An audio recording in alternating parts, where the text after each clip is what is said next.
Hello, everyone, and welcome to today's episode of Spirit and Salt, episode number 16. Our Mauricio will be with us just as soon as he can. He's still at work. In the meantime, we'll get started. First, let's do a little recap.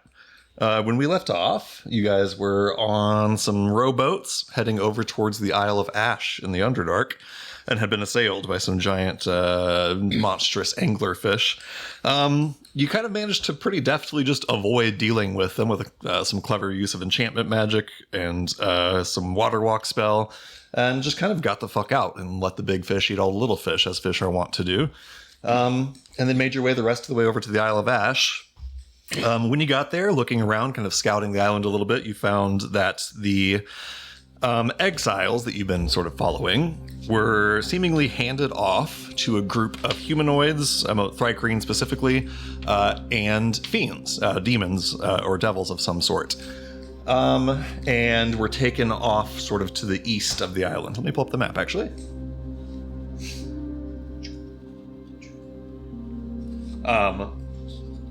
Specifically, the exiles seem to have been taken off kind of over in this direction. You guys had also spotted indications that this had been happening. Not a surprise to you. You knew that there had been like 100 times in the last year that exiles were brought here. And Bones, with his survival skills, deduced that essentially about maybe 60-70% of the time, this way over here, where your exiles are taken, is where the exiles in general are taken. And then a minority of the time, they're taken over towards kind of the center of the island, towards this giant sort of volcanically active area in the middle of this island. So with all that information, you guys set off pursuing your exiles, the ones specifically that you came here looking for, Fillard and Karasokio, and made your way to the sort of southeastern edge of the island and found a strange area. It seemed to be like a combination of ruins and also of like newly constructed buildings, and had like a clutch and a harbor with boats. Spent a little bit of time exploring and kind of deduced that this had, over the course of many decades, years, been home to some hundreds, perhaps even thousands of people that lived here cohabitating with demons. But that over the last 3 to 4-ish months, had basically undergone a mass exodus. Everybody has left, seemingly getting aboard the boats and going to who knows where. And everyone seems to be gone for the most part. You guys did spot like a solitary demon kind of like hiding in a window in the city, but didn't find anybody else. Having emptied the clutch of bodies and just left. Of note, of interest in the city, you did find that there's like a cave that has some like painting and some bones hanging from the opening, like reinforced with metal beams. And that seems to be the direction which your exiles were taken upon arriving to this place. But before heading over that way, you guys decided to go check out what sat at the center of this settlement, which is a very large temple, a sort of religious building of some sort, it seems like. Went inside to poke around inside of this church, found it empty. No evidence that people have been moving into or through this place for the last month or so. Found behind the pulpit a massive pit leading down into infinite darkness below, and a table of stained with blood where it seemed that people had been sacrificed and their bodies tossed into this pit. So as you were kind of poking around exploring this place, you found a couple of rooms up on a balcony that you guys looked into. One of them was full of what at first appeared to be strange relics and artifacts and treasures, but were in fact that most classic of D&D critters, a bunch of mimics, which you dispatched in some harrowing fighting. Found a couple of like actual treasures and some currency and gems and stuff in the room that seemingly had been brought there sort of like bait by these mimics. And then in the other room, what looks like basically just some living quarters with sort of a magical fireplace, an ever-burning fire in it. And on the desk in this room, some papers, which at first glance appeared to be one, like a map of the various strata of the Underdark. And on the other were a stack of papers that seemed to be sort of like bestiary writings about various creatures of the Underdark. But you were able to deduce eventually that these images, this map and these bestiary writings and diagrams were illusory. that they were there to cover up what was actually written on these papers. Once you were able to deduce that they were illusory, Ghost noticed that the papers were also incomplete. They had torn edges as if they were just partial documents, and that those torn edges lined up with the torn edges of some incomplete documents that he has on his possession that he found in the Citadel archives. One of them a map, and one of them a picture that seems to show the lamp of Hallowhive with an angel trapped within its amber. And when Ghost lined up the torn edges of his papers with the torn edges of these, the illusion was dispelled. And what remained was an ancient map of the Dominion of Toroth, this kingdom of fiends in the Underdark at the height of its power. Seemingly what, the Isle of Ash used to be in its ancient history. And then, kind of more pertinently to Ghost, the stack of bestiary documents were actually notes about an arcane ritual. Specifically, the ritual used to create the lamp, if it's to be believed. He spent some time searching through it and kind of couldn't make heads or tails of the actual, in-depth arcane notation that would tell you some of the specifics of how this spell or this ritual worked, but got kind of the gist, and also just notes that were plainly written in plain language, which say that this lamp was created by an arcanist called Rusa Muhami, and that it was used to encase a willing angel in amber, such that the lamp's light would ward against demons and provide life and warmth. And then at the bottom of all those documents about the lamp, one last thing that was covered by illusion, which was a letter written by someone named Shioket, seemingly the leader or a leader of a cult called the Devorators, a cult of sort of demon worshippers, Maw worshippers that have been long foretold against by the Xanthian Church as sort of heretics and terrorists. And this letter from Shioket essentially said in sort of cryptic and vague terms that Hallowhive is built on lies, that everything is not what it seems up there, and that if someone of inquisitive mind has managed to find these Citadel, or these notes from the Citadel archives, bring them here and piece this all back together, that no doubt they will eventually find their way to where the Devorators now are, and kind of left it at that, kind of intentionally, seemingly left sort of incomplete and mysterious. And you guys had just finished reading that letter when we left off last time. You were sort of resting, eating a meal cooked by Morisco, recovering from your fight with the mimics. Before we jump back in, inspirations. One goes to Boss for his very clever and timely use of the water walk spell. What? And one goes to Ghost for the obligatory tossing of a familiar into an obvious hazard just to see what happens. After you tossed Specs down into the pit last session. Bravo. So with that, you guys are here. You're in this Joke's room. on me, since I paid for that. Absolutely true. But you bought yourself an inspiration, at least, with what you paid. So yeah, with that, you guys are in this room. You know where in this settlement your exiles were taken, at least where their tracks lead. You know that when you arrived at this place, you were seemingly spotted by a demon that was hiding here, and just tried to kind of play it off like you got attacked by another demon using some illusory magic.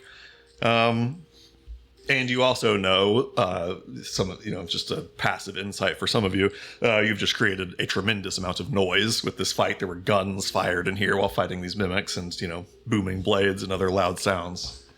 So presumably, if you were hidden, you are no longer. So I leave it to you what you want to do. Seemingly the only thing left in this temple that you have not explored physically. There is one door that remains yet unopened to you.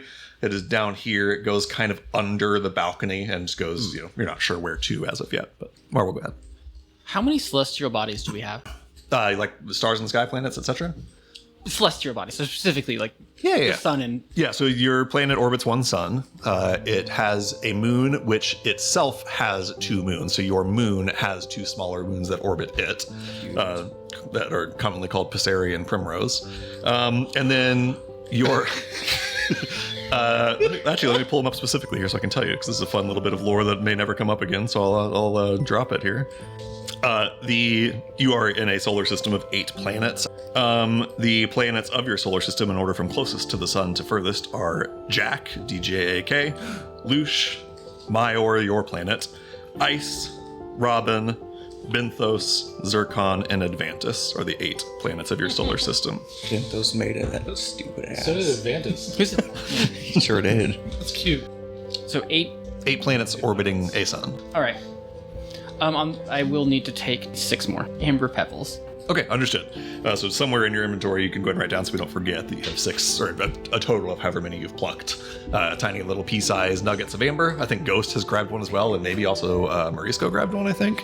So yeah, you have those. You've found that all the lights of this city are seemingly little enchanted bits of amber.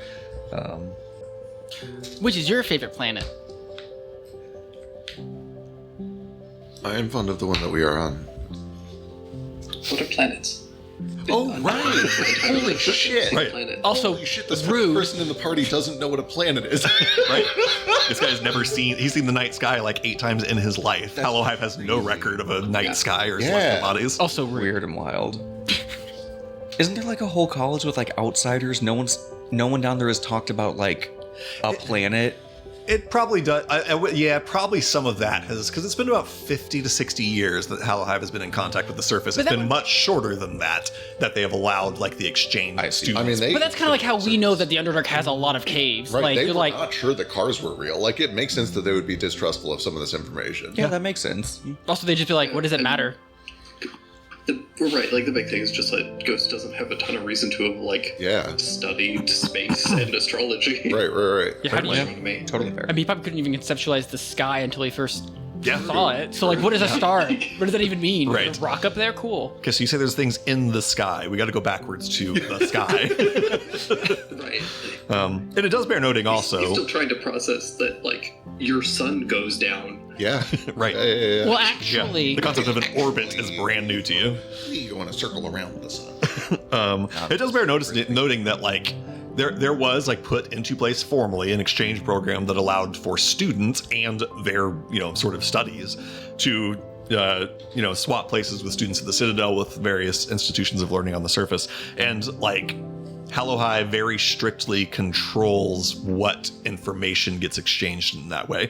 I mentioned last time that like a bunch of knowledge about the Nuvolarian Empire and its history, Hallowhive had no record of at all. Ghost learned about all that upon coming to the surface. They don't have record of that, so they're very controlling about what information comes in. Makes sense. In a theocracy? In a theocracy, Would they do that? I get it. much to the Citadel itself's chagrin, they've long lobbied for the free exchange of information with the surface. But As we're all resting and identifying and putting the map together, Bones is at some point going to be... is any of this magic stuff that we have found safe to use? As far as I can tell, the crown seems safe. Okay.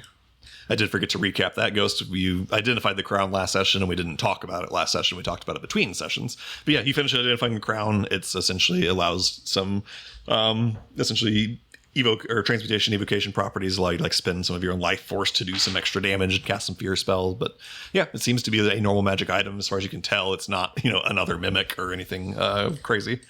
The rolls that were done between sessions, it seems maybe associated with some demon lord long gone from this place. We find things in a temple belonging to a demon. I am newly more skeptical than usual after that mimic. Yes. Technically, unsure if this is the temple to a demon or not. Fair, I wouldn't know. It seems very similar to the temples up there. Anyway, if you believe it is safe, I might pick some of these and try to use some of them. By all means, it's a bit risky, but trust you. Yes, An understanding of your own physical capabilities, so... Yes. I'm checking with you first so that it is your fault when things go terribly wrong. Understood. Yeah. Yeah, the amount of time that you guys have spent preparing and eating these meals, studying the map, studying the documents, etc., you've had an hour. If you wish to attune to that, you can. There's eventually a point where Bones takes the crown and he just sets it on. Yeah, you stick it onto your head, this like barbed iron crown. It, as magic items are wont to do as you attune to it, it sort of shrinks itself to the shape of your head. You can feel like the barbs of it kind of prick into your scalp a little bit. And like when you first do it, there's a little bit of blood that drips down the side of your head, and you kind of like rub that away and it kind of stops bleeding. But nothing foul happens to you. You aren't like filled with dark thoughts or anything insane. At the end of it, you have a magic item that seems to be functioning. Perfect. Go ahead, Marble. Would I be able to craft one of those things? What things? One of the things I sent you about. Oh. I'm gonna say I'm gonna say you can work on it, and we will hash out like specifics of the mechanics of the item later. But you can essentially get like the base mechanic that you're looking for here. So yes, you can start working on that over the course of this hour. But yes, you tell me, as everyone else is sort of looking at these documents and these maps, eating some food, Bones spending some time attuning to his item, what does your crafting look like, and what is it that you make? Okay, so first off, he kind of just, gathers all these amber pebbles, kind of places them out in front of him. He's just kind of staring at them, trying to like figure some stuff out, and he grabs them, and he does not know how I think he probably mechanically knows how sympathy magic works. It does not work for him, right, obviously, but he's going to try to pump some sympathy, even if it's just symbolic. He's going to try pumping some like just courage, just like the concept of courage into these. Sure, yeah. And once he's done, he's going to go over to Ghost, or Nithul. Sorry, Nithul. Yes. Can I see your staff? Sure. And your staff? Yeah, so currently, do you have the orb of light in your staff, or do you have like an actual little lamp? Like, what does the lamp of your staff look like? The lantern is actually like a separate thing from the staff. There's the staff, and then it's just got like a chain that the lantern kind of hangs from. And the lantern is just a ever-burning lantern. Okay, cool. So he kind of like props up your staff, and these pebbles have already been like enchanted that they kind of like hover, right? So you see him kind of just like get them to start hovering around it, and they start to orbit. And there's like 8 little pebbles orbiting around your little lamp. And then he was like, "Follow me," and then I'll try going to a room that doesn't have a fireplace. Yeah, pretty much anywhere in here. If you go into I assume maybe that when you guys were done in the mimic room, maybe 2 of the pieces of amber you plucked were from in this room, such that room is completely dark now. If you just close the door. Yeah, I'll close the door and I'll be like, turn off your staff. Physically cannot. Try.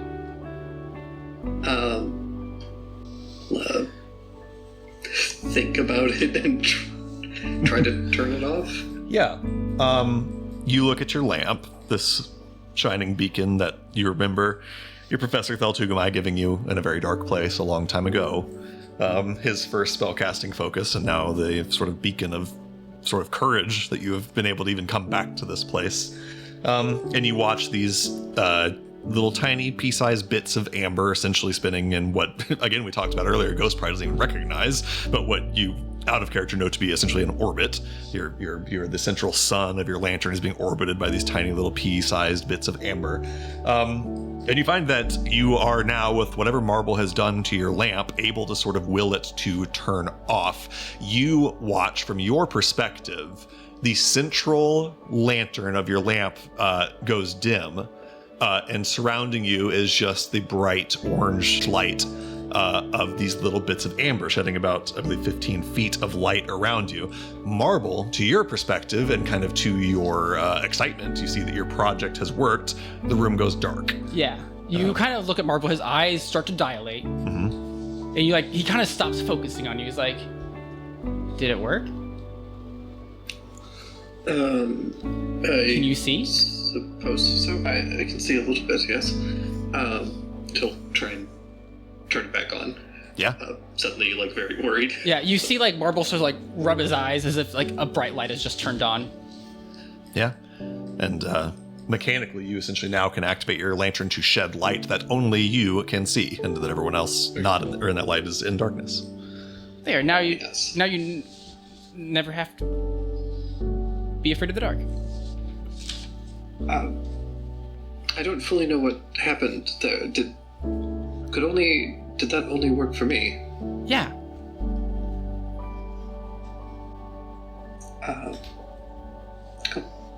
Kind of step up to you, just give you a hug. Give you a little hug back. I tried to put some courage in it, but I'm not good at sympathy magic.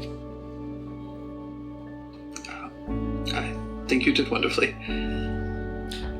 Marvel just put some mechanics behind it, and I'm speaking of game mechanics, but kind of Marble's thing is the mechanics of items. You can imagine giving a little bit more time with this item, a little bit more dedication to it, and mechanically being able to make a quote-unquote rare item. You could maybe make it so that he can choose creatures that can see these light and make it affect whoever he chooses. You can see him potentially getting like advantage on saving throws against being frightened while he's in the light, potentially something like that. Stuff that maybe you can't quite do now at your skill level, but you've got ideas for how to keep juicing this item up as time goes by. Cool item. Very cool. And importantly, you notice Marble does not take any more amber. Yeah, took just enough amber to make this item. Boss definitely wants a piece of amber. He's definitely looking at it. Yeah, you can grab Stone one. collector. Yeah. Ghost is going to take off the ring of protection and hand it to Marble. Oh, that's kind, but I'm full of attunement How slots. are you full? We're level 5. I have a necklace. How do you have one? I have a necklace of adaptation, all-purpose tool, and I also have. Normally, I have my armor of magical strength, but I had to unattune from it Right. because I was out of charges. He gets to make his own stuff, so he'll be fine. Right. He's up making his own slots with art infusions and stuff. What the fuck is a level 5? Well, Says Patches, the most fourth wall character. perhaps you can pass this on to somebody else then. I know you had wanted it originally, and to be perfectly honest, it has done absolutely nothing for me. You sure? Quite positive. You seem to look at it. Okay. Thank you. In the meantime, Boss, you were saying that you'd like to grab a little chunk of amber. No big deal. You go up to just one of these lights and just pluck it off there. It's about the size of a pea. It's well under, an inch, maybe less than a quarter inch even. Just from your history, no roll required, several of the nations of Gati are rich in mineral resources and, sell minerals, mine minerals. The value of amber. You don't necessarily maybe know the details of its like arcanotech beneficial properties, but you know that it is very valuable. That even just this tiny little chunk is, it will be worth something if you ever choose to sell it, but I assume it's more just, for you to have. This is for boss. Yeah, I don't think. I mean, looking around, there are riches here, but I don't think that's any intention that boss has. I think Yeah. keeping a piece of the stone, the same reason he took a piece of the stone from outside. Yeah, makes sense. Little collection for himself. Makes sense. Oh. Yeah. The item is called Cthulhu's Courage. The Fool's Courage. I love that. As that is happening, Cadence looks like maybe you walked out of the room to do something else while everyone else is resting, or you just... I just know we're on a mission. We're in enemy territory, and we just made a bunch of noise, and I don't want to be caught in that room when somebody walks in the Makes front sense. door. Yeah. Yeah, you kind of wary, go out to the balcony and keep a watch and listen for the like sort of hour that's taking for everyone to sort of get there. Do they happen to be like, I know the map looks pretty clean, but like pebbles or anything laying around? Yeah, this building is in very good condition compared to some of the completely ruined ruins around. But there are certainly spots where, this is a 700-plus-year-old building. There's some spots where the stone has worn enough that there's little bits of stone or little pebbles. If you're willing to walk out front, out on the sort of like front balcony of this place, there's like a whole pillar that has fallen and has plenty of pebbles sitting around it. So. But the doors open out, so never mind. I was going to put some like cairns by the doors if they opened in, so if they got knocked over, we would hear them. But that doesn't super help us. No, I'll just keep an eye out, and I just don't want to be in that tight little room. Great. You can go ahead and roll me a perception check. 18. 18. Okay. Yeah, you keep an eye out. You are acutely aware of the fact that you guys have just made a tremendous amount of noise. You know for sure that if your ruse of pretending to be eaten by demons and then with an illusion spell and then sneaking into the city through a different way had worked and you had snuck into this settlement successfully, which you're not sure if that worked or not, certainly your location is now known. Yeah. Or at least if anyone is around to hear it, people will have heard what happened here. Right. So, but you look around, you scan the city, you don't see that demon that was around earlier, anything like that, at least at the moment. Do I hear, if I'm confident that there's nobody around in the moment, can I just put my ear up to that door that we haven't opened yet? Do I hear anything down there? Yeah. You go over to that door. Okay, cool. And the boss looks like maybe you want to go with her. Just so you Maybe guys we are just together. walk over at like the same time. I was intending to be outside Me too. too. I really want to look at that door to the basement. Okay, outstanding. So the two of you kind of go there. Again, you walk down these steps down sort of a balcony, and then there's a door that goes kind of under the balcony. There's like a stone sort of portcullis, and then a door that leads somewhere. You saw the church from the outside. There's kind of like a steepled tower that this presumably leads into. Go ahead and roll perception checks, both of you, or one with advantage either way, to listen and pass the door. What's your... At 20 for 30. Sweet. You listen. Yeah, that works. You listen into the door and you hear nothing within. It sounds deadly silent. Do I smell anything with that? Nothing. I mean, nat 20 for 30. Let me see what you would smell, if anything. Yeah, I don't think there's any smells that stand out to you. It smells like more of the same of this building, presumably nothing like, nothing jumps out to you smell-wise. So it sounds like nothing. It smells like nothing. It could be nothing. Could be nothing. Would you like to go in? Very badly. Let's go. All right, you guys open this door. It's not locked or anything crazy. Inside, you Still find... stealth. Yes. Yeah, give me some stealth checks then. 13. Okay. 22. Nice, 13 and 22. You guys open this door up. There's the creak of this metal door opening. And you find yourselves in what appears to be kind of the bottom floor of a spiral, or of a tower with like a spiral staircase that leads upward.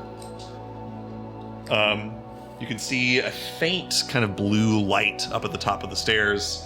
So there's some light. There's like a light source up there. Something down here. It's pitch black, which you have dark vision having been cast on you by boss. As you guys step into this pitch black room, Cadence has just a bit of a kind of a greenish pale glow behind her eyes from boss's magic. You guys can proceed up the stairs if you wish to. Yes.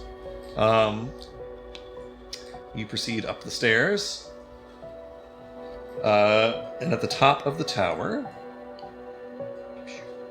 I hate to see that. More mimics. Oops. It's on the next. There is a desk with kind of a candelabra on it. The candles are burnt out. There's just like wax melted down onto the table below them. A chair. And then, obviously, by far the most noteworthy feature of the room, on the floor is kind of a slightly raised stone pedestal with just a faint glowing blue magic to it. There's just kind of a glowing pedestal with sort of like sigils and glyphs glowing around it.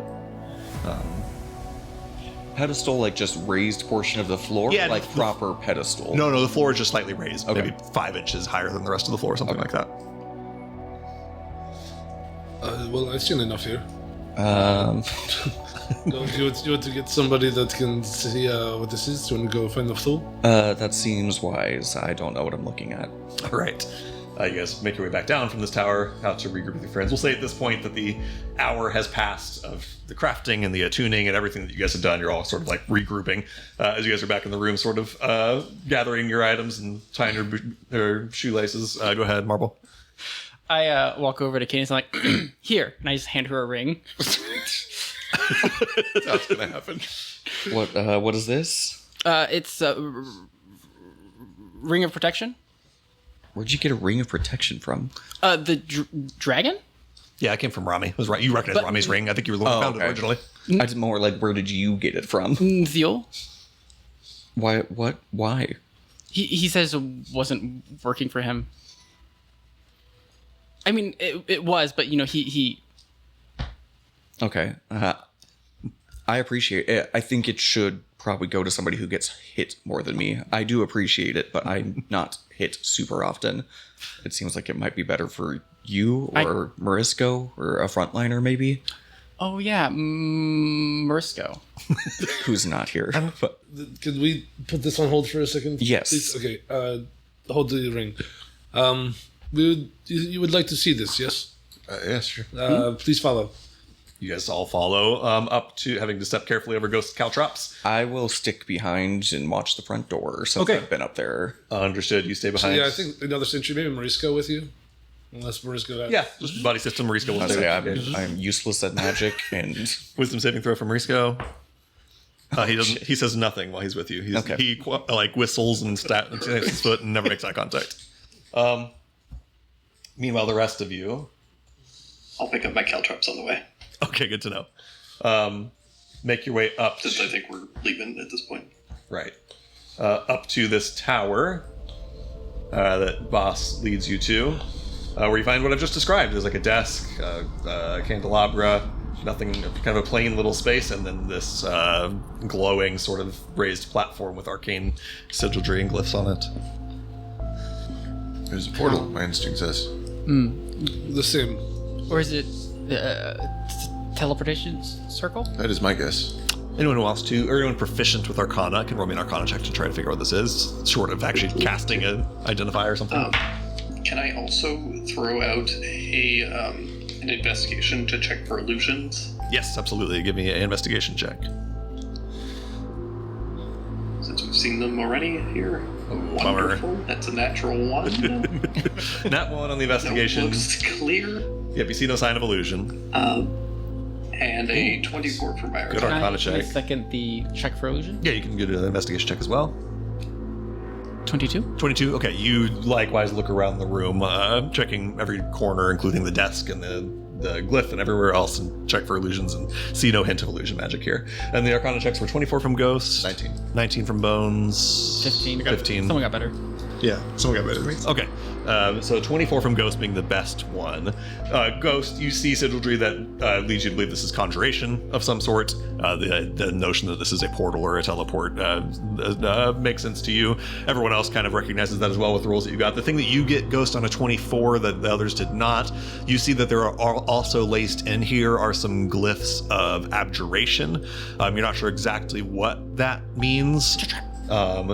And also some glyphs of divination as well. So with an actual detect magic spell or identify or something, you might get more detail than that. But just a cursory glance on a 24, that's kind of what you're seeing. It seems to be a portal that has some kind of divination and abjuration properties. So what does this mean to you? Based on what I can see here, I imagine this is for conjuring and containing some kind of entity. Based on the divination magic, I imagine possibly for questioning. I can identify it with a little bit of time, but it may take a moment, and I will unfortunately have to touch it. Barb will pull out his camera. We could just study it later. Bones, go ahead, hand raise. The desk up there, are there notes on the desk? There are not. You can roll me an investigation check for the desk. I'm essentially just trying to suss out what this room was used for Sure, without yeah. identifying it, yeah. I'm good at this. I've never had a character good at investigation. 19. 19, okay. It has a little side drawer that you open up, and there are blank pieces of paper inside. No indication that they're magical. I think it's like blank paper. You do see that also stuffed in there is a ink pot and quill. The quill itself is not a bird's quill. It's like a sharp spine of some sort for some creature. Got it. And you see like some sort of I don't know, there's like press marks in the wood. You get the sense that this is a desk that is used for writing. Someone sits here and writes things. And then importantly, foot traffic coming in and out, and especially looking for signs that more people leave than enter, or vice versa. Makes sense. Go ahead and give me a survival check. And you can do it with advantage tracking humanoids. 9, and then I automatically learn the numbers and Understood. Got it. 9, you don't see any trailing. It's kind of 9, but with the fact that you automatically are able to find humanoids when you track them. conspicuous lack. Okay. There is what has just been described to you as a portal, and there is space here where someone sits and writes, but you don't see a single trace of anyone moving into this room. Right. So yeah, do with that what you will. A conspicuous lack of movement through this room, despite the fact that there's obviously reasons why people would move through this room. This feels very much like a maintenance hatch or a back door. I don't think this is where the cargo comes through. I think this is where the employees go. Is my gut. I don't have any sort of proof of that. That is my instinct. I will. I'll just telepathically contact Cadence and Marisco and just say, I think we're going to take a moment to identify this. So we'll be. It'll take a few moments, but if something happens, shout. When you contact Marisco, he like jumps. he startles, and then he I'll acts reach so. my hand out to try and comfort him, and then it gets worse. Yeah, he acts so calm and natural. Marble, did you have something? Sorry, I interrupted you. I'm just gonna take a picture while he's doing Okay, it. yeah, you can get your camera out and snap a quick photo. I would like to move while they do this to the bottom of the stairs, just outside the doorway. Okay. So I can have my eyes on them, like Sure. Cadence and Marisco, and then also within yelling distance of everyone else. Understood. So you kind of stand down in the doorway. You don't quite have eyes on the people upstairs from there, just No, because it's a couple floors up, but you can hear them and you can see Marisco. That's why Can I you see smell them? Marisco and Cadence. I want to be able Definitely smell to them. holler upward if needed. Yep, makes sense. You're kind of the middleman at the moment. And then Ghost, you go ahead and do an identify ritual, it sounds like. Yeah. Okay. Also, just based on how high the staircase goes up, Uh-huh. does this feel like we're at the top of the tower, or does it feel like there could be potentially more space, like if Yeah. there's a hatch or ladder or something? Makes sense. Good question. And you feel like you're at the top. The number of stairs you climb, it makes sense for how tall the tower is. I haven't pictured every floor of this staircase, but much of this tower is just staircase up to this chamber. You are pleasantly, I don't know if you're surprised or not, you place your hand down onto the portal and it does not like zap you when you touch it or anything. You're able to safely touch it. You do see just like a faint sort of blue glow that sort of like is bright around where your hand touches when you start to cast Identify. And after 10 minutes, Ghost, you identify this. This is, as expected, a portal. It's a portal that connects to another portal somewhere. You don't know the location or anything. It can be activated by just standing on it and using, mechanically speaking, an action to teleport to the other portal. You find the reason for the abjuration and divination properties is that this portal will not function for any creature that is not a amber-touched Thri-kreen. Only a Thri-kreen that is amber touched, meaning it has like amber growing from its carapace, this weird mutation that happens sometimes, will be able to use this portal. And you do get the sense you are an illusion wizard. I don't know if you have this spell at all. I'm just going to throw it out there. You do get the sense that you could bypass that protection with some sort of magic aura or something along those lines, potentially. A couple hand raises. Let's do bones. For clarification, is an amber-touched Thri-kreen a humanoid? Yes. Okay, got it. Yes. So And I again, can deduce that this has not been used. it certainly seems not to have been used, yes. Okay, got it. Roll me a, I'm going to call this insight check. Or that they hovered? 15. 15. The notion that they like hovered or flew kind of would work, but then you would still expect to see, like, they would still have to like at least touch down on the Yeah. portal and their feet would touch it. You don't even see even there's like undisturbed dust covering Got it. Okay. And on a 15 insight check, as a person whose whole deal is tracking humanoids, and as a person who has seen this magic literally in the last 24 hours, you know that there are spells that can be used to make it so that your movements do not leave any trace. So either no one has ever come through this space, which seems unlikely, or people who move through space are deliberately masking their Right, movements. they are not coming through here without protection from divination, which seems very paranoid to me. How much Why would would bet they the do other half of that portal's up in Hollow Hive? that would be explain. very, unfortunately, not surprised. Fascinating, yeah. Maybe in the palace or the temple. Maybe the exact spire of the temple there. Do you? Is there a way to figure out where? I was about to say, Ghost, you just did a gruesome trick with your familiar. Oh, well, I suppose your familiar is not an amber-touched Thri-kreen. So this can I back I could make him appear as one. and I think that would be enough to get him through. And potentially I could get all of us through. That might work. But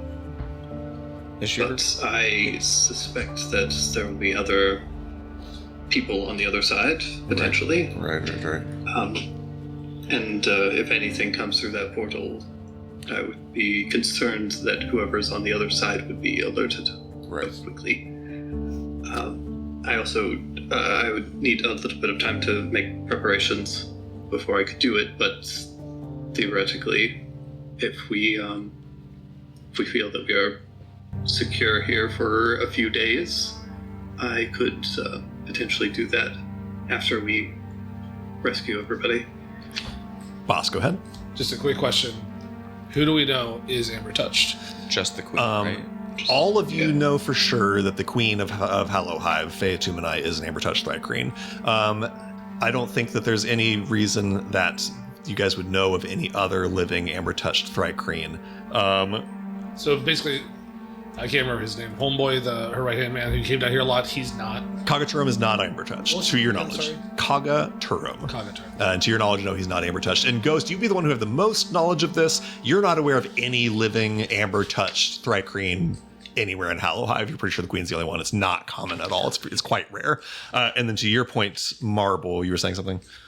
Oh, yeah, I was just saying that, like, we know that there's the 5 queens, right? There was, like, the 5 daughters, and each of them was Amber Touched, correct? Yeah, when So their descendants might be? Potentially. None of you, even Ghost, don't know much about how the Amber Touched thing works. You know that it's not, like, strictly speaking hereditary. There's no... It seems to be just like a random mutation that happens to some Thri-kreen. And then, yeah, you do know that, as the stories have it, the original first god queen of Hallow Hive, Leizama, was Amber Touched, yes.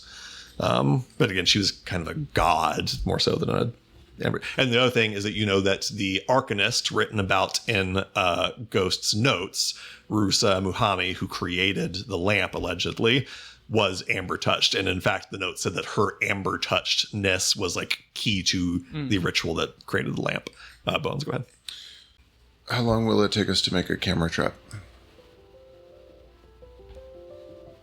I could, it's a 2-part process. First, we need to set some sort of a tripwire for when they come through, but then we need to disguise it so that it makes a lot of noise and preferably a flash of light in a way that seems innocuous. I have the spell Alarm. That may help, yes. Yes, it will be good to know when somebody comes through, but the important thing is that when they come through, we do 2 things. We take a picture of their face, and we make a commotion that they perceive as innocuous so that they don't notice the camera.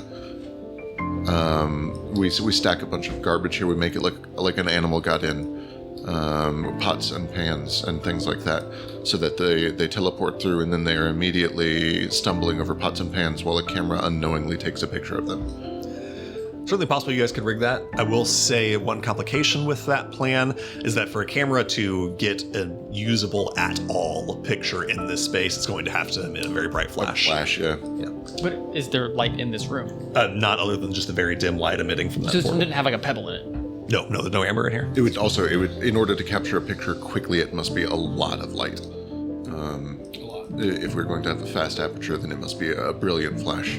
One that they don't Could detect. we have the flash be on the other side of the room so they look away? Possibly, but it would be useful to have their face. I'm realizing They would they may not be know what after a the camera flash. flash is. But the flash would be away from the camera. Oh, well, it will be directly in their face. It'll be their eyes. It'll be blinding. What I mean, though, is that we hit them with a flash of light. They think, oh, a flash of light, it must be magic. It didn't hurt me. They will look for the source of it, but they won't know that it was a camera even if they see the camera. We would want to give it a source. Exactly. We want to give it a false source. We can rig it so that after the camera fires, a snap wire retracts it to safety somewhere, and we leave behind what we want them to think made the flash, a broken crystal or something magical, something innocuous. There will be a pile of junk that they won't understand. They will not know our technology. It will be tough. It's not undoable by any means. Just there will be skill checks involved. So you are in a barren room with virtually nothing in it to set up the sort of trap you're talking about with like a pulley system to pull a camera away and to pile. Even just an actual pile of meaningless rubble would be a red flag in this area. Right. I do have one question to kind of backing up though. Good. I don't know how teleportation circles work. Mm-hmm. Do they have arcane coordinates on them? And if they're tied to something else, do they have coordinates to the other one they're tied to? So there is truly the like teleportation circle spell that takes you to a teleportation like sigil that is marked on the ground. This does not appear to be that. This appears to be there's a distinction between a teleportation circle and a portal. Mm-hmm. This is like an always on portal that just connects to one other point in space, and nothing about you guys' checks or what you've studied so far gives you like coordinates for where it's going. Cadence, go ahead. Just a flavor thing more than anything. I hear that this portal is active and that whoever's using it is most likely magically concealing their presence, and I take a thorough beat around the bottom floor again. Yeah, I'm going to carry your same 18 perception check, and the investigation checks have been made. You do a careful look around the room, check every room, look up, under, and over everything. This room is empty. As far as you can tell, this building is empty. Yeah. Bones. Any parapets, arrow slits, windows in this tower? No, there's no windows, no makes sense. Nothing. It's made to be secure. Yep. Okay. Yes, and we also don't know how long or how often they even use this portal. It could be weeks, months. Yeah. Never. It could be. It could be here as just a precaution. This town is completely empty.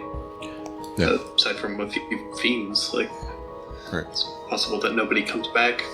For the time frame that we have, I would suggest that at least for now, until we find our companions, Marble should set up an alarm here. Yeah. You can have that trigger so that only you will hear when the alarm triggers, right? Yes.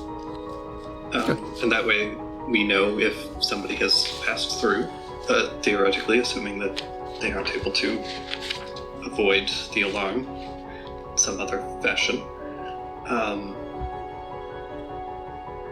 And at least then, if at least we know if somebody has passed through here while we're still here. Yeah.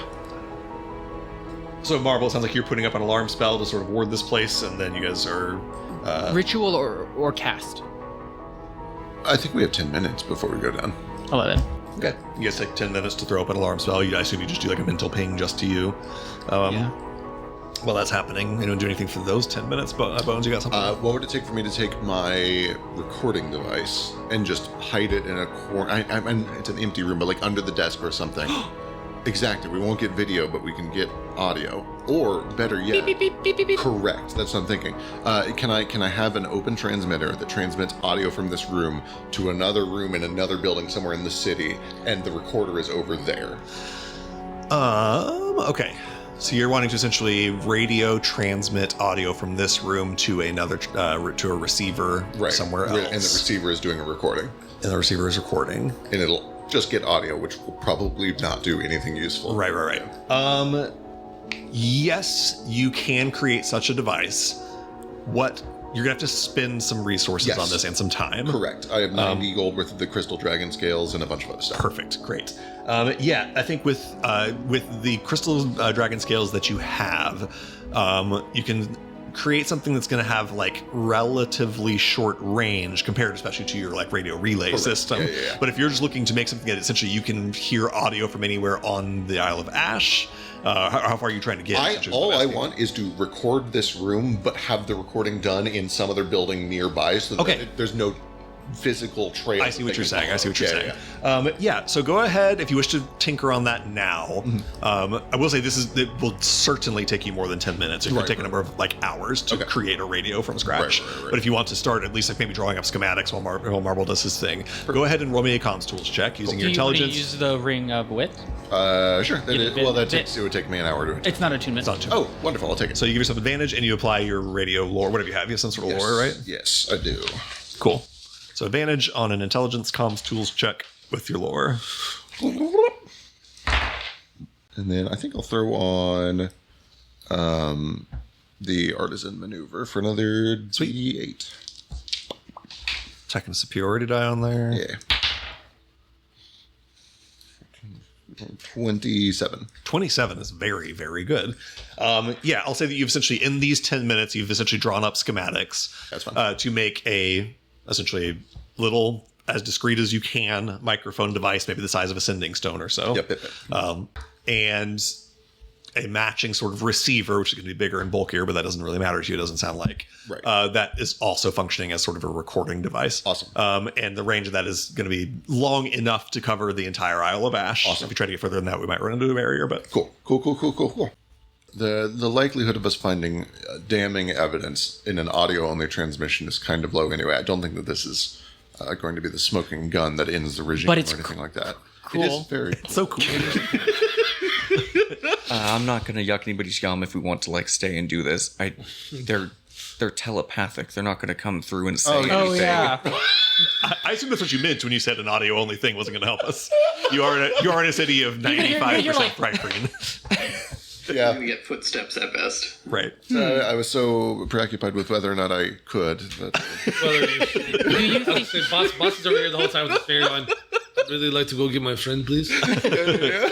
let's go get your I friend. say this, for what it's worth, the schematics drawing and the time that you've conversed is the same 10 minutes that Marvel's put his alarm up. That 10 minutes has now passed. Yeah. The alarm You is have up. the idea. I have the schematic. Do you- I'll make this before our next Say, adventure. if you don't make it this session, remember you have the ability to make Yeah. it. Or twice. like, Wrong. I somewhere love else. this. Yeah. This is great. Yeah, tonight when we sleep, I will spend a I couple have hours. no idea what this is, but it seems interesting. Marvel, go ahead. Do you think we could set up an antenna that could pick up telepathic Telepathy? broadcasts? Maybe. I'm not super familiar with telepathy. It was not used much in the field, but perhaps. Can we go get our friends, please? Yes, I am ready to go. I was doing we're saying this as we're walking. You have this conversation as you guys are walking down the stairs and heading out to reconvene with Marisco and Cadence. While Marble was doing his ritual, I am going to ritual cast my illusory steed. Okay, So cool. Create a big giant ant for Cool. us to ride. Lovely. Nice. I don't know if we'll need them, but better have them than not. Perfect. You guys have a big giant ant about the size of a horse you could ride on if you wish to. How many of us? All of us? I think it's just a large creature, right? So just probably one of you. Yes, it's a riding horse, so Can you imagine all you of know, us two on one people. horse? Yeah, say two small people, one large one. No, just everyone's on each other's shoulders. Yeah. Oh, I see. You guys. If I rode the ant, would I have to make stealth checks? No, the ants would, but you get the sense that a giant ant the size of a horse might not be any better at stealth than you. What if I put my shoes on it? Just two of You've us. only got two. You've only got Yeah. two. So, Hey, it's magic. you guys reconvene with Cadence and Marisco, who are standing sort of at the door, looking out over this settlement that you guys have started to explore a little bit. Can I'm I just slowly taking one step forward, and when he takes a step back, I wait like 15 seconds and then take another step forward. before everyone walks out, can I step out and stealth out onto the balcony and take another look around? Just real Yeah. Give me a with my lens. yeah. Start with a stealth check, and then give me a perception check with advantage with your lens. 21 for stealth. Okay. 29 with my lens for a mile. Jesus. Okay, hold on. You step out onto the balcony, thinking that you are fairly well hidden. You scan, especially scanning over towards that cave, where you know Towards the cave, then I'd like to look back towards the hill where we made that initial commotion to. Yeah. Because I know I can't see anything behind me, like north Right, of me. right. So like from the cave down to our bottom right to Right. the left, just scan across there. Yeah, also you- looking back towards that building nearby where we saw the one demon. Right, makes sense. You scan, sort of starting up at the like crest ridge where you guys look down over the city and don't see anything. You sort of follow the ridge of this caldera that lines the ring of this island, checking in all the buildings as you go, especially checking in the one right here where you saw a demon earlier. You don't see anyone there at the moment. You get over to the cave where you've seen the like skulls and bones hanging from the entrance, and just kind of blood splattered and painting the outside. And you don't see anything in the immediate vicinity, but you turn your lens up to this ridge of sort of mountains that forms the not quite mountains, but the caldera that forms the ridge of this island. And up in the peaks of those, you see with a 29 perception check and the ability to see things in detail a mile away, maybe at least 500 or so feet above the entrance to the cave, staying hidden in between some big pieces of rock where you couldn't possibly be seen by anyone down at ground level without an incredible spyglass. Either the same demon or another demon just like it that you saw earlier, sort of perched up there in hiding and watching over the whole city, watching specifically the temple, looking directly at its entrance, seemingly scanning around, but seems focused at the temple for the most part. So, like, unlike the last one, it doesn't seem like it's staring directly at me. It just seems like it's staring As far as you can tell, it doesn't see you at the moment. Okay. Can I use the same stealth to step back inside? Yeah, go for it. Is that the only thing I saw? Was it the only thing I saw? That's it. You see no other movement. You see no other creatures. You see no other anything of interest. That seems to be the only thing you see. So there is that the daemon, the flying one with these spines. It is on the cliff wall above the cave, and it is staring in our direction. I do not believe it has seen us, but it knows that we are here. And I know that if we step out this entrance, it will see us all and potentially make us set alarm. Well, there is only one other way out of this place that I have seen. What was that again? The hole. Oh, the hole. I'm not terribly fond of that I option. don't like this option either. Do we... How far away is the demon from the front door, roughly, you think? Boy, 500 feet up, plus maybe 2,000 feet away. Way out of the range of any weapons or spells. Hear me out. But what if he takes his eagle eye and ties it to his rifle?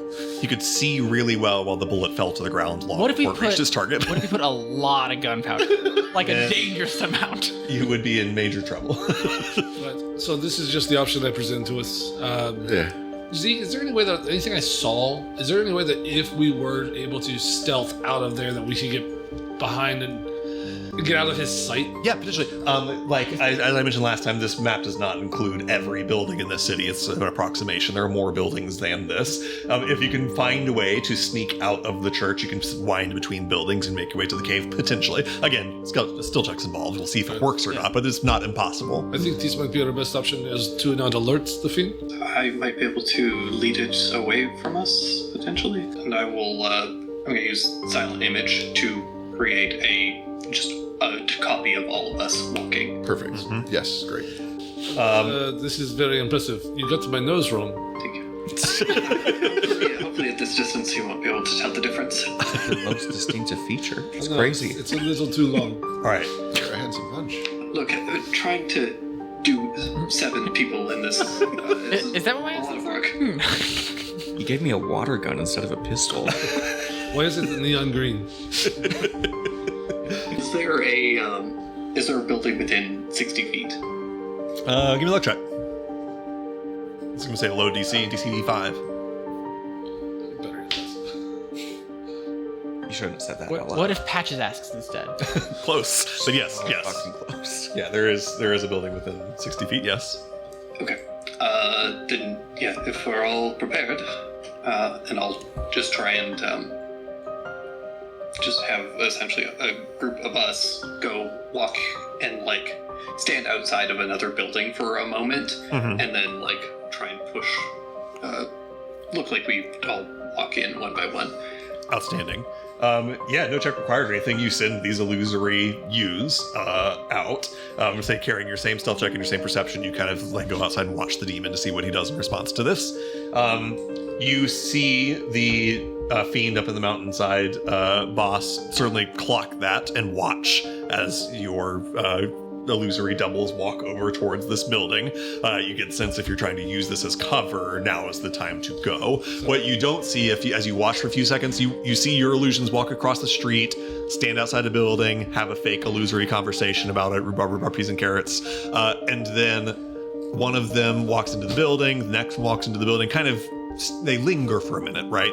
In that minute, the demon does not spring to go to them. He seems to be watching but not moving towards them or anything. He's staying in his spot. But he's pretty set on them. Seems to be watching them very intently, yes. Okay. Real quick, before we walk out, I want to grab 3 more pieces of the emerald. Sure. Total. Yeah, 4 pluck. Yep. At this point, there's almost none left in there. I'd have to count them up, but you guys have taken I just time. want to note that so I can put it on my sheet here. Noted. Okay. So I kind of give everyone the hand motion. Are we still trying to like? I'll take stealth, one like, more. I can't. Partial I can't stealth. I mean, like. Oh yeah, certainly. I think we should The point of the full mislead is stealth, that they yeah. don't want Full to see stealth, real things. So yeah. Yep. So what I will say is this misdirection has granted you all advantage on your stealth checks to sneak out of this building and then subsequently sneak through the town. Is anyone doing anything else to enhance the stealth situation here Can before I we use roll one that had dice? 4 or just roll an advantage on top of that? What's that? I'm sorry. You can just keep the one you already rolled. You can roll again to see if you get better, but I'll let you keep the one you already rolled. 21. And then is there any like pass with a trace or any other fuckery going on, or is everyone? Oh, I could. Don't have anything. Yeah, I could. That would be very helpful because I Yeah. already have advantage and I have a +0. What level of? And my advantage Level gives 2. me Here's nothing. the second level spell, I believe, if I'm not mistaken, which is 3 mana for you. Okay, I could spend that. Okay. So with pass with trace, add an extra +4 to your stealth check, and everyone roll your stealth checks with advantage. This is quite unfortunate, guys, but also very predictable. And a 4. And a 4.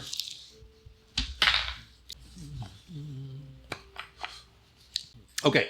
So Ghost, that's I believe a 23 for you. 23 for Ghost, and then yet unnamed Ant gets a 6. Okay. Tracks. Orcs and Okay. So Ant gets a 6. You get a 23. Go ahead. Bones. 30. 30. Jesus. 18. 18. Okay. 25. 25. Okay. 32. 32.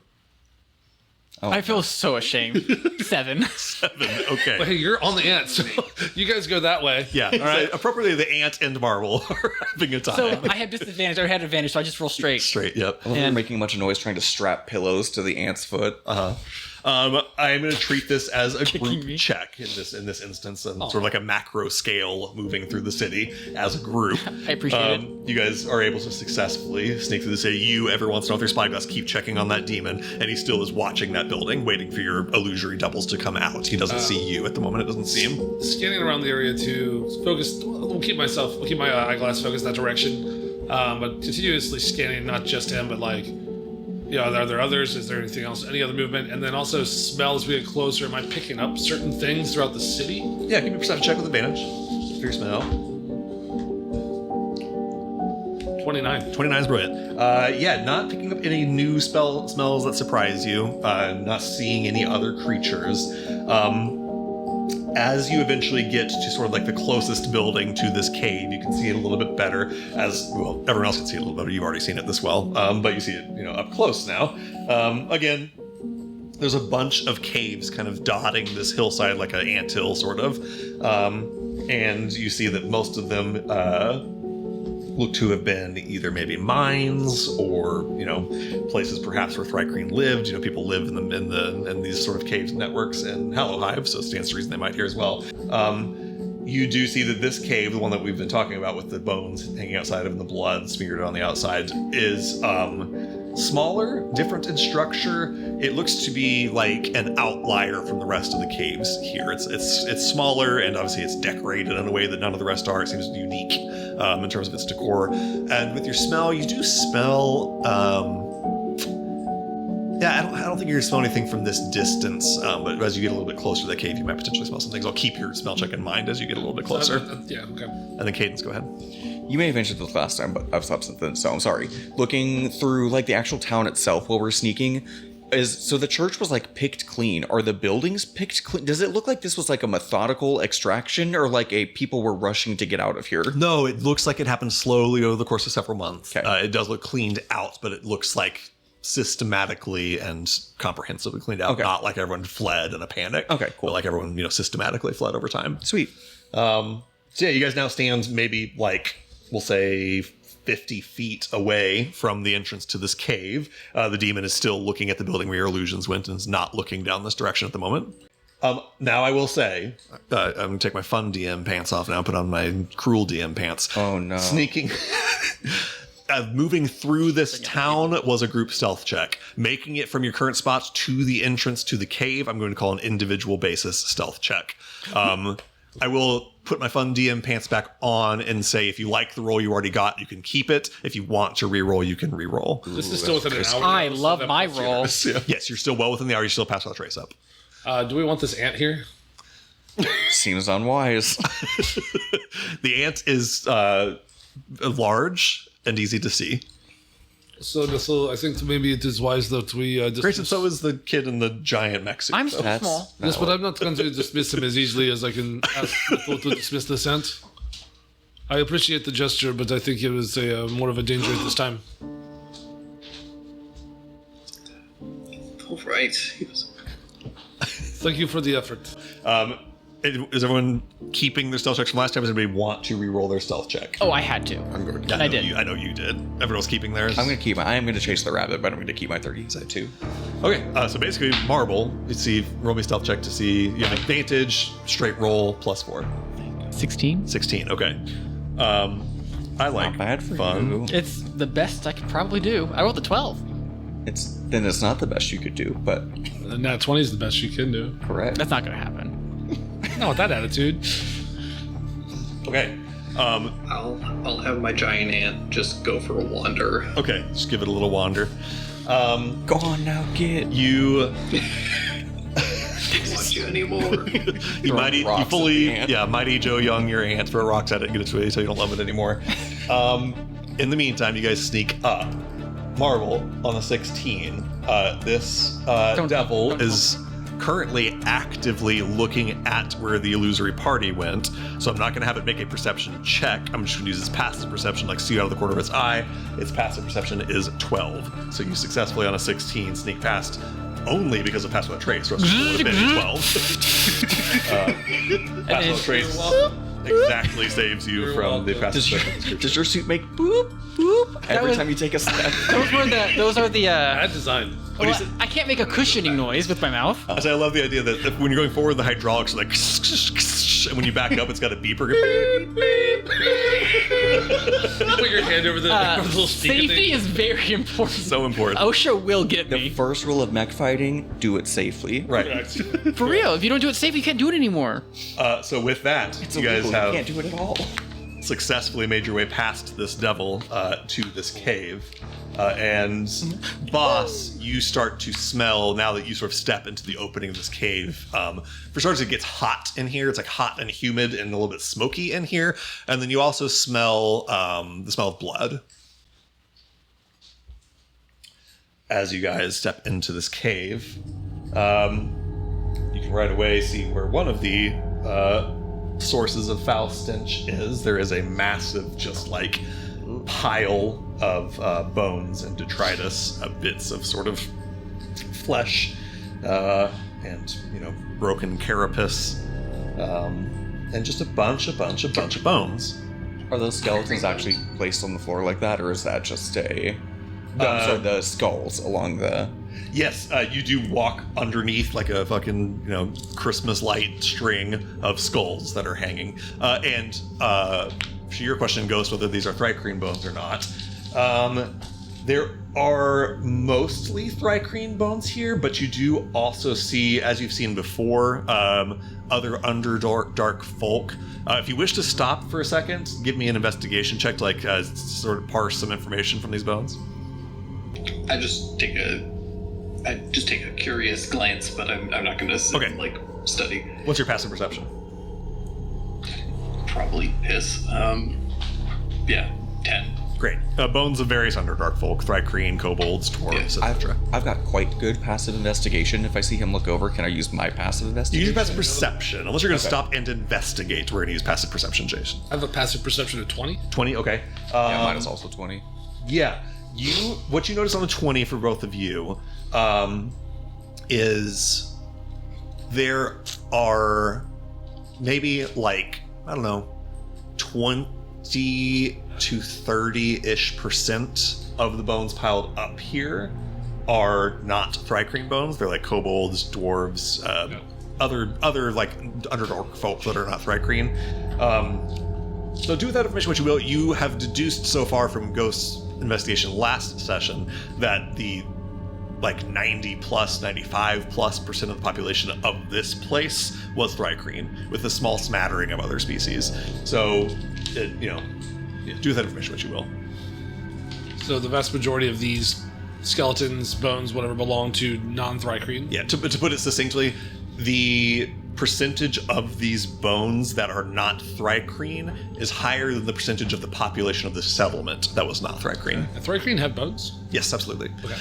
It's, they have a carapace on the outside, but their internal biology is kind of humanoid. They have flesh and bones. I guess I never really considered that so much, but I turn to Ghost and I'd like to say, this is a much higher density of Downthrykreen than I expected. Do you believe that these were slaves? Or captured and brought here?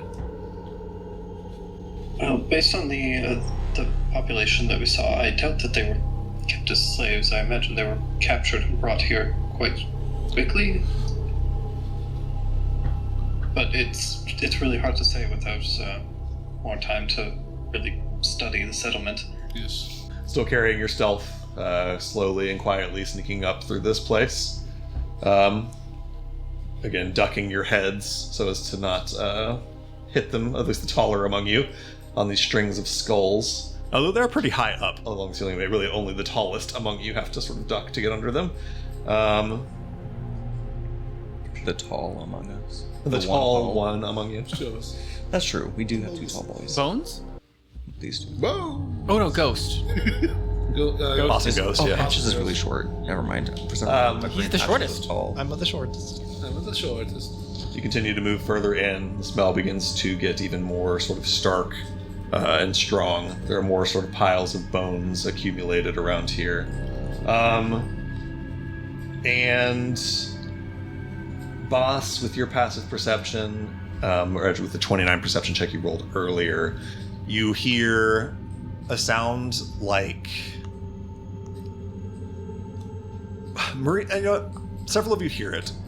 Morisco's kind of hair stands up on the back of his neck because it sounds like the sound of a meat cleaver going through meat. It sounds like meat being butchered. There's the sound of like a thunk of something sharp hitting wood and the squelch of something being cut. Sorry, Marble, go ahead. Oh, I just wanted just in case we get in combat, I want to be near the front, like in the front. Okay. Since I'm a Yeah. tank, If you tank want in the front, and then I guess Marisco can tank in the back if you Sure. want. I put you guys here in this order. If anyone wants to say anything about their marching order before you move any further, let me know. Slightly back if I can. Middle of the pack. Patches. Kind of middle-ish. Boss, do you want to be anywhere in particular? Is that Set me up beside Ghost, underneath Ghost there. So I guess Marisco can be up front then. no, That'll be push me a over good to the map. right of Patches. I'm gonna go to the east. Oops. Yeah, no, right there's perfect. That's great. Okay, got it. And then Morisco will say, I feel like he'll probably want to be up front yeah, with me. close to the frontish, look up there. Our short tanks. Short tanks, Short kings. short kings. Bones, go ahead. Real quick, has anybody already asked about the conspicuously arranged skulls? Not really. Sick. Those read like tripwire traps. What are those? Give me an investigation check. 16. 16. They look like innocuous, literally hung like decorations. Cool. Yep. Yep. You guys proceed and kind of round this corner. Go Do I ahead, boss. smell any sort of okay? So blood, death, whatever. Do I smell like meat? Like I mean, Yeah. recognizably so. Like, does it You don't smell smell. like more like a foul meat than it does like a sweeter meat from like the surface? You know? You smell the smell of like rotten meat and rotten flesh. What you are smelling doesn't register to your senses as food. It doesn't register as meat. You get the sense that there is maybe people being cut up here. Okay. You guys round this corner. Oh, a quick cursory glance then at the bones as I smell this. Do these bones appear cut? Some of them, yeah. With your passive perception 20, some of them the bones are like sundered and like cleanly cut. Yep. You see like where the marrow would go. So I was gonna whisper to everyone like, they are chopping up the people. Yeah. We should move quickly. You guys round this corner here to see. I'll reveal some things for us. What's the lighting here? Is it dim? It's completely dark in here except for light sources that you guys are bringing. I don't know if you're bringing any, so you guys let me know that. I'm diminished. Let's say earlier you guys had put all your lights out and Cadence has dark vision, so no lights from you guys. Importantly, is what's no Yeah, tool? I'll activate the thing. Yep, so you have light that only you can see ghosts, but the remainder of your party is in darkness. Or you begin to be sort of in dim lighting as you see that there is like flickering firelights from around this corner. Not very much of it, but just a little bit. As you round the corner and see into a space. Ooh, Pleasant. Cute. no thanks. Cute. Just like Mom's kitchen. you guys round the corner and see into the first and most immediate thing. There's a brazier, the source of the sort of flickering red firelight that you're seeing, where there are a couple of implements, large tools, pokers, and such, getting heated in the fire. There is a wide open space with bones scattering the floors, many of them with bits of flesh still attached, many of them chewed on and sundered. There is a pit over in the corner that has like a big heavy rope net hung over it and like a tiny little hand crank crane that looks like it has like a big giant hook on the end, not currently attached to anything, just like a hook laying on the floor. You see crates and barrels along the western wall, where Boss, you can tell, is the strongest source of the smell of rotting meat and dead flesh. There are barrels that have blood spilled down the sides of them as if they're full with blood. And then the most noteworthy thing that you see right away, there is a table that is made of heavy wood, like butcher block, that has manacles attached to where the hands and feet of a person laying across it would go. There is a essentially halfway dismembered body on it. Everything from about the belly button down is cut into chunks and is kind of just laying out as the rest of the body is sort of being cut from the bottom up. It is the body of a thrycreen, just an ant-like thrycreen. And then there is, standing before this grim butcher table, the butcher. It is a scorpion centaur situation, maybe the size of a very large horse or so, with the body of a giant scorpion of the hook the size of a dagger. And from the front of the scorpion emerges a human-shaped person, torso, holding in his hand a massive cleaver's knife that he is slamming down into this body, butchering it to pieces. And you had to do this? No, I chose to. And this person turns to regard you. Even though you guys rolled extremely good stealth, turns over in your direction. You see that the head has like a golden brass helmet with a horn on it, behind which you can't really see the facial features. And we are going to roll initiative. Friends at home, we'll be right back. We're going to roll initiative. See you in 30 seconds.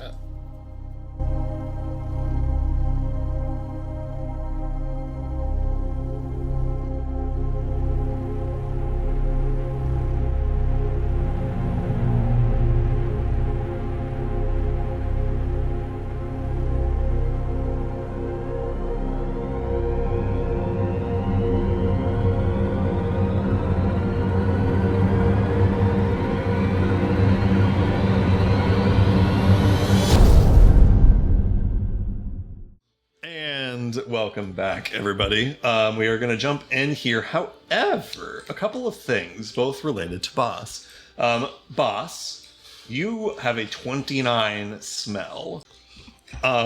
You sort of extend your trunk forward a little bit to pick up the air in this place. You smell a cindery, smoky, sort of sulfur smell that you can't account for. You smell a smell like a wet dog that you can't account for. You, with your very good hearing, hear a kind of like labored humanoid breathing that you can't account for. Not labored, but like tense. Yeah. What I will say to you, you don't see anything else in this room other than this guy, but you hear that there are more creatures here than just this. You hear that there are creatures that are hiding, presumably in some kind of ambush. On the subject of an ambush, give me a spell casting check, just straight wisdom, and let's say DC 12. Add my whiz. Just add your wisdom to a D20 roll, yep. Oh! Can somebody else say what that is for me? please? Natural 20? Hell yes. Or 25? Okay, as I often do, I couldn't decide how Pass Without Trace would affect a thing, so I decided to put it to a spellcasting check. I think it's kind of ambiguous whether Pass Without Trace would mask your smell or not. On a nat 20 spellcasting check, Pass Without Trace masks your smell. because your smell is masked, I need to go back and briefly retcon something. You guys round this corner, peek into the room, and see this guy chopping up meat. He does not see you. You guys are all currently hidden. Nice. And you guys essentially have a surprise round right now as we jump into initiative. Finally, after getting surprised twice. Our turn to Is do there the any way game for cake. me to tell the other people that there are at least 3 more without breaking this? You can hand signal, point around the room a little bit. Yes, I think you can communicate to your friends like, hey, there's more in here. Okay, with that, we're going to jump into combat here, assuming you guys wish to spring an attack, which I'm assuming you do. Yeah. Bones, you are the first to act. Amazing. I wasn't expecting to go first. I'm going to use my bonus action to Hunter's Mark the guy directly in front of me. Okay. And then I will shoot him in the face hole. Okay. You are hidden from him and have advantage. Love that. Not a crit today. 27 for a bajillion. Absolutely. 27 for a bajillion, like you rolled a 27 on the die. Oh, yes, right. You're so right. 17 for 27. I'm right. I've got you. You got me.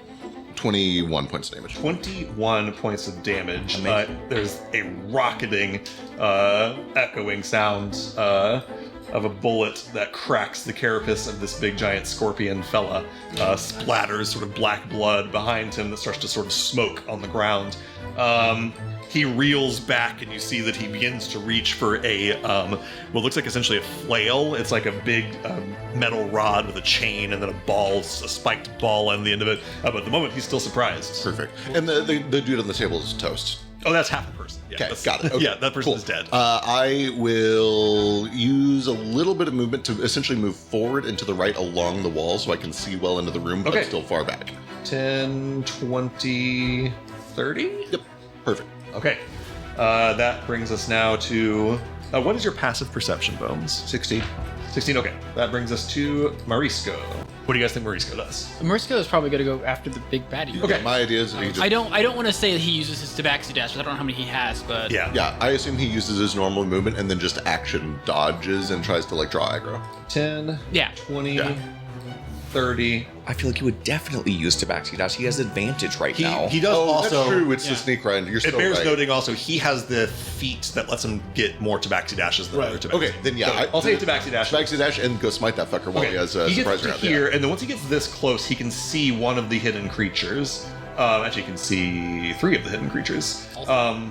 One kind of snapping out at his ankles ineffectively as he runs by. There is what looks mostly like just a furry black dog, except that it has curled ram horns that come off its head in front of its ears, and its eyes are 2 red-hot coals, and you see fire dripping out of its mouth like flaming spittle.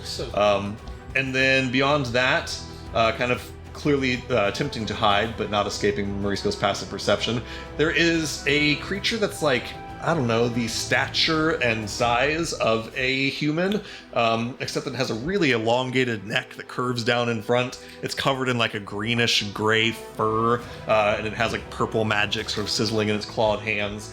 And then behind that, also attempting to hide, pressing itself against the wall. Hey, it's Mauricio. Hey, right on time. Or, yeah, Mauricio. Is a Thrycreen, all dressed in black robes, an ant-like looking Thrycreen.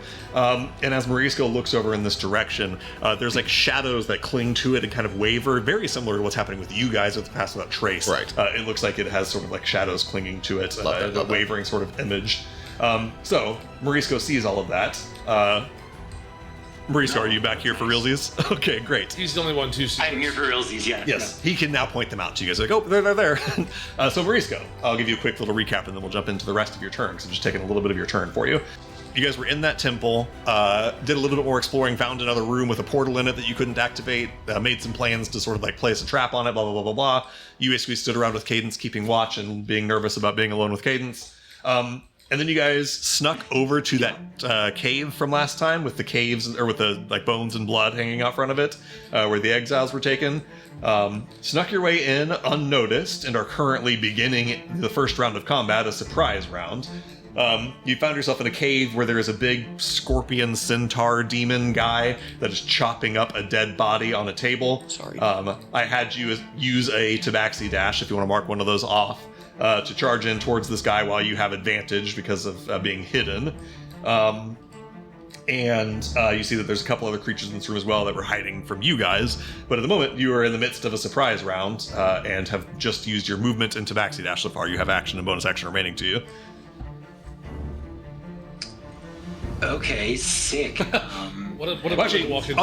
That's Let cool. me step backwards. You can decide if you want to use your tabaxi dash or not. So far, you've used movement. You are right here in this space, and you see what you see before you. So I'll let you decide if you want to tabaxi dash or what you want to do.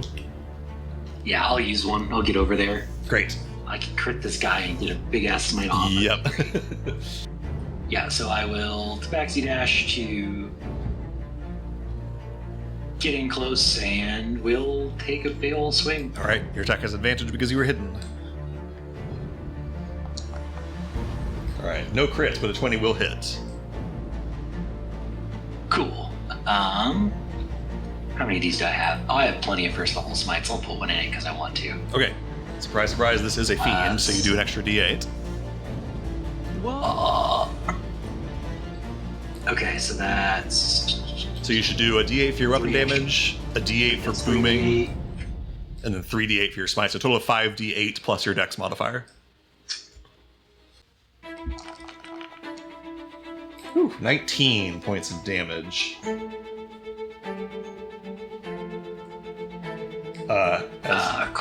Cool. As you stab your rapier in, it crunches through the sort of carapace of this guy's scorpion body. The legs kind of curl up underneath. It didn't even see you coming as you dash around the corner so fast. And then there's just a flash of bluish light and the smell of sea foam and salt as this thing reels backwards, screeching from inside of its sort of brass helm. Didn't like that. That's your movement to Tabaxi Dash and Good. action. I don't think I have a good bonus action at the moment, so that'll be it. Okay, that then brings us to Basamaji.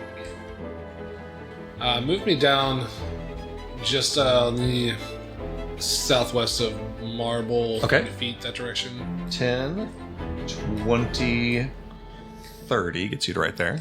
Am I in sight of the robe Thrycreen? You are. He's gonna have some cover as you're kind of shooting past a bunch of obstacles, but he is in your line of sight. Yes. Okay, well, I'm gonna just go ahead and cast Moonbeam Okay, sweet. on the big guy. Though. All right, cool. On the big guy. It's a 5-foot radius. Is that correct? Correct. Still hits him correctly. Absolutely. Which kind of space do you want to put it on? Just like centered on him, or because it has to be in one of his quadrants to fill a space. It sure doesn't really matter to me. I think top left. Okay, cool. From the ceiling of this cave, there emits a bright white pillar of moonlight that comes down onto him. I think he makes that save on his turn, if I'm not mistaken. Yes. The creature starts his turn in it. Okay, great. That is your action and your movement. Do you want to take a bonus action? The search I have as a bonus action. What does that allow me to do in an open space of this nature? You can look around to see if you can find something that you're missing, find another creature, find if somebody's hiding. You could, essentially you make a perception check or an investigation check for the purpose of which is up to you. What I'm thinking here is the meat pit. Yeah. Are all 4 of those corners like held with locks? Yeah. That's what I'm looking for. Give me a perception check. 14. 14. You look down in that direction, and there are essentially just kind of like hooks bolted into the floor, and they're just kind of wrapped around it. They can be kind of undone with that. Pretty easily. Yeah. Okay. Is there noise from there? Earlier you heard breathing. You hear more breathing. You hear somebody down there like startle, like a gasp. Especially at the sound of Bones' gunshots, you hear a gasp and like a yell down there. There's at least 1 or more people down there. That's my turn. Okay, that brings us then to Ghost. Oops. Christ, I'm so useless for this. Can I see the Hellhound from here? What's your passive perception? Terrible 10. You probably don't see him. Both Morisco and Boss are like pointing. They're like, "Oh, there's something there," but you don't see it. Okay. I think what I'm going to do is I am going to kind of hang back here, and I'm actually going to hold a spell Okay. I am kind of watching the way that we came partially, and also like kind of glancing between the two because I'm expecting that that guy to have heard the gunshot and the spine devil. So Okay. yeah. Makes sense. All right. You begin casting a spell and are holding it right now. Yep. Okay. Next up in initiative, the Hellhound gets up to its feet and begins to growl. There's like fiery spittle dripping from its mouth. It is no longer surprised. That is the end of its turn. Bones, go ahead. Real quick, small note. Moonbeam is large. It's a 5-foot radius. Oh, 5-foot radius. Yes. Okay, gotcha. Yeah. So you can put on the Hellhound too? Yeah, if you want to, you can put it on the Hellhound too there, boss. Oh, good call. 5-foot radius. Yeah. Excellent. Thank you. So cool. Perfect. Great. Okay. Okay. The Hellhound would take damage right now. Yeah, that is the start of the Hellhound's turn. So right now makes what, a Constitution save? Ooh, nat 20. That saves. Total 22, so it's good. Does it take half damage or is it none? It does take half. Right, so that's going to be a 16 total, so 8. Okay, so 8 points damage. Got it. Okay. That is the Hellhound's turn. It ends its turn, but it is no longer surprised, and that brings us now to Cadence. It's not a shape changer, is it? It is not. It is not. Thanks for checking. All right, I will do 30 feet of movement to get right up here north of boss. All right. I think I'm just gonna shoot. What you shooting? Sorry, spider. Big fella? Or scorpion centaur. Okay. 21. 21 will definitely hit, yes. 17 piercing damage. 17 points of piercing damage. Ooh, this guy's looking rough. There's been 2 bullets that have gone through his sort of side and oblique area, and then one through his like scorpion tail. And Morisco has a rapier still that he's pulling out of his scorpion side. And Look at then I will bonus. I'm out of movement. There's nowhere to hide. I will bonus action help Bones Okay. attack the scorpion centaur next turn. Understood. So right behind your pistol, you shoot your little accessible inventions. Yeah, I would like flavors. The little spark starts, charging up underneath my pistol, and then I'm like waiting for Bones to start lining up a shot, and Oh, then yeah. I'll You let meet it. Bones' eye. You guys nod at each other. Shine a laser in his eye. Okay. That brings us to the back. This robed Thrycreen kind of startles, did not hear you guys coming. That's the end of his turn. He's no longer surprised. Next up, this butchered Tlinkali finally reaches his hand up. He has attached to his waist this flail. It's like this iron rod with a chain and like a ball and a spiked ball on the end of it. He holds his hand up to his side. There's like a purple light that flashes over his hand and forms like a tendril down to the rod, and the rod leaps up to his hand. He grabs it, starts to kind of swing it around. You see the lightning crackles across it and trails on it. However, that's the end of his turn. He was surprised. He's no longer surprised. So he has to do a Oh yes, Constitution saving throw for con, that. please. That is a 15 total. Nope. All right, takes full damage. 8. 8 points of radiant damage. Boy, this guy's not gonna get a turn. He's looking so bad. Cool trick there, bitch. So cool. This guy was gonna be so cool. He was until he wasn't. Marble, that brings it to your turn. I'm going to move here, and then I'm going to turn large and pick up these 4 spaces. Describe that into your microphone, please. I'm going to move here, and then I'm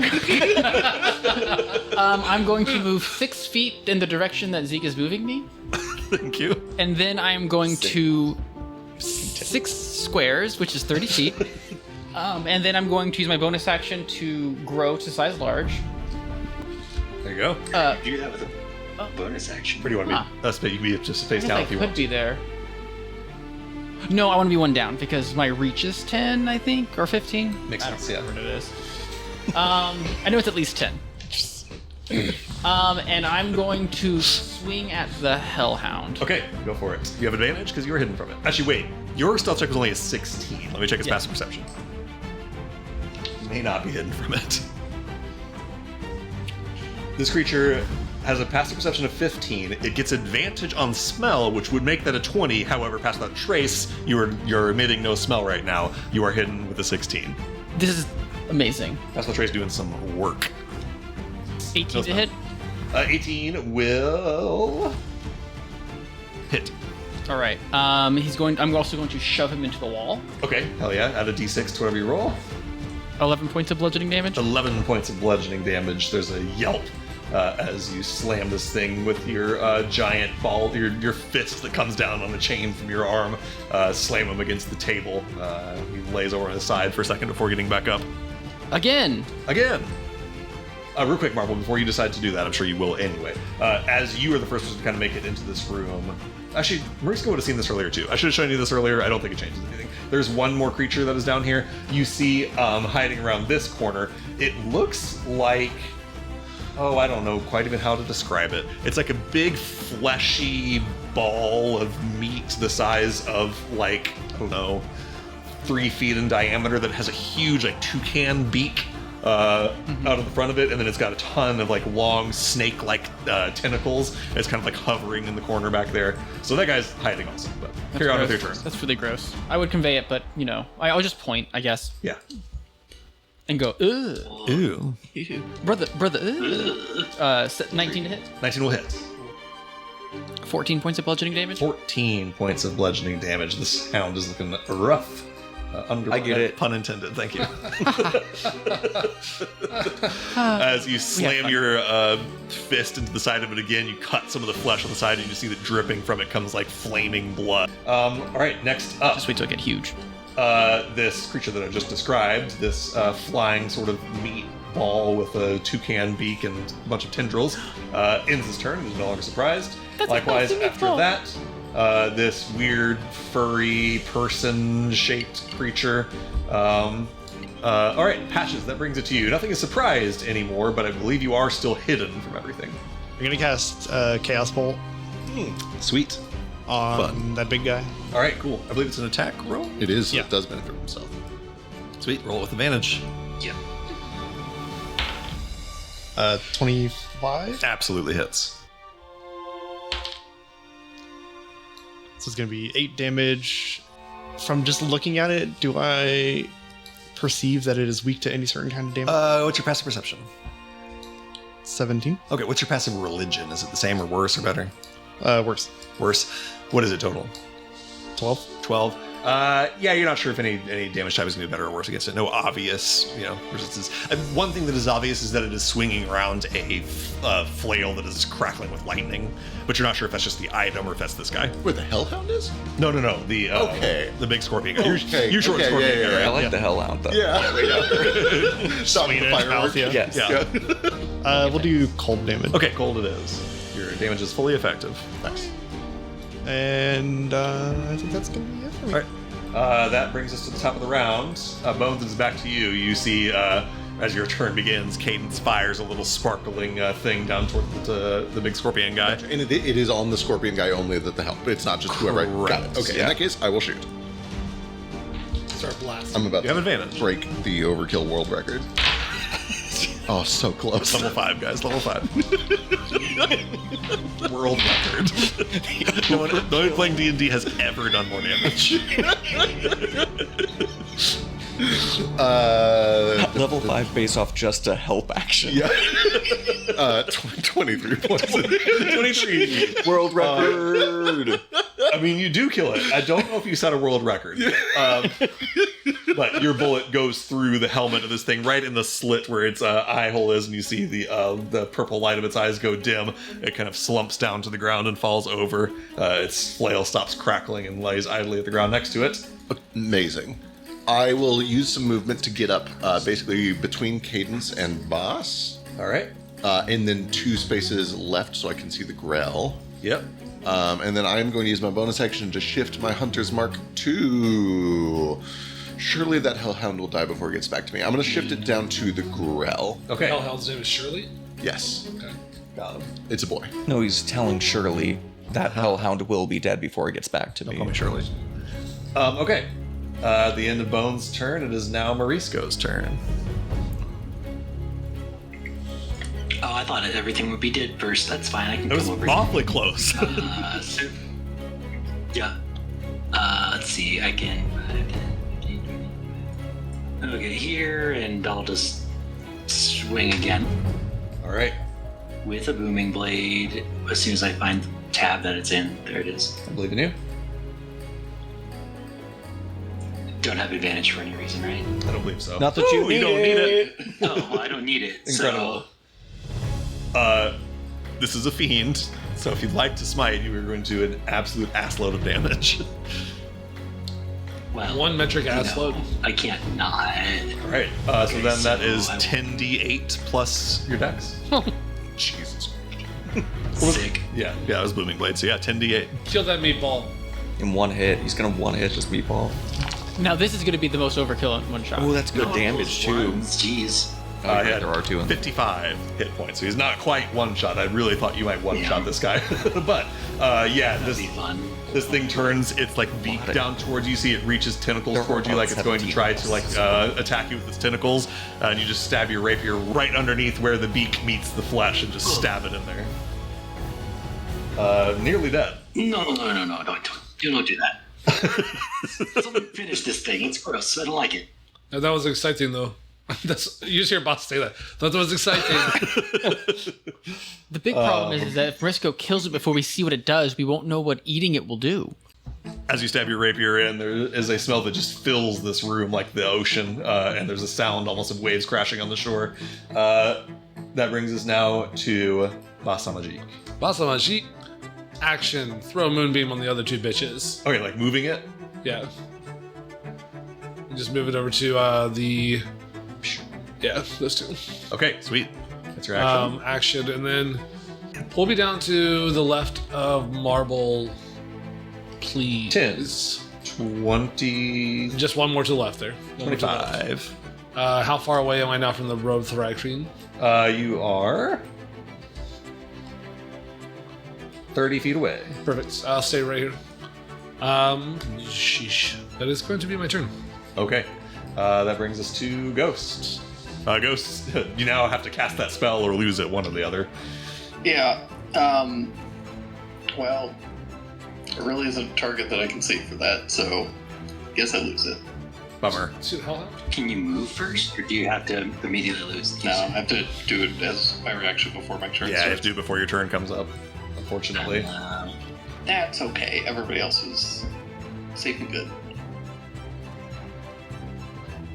Honestly, everybody kind of kicking ass. Honestly, I know, it's Honestly, I think I'm gonna continue to just like hang back here, not get hit, and kind of watch the rear entrance for that spine devil or, okay. God forbid, other reinforcements. Noted. I will kind of move back here just to kind of like stay a little bit closer to the party and also get just a better look at the room should anything crazy happen. Okay, sounds good. That's the end of your turn. That brings us to the Hellhounds. My god, bad guys get a turn. Real quick, something I don't really understand. This is more about like mechanics of this game. Yeah. Is there at any point? Sorry, actually, not at any point. I'm sure there's at some point. At level 5, is there any way to make this Hellhound my best friend forever? What a great question. Best friend forever is a tough sell. Yeah. Best friend forever is kind of a role-playing question. Yeah. Mechanically, you're pretty sure that this is not a beast. You're pretty sure this is some kind of demon or something, meaning that something like a animal friendship or whatever is not going to work on it. Right. So you would need some sort of like charm monster or something like that, and even that is only for as long as the spell lasts. Right. Yeah. I know you'd love to make him your friend forever, and I want it for you, but it's going to be hard. You brought him up, and I was just like, he's I so know. cute though. He's cute and cool, and I love him. And he wants to do a little bit of killing if he can. That's fine. Honestly, at this point, Let's see here. he's earned that he's right. misunderstood, guys. I'm trying to think, even with extremely high level magic, I'm having a hard time thinking of ways to turn an enemy into your friend forever. I know Yeah, that's at a certain like high level point, maybe like RP just plays in. And we're like, oh, well, Right, right. Yeah, I think you're all level feeble-minded? 19. Could you feeble mind it and then but just still, literally, still recognizes explicitly, it the person recognizes it you as an Oh. enemy. Yeah. intriguing? Yeah. Okay. Have you tried Stockholm Syndrome? Oh, you could try that. You could try true polymorph and turn it into a rock and glue some little googlias on, and then it'll be. I do love That's that. not what I want. What you want And we is can just try. what you want is like a familiar or a summon demon or something like that. Well, no, I just want him to be my best friend. I think he's been very clear about what he wants. I don't think they did like him. I think he has to stay with me. Just like when we do hang out, we have the best time. There is a spell where you can conjure like an angelic messenger, which could be a demonic messenger, and like hire them for a job. If you had enough gold, you could pay a demon to be your friend for the rest of your life. Yeah. You have to be very rich. In the My interim, grandfather's rich. Okay. in the interim, this Thank guy, you guys. Thank you. this guy already had a best friend and just watched him get shot in the head by Bones. So he runs kind of right over here, staying within Marble's reach. As he goes hunkering over towards you, Bones, you see this flaming spittle dripping from his mouth. He takes a big inhale, and then with a large howl, there's a gout of flame that spits out of his mouth, hitting Bones and Cadence. I need dexterity saves from the two of you. I might give him resistance based off of. Typically rolls. Yeah. 18. Never mind. He's good. Not 18. 9. 9 is, wow, a failure. Look out. Just in time. What was it?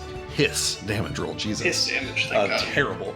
Cadence, you take 11 points of fire damage. Is Uncanny Dodge only attack rolls? Tackles. That's Okay. correct. And Bones, you take 5 points of fire damage.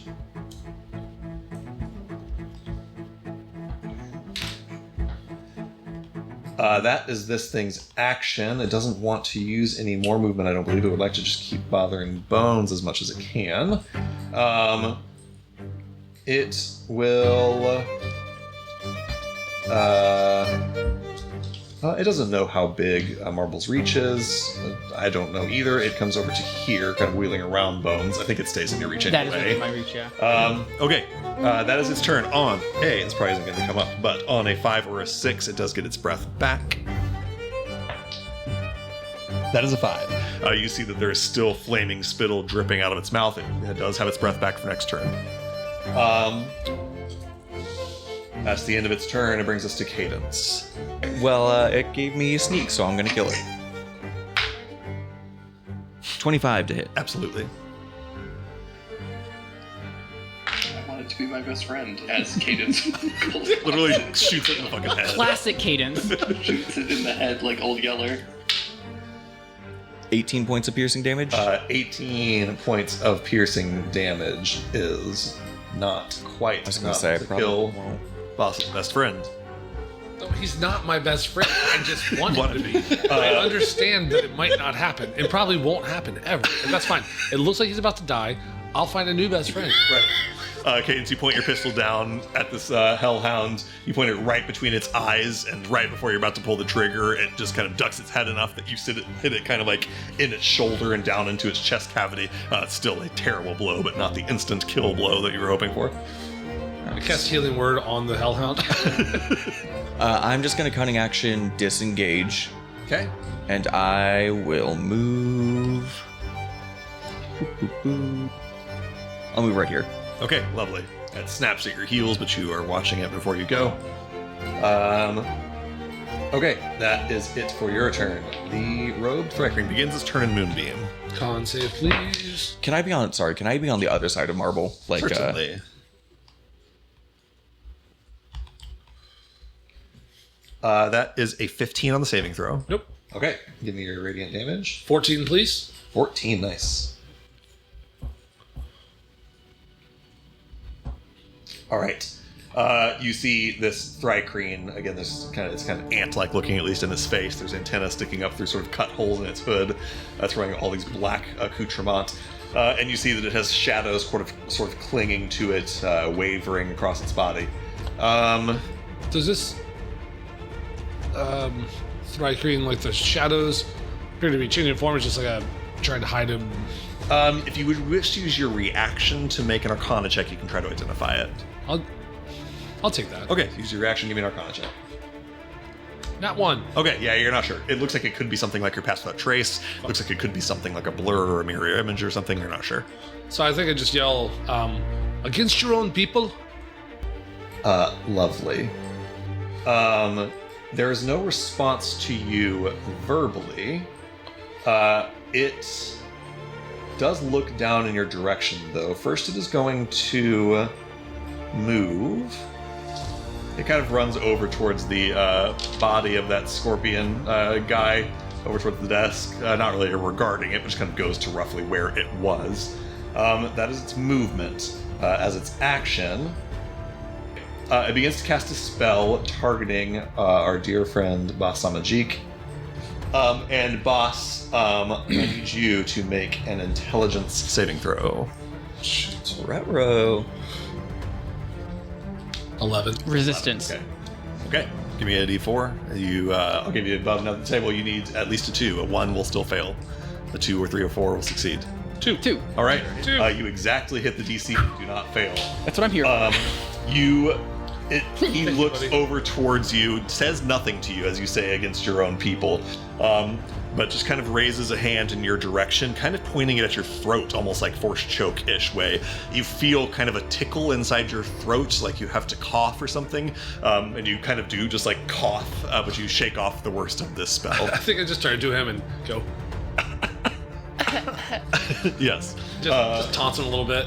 That is his action. That is his movement. As a bonus action, you see towards the end of his turn, his like wavering shadow thing starts to fade. He uses a bonus action to reactivate it. You see that his other hand, his one hand is reaching for your throat, the other goes up into the air, and he reactivates his wavering shadows. That's the end of his turn. On a 5 or a 6, he will get the wavering shadows back for his next turn. 6. Okay. He does regain those shadows again that he can use again on his next turn. Okay. That's the end of that fellow's turn. Next up is Marble. Question: having mirror image myself, can I tell that this is like a way that? Like, do I feel like it would be hard to hit him? I guess. If you want to use your reaction to try to identify it, you can. Otherwise, you're welcome to intuit what you wish. Yeah, to. I guess it's just like okay. I will not give you the mechanics without a reaction. I got you. If you shove a creature into another creature, what happens? Do they stop, or can you push them both back? I think they kiss. I think that they would probably stop. I would probably treat it like falling onto another creature, where they essentially split the damage of it. Because here's what I'm thinking: I can hit him. If I hit him, I can shove him Yeah. back 10 feet. Yeah. I can hit him again, and I can shove him back another 10 feet and hit him back into Moonbeam. Yeah. Here's what I'll say. If the first attempt works, you hit him, he runs into the Quaggoth back there. They will each split the 1d6 I don't think the damage. first one will get him to. It will get him right in front of him. I see what you're saying. So if you get right in front of him, you don't quite hit him. The next one you hit him.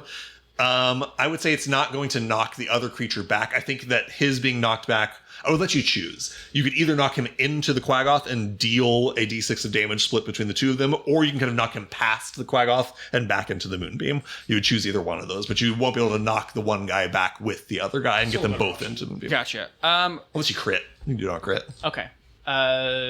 Just sort of hope that I can hit him through this wave. All right, first deck, you do have disadvantage as expected.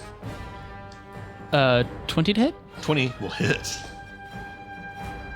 for 10 bludgeoning damage. 10 points of bludgeoning. Sorry, no, I lied to you. 14. It was full damage. 14, nice, Jesus. Yeah, you slam your fist on the end of a chain into this guy's chest, and he stumbles backwards. You hear a crack of something cracking in his rib cage. He stumbles back to the edge of that moonbeam. And I'm assuming he doesn't need to make a concentration or anything. He's not concentrating on anything I right hear now. Boss scream once again. Against your own people? And then I will step forward. Enough. Yeah, I think that's. That gets you in range if that's where you want to. Yeah. Actually, can I do? No, that's. Let's see. Can I step one up so that the Hellhound's still also within my range? And would I be able to? That keeps. Yeah, it's going to be one or the other. Oh, okay. I see. Then yeah. Then the place you put me is fine. And then I will try to hit him again. Okay. All right. Thankfully, it was both the same thing. So 26 to hit. Jesus. Nice. For 10 bludgeoning damage. 10. And I'm just gonna push him. I kind of want to push. I want to push him back into the moon. Okay, you got to push him, smack him past the Quaggoth, and kind of end up like right over here, such that he doesn't Perfect. push the Quaggoth away. And, back into the And moonbeam. then I will back up so that the Hellhound is in my range. You know what? Actually, the Quoth goes up next. Okay, I'm going to step up so that if he gets, in order to get to like, I want to put him in a range. If he has to like leave my range to get to any of my allies, if I can Makes try sense. that. Right there. A little bit more forward so that he has to like, if he You want to get the Quaggoth in your range. I don't want him to be able to get, if he has to get out of my range to get to my allies, type of stuff. There you go. Now he's within 15 feet of you. And I know I'm beating a dead horse here, but after that second hit, I think you need to be one more to Yeah. the west. I want him to have to leave my range to get to like Bones and Cadence. I see what you're saying. There you go. Now he cannot get to Bones or Cadence without leaving your range. so once Assuming he again, doesn't also have reach. Boss screams Yeah. once again after he gets hit again, blood flying from his face. Like, against your own people. Yeah. Just very pissed off about this one. Yeah. He seems unresponsive to your anger. Oh, And that's fine. I'm just pissed. Yeah, no, absolutely. I love it. All right, that brings us to this growl down here. Boy, this guy just got absolutely fucked by Morisco. Good job, Marmar. He pulls back away from Does he you. want to forever now? He does not want to be your friend forever. Thank you for asking. Okay, Um, just checking. Just a flying meatball with a bill. he pulls himself free from your rapier and reaches his long, awful snake-like tentacles down towards you with an attack roll. Oh, 13, I'm sure misses. Yeah. And after that does not work, he tries to just snap at you with his beak. Terrible, Jesus. Yeah, this guy just tries to tussle with you, but he's like barely keeping itself afloat. Awful. This guy does not have any idea what a booming blade is, and wants to get closer to that pit. So he does step over to like right here, and you can roll your booming blade damage. Sick. do you think it's 2d8 now? 2d8, yep, at this level. Sick nasty. Cool. If you max the damage roll, And it'll kill only him. the initial damage is doubled for a crit, right? That is correct. Okay, just double checking.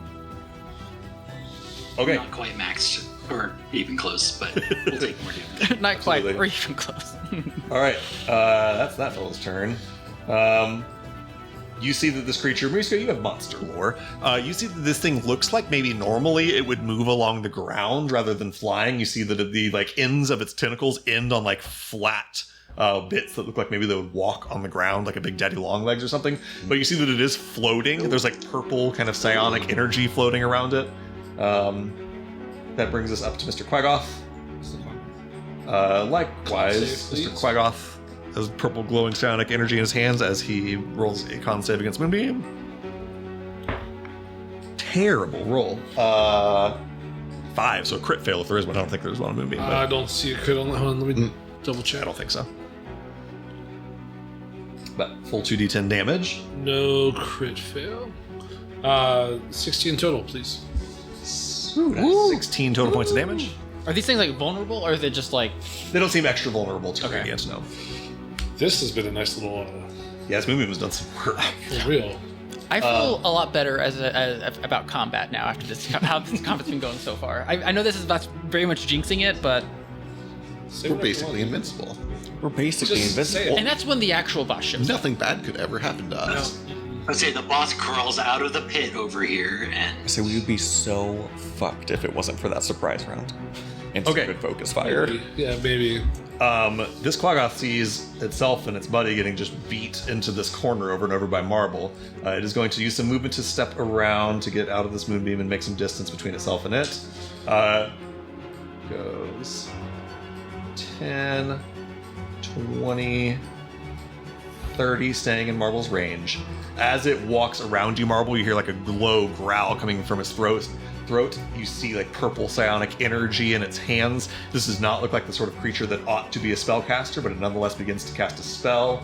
And I need you, Marble, to make a wisdom saving throw. Sorry, I heard you say int save again. Okay, I'm going to use resistance. Okay. Because I have a total of 9 right now. I don't know if it will help, but 13. 13. A 9 would have been a failure, a 13 is a success. Whew. You take a total of 5 points of psychic damage as you see this thing points a finger towards you and you feel just like a splitting pain in your head. But you resist the worst effects of that. Okay, that is this thing's movement and action. It does not have a bonus action to use. That is the end of its turn. Next up is Patches. I mean, I guess I'll just use that spell again. Okay. Chaos Bolt. Yeah. What are you using it on this time? How far away is the quag? 80 feet. Yeah, I'll hit that. Okay, cool. Give me an attack roll.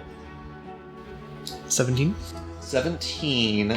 You see your Chaos Bolt soaring towards it. It's a sure hit, and then it moves its hand up with some psionic energy. It's going to cast the shield spell.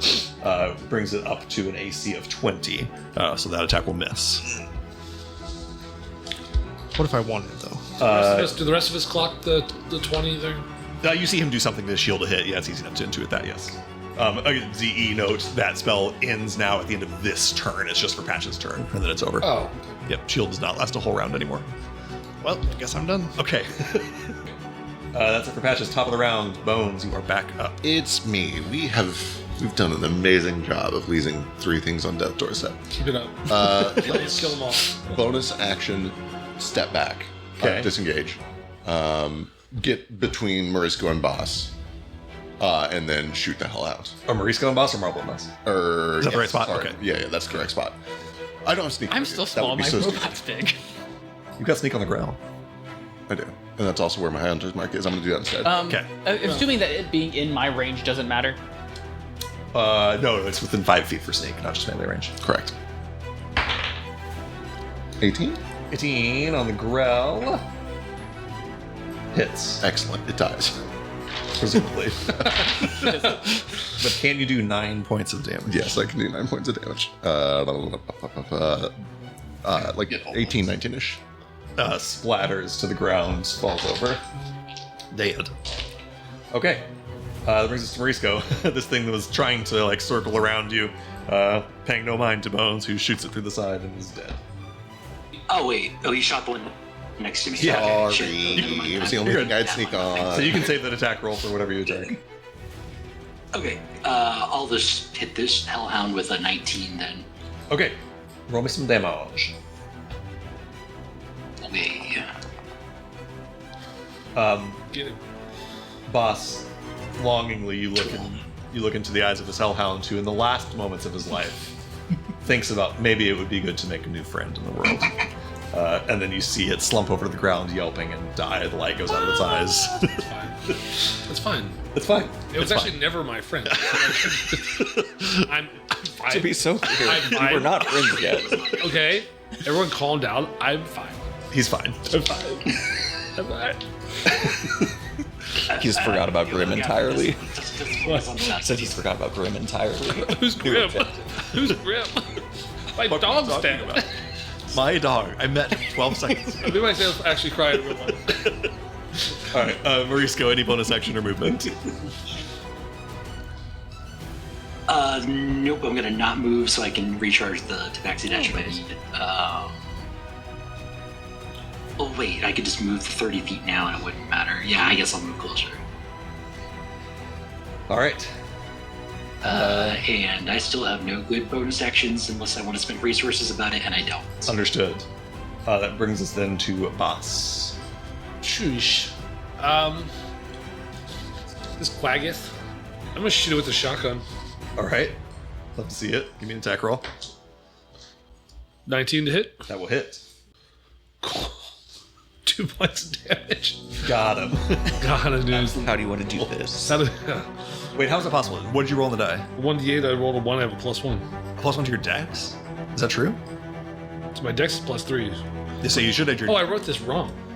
Yeah, so your shotgun damage should be your dexterity, the D8 plus your dexterity modifier. Did you have it correct for your attack modifier? Oh yeah, you So did. the attack modifier is fine, but that's a 4. Okay, 4 points. I wrote that wrong. That's my bad. You're good. All right. I'm gonna run up to it and hit it All right. with my fist.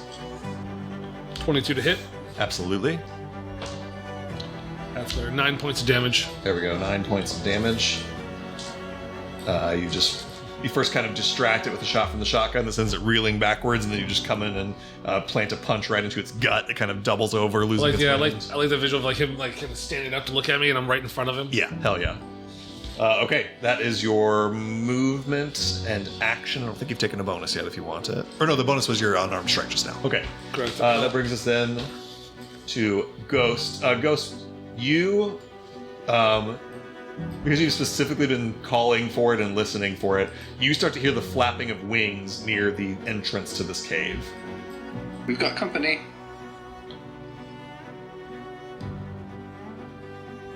I'm gonna run down here, see one of my people being incinerated, be like, oh, that's a problem. And I'm going to try and cast a spell on them. Okay, as you begin to cast a spell, don't tell me what you're casting yet, because he looks to you. There's a moment of eye contact between you and another Thrycreen. And he raises a hand and clenches it into a fist. There's shadow that forms in his hand, and likewise shadow forms around your hands as they hold your spellbook. He is casting Counterspell. Counterspell in ZE always involves a spellcasting check that is contested. What level of spell are you casting? It is the 2nd level. Okay, he gets a +2 then for the mismatch in spell level for his spellcasting check. I will set the DC for you here. He adds +3 to this roll, +2 because of the mismatch. He has +5 to this D20. First time we see counterspell. Mm-hmm. The 10, so it's the 15 is your DC. I need you to make a DC 15 spellcasting check, just straight up. Okay. Is the mismatch the difference between the levels? Correct. Oh, hell yes. You did it. Okay. Yeah, you power through this spellcasting as this darkness envelops your hand. You continue your incantation, and the light of amber sort of shines this darkness away. This guy's counterspell fails, and he does not regain a bunch of temporary hit points for succeeding. He needs a intelligence saving throw, which I imagine he's probably quite good at. We will find out together, won't we? That is a 5 total. Thank Christ.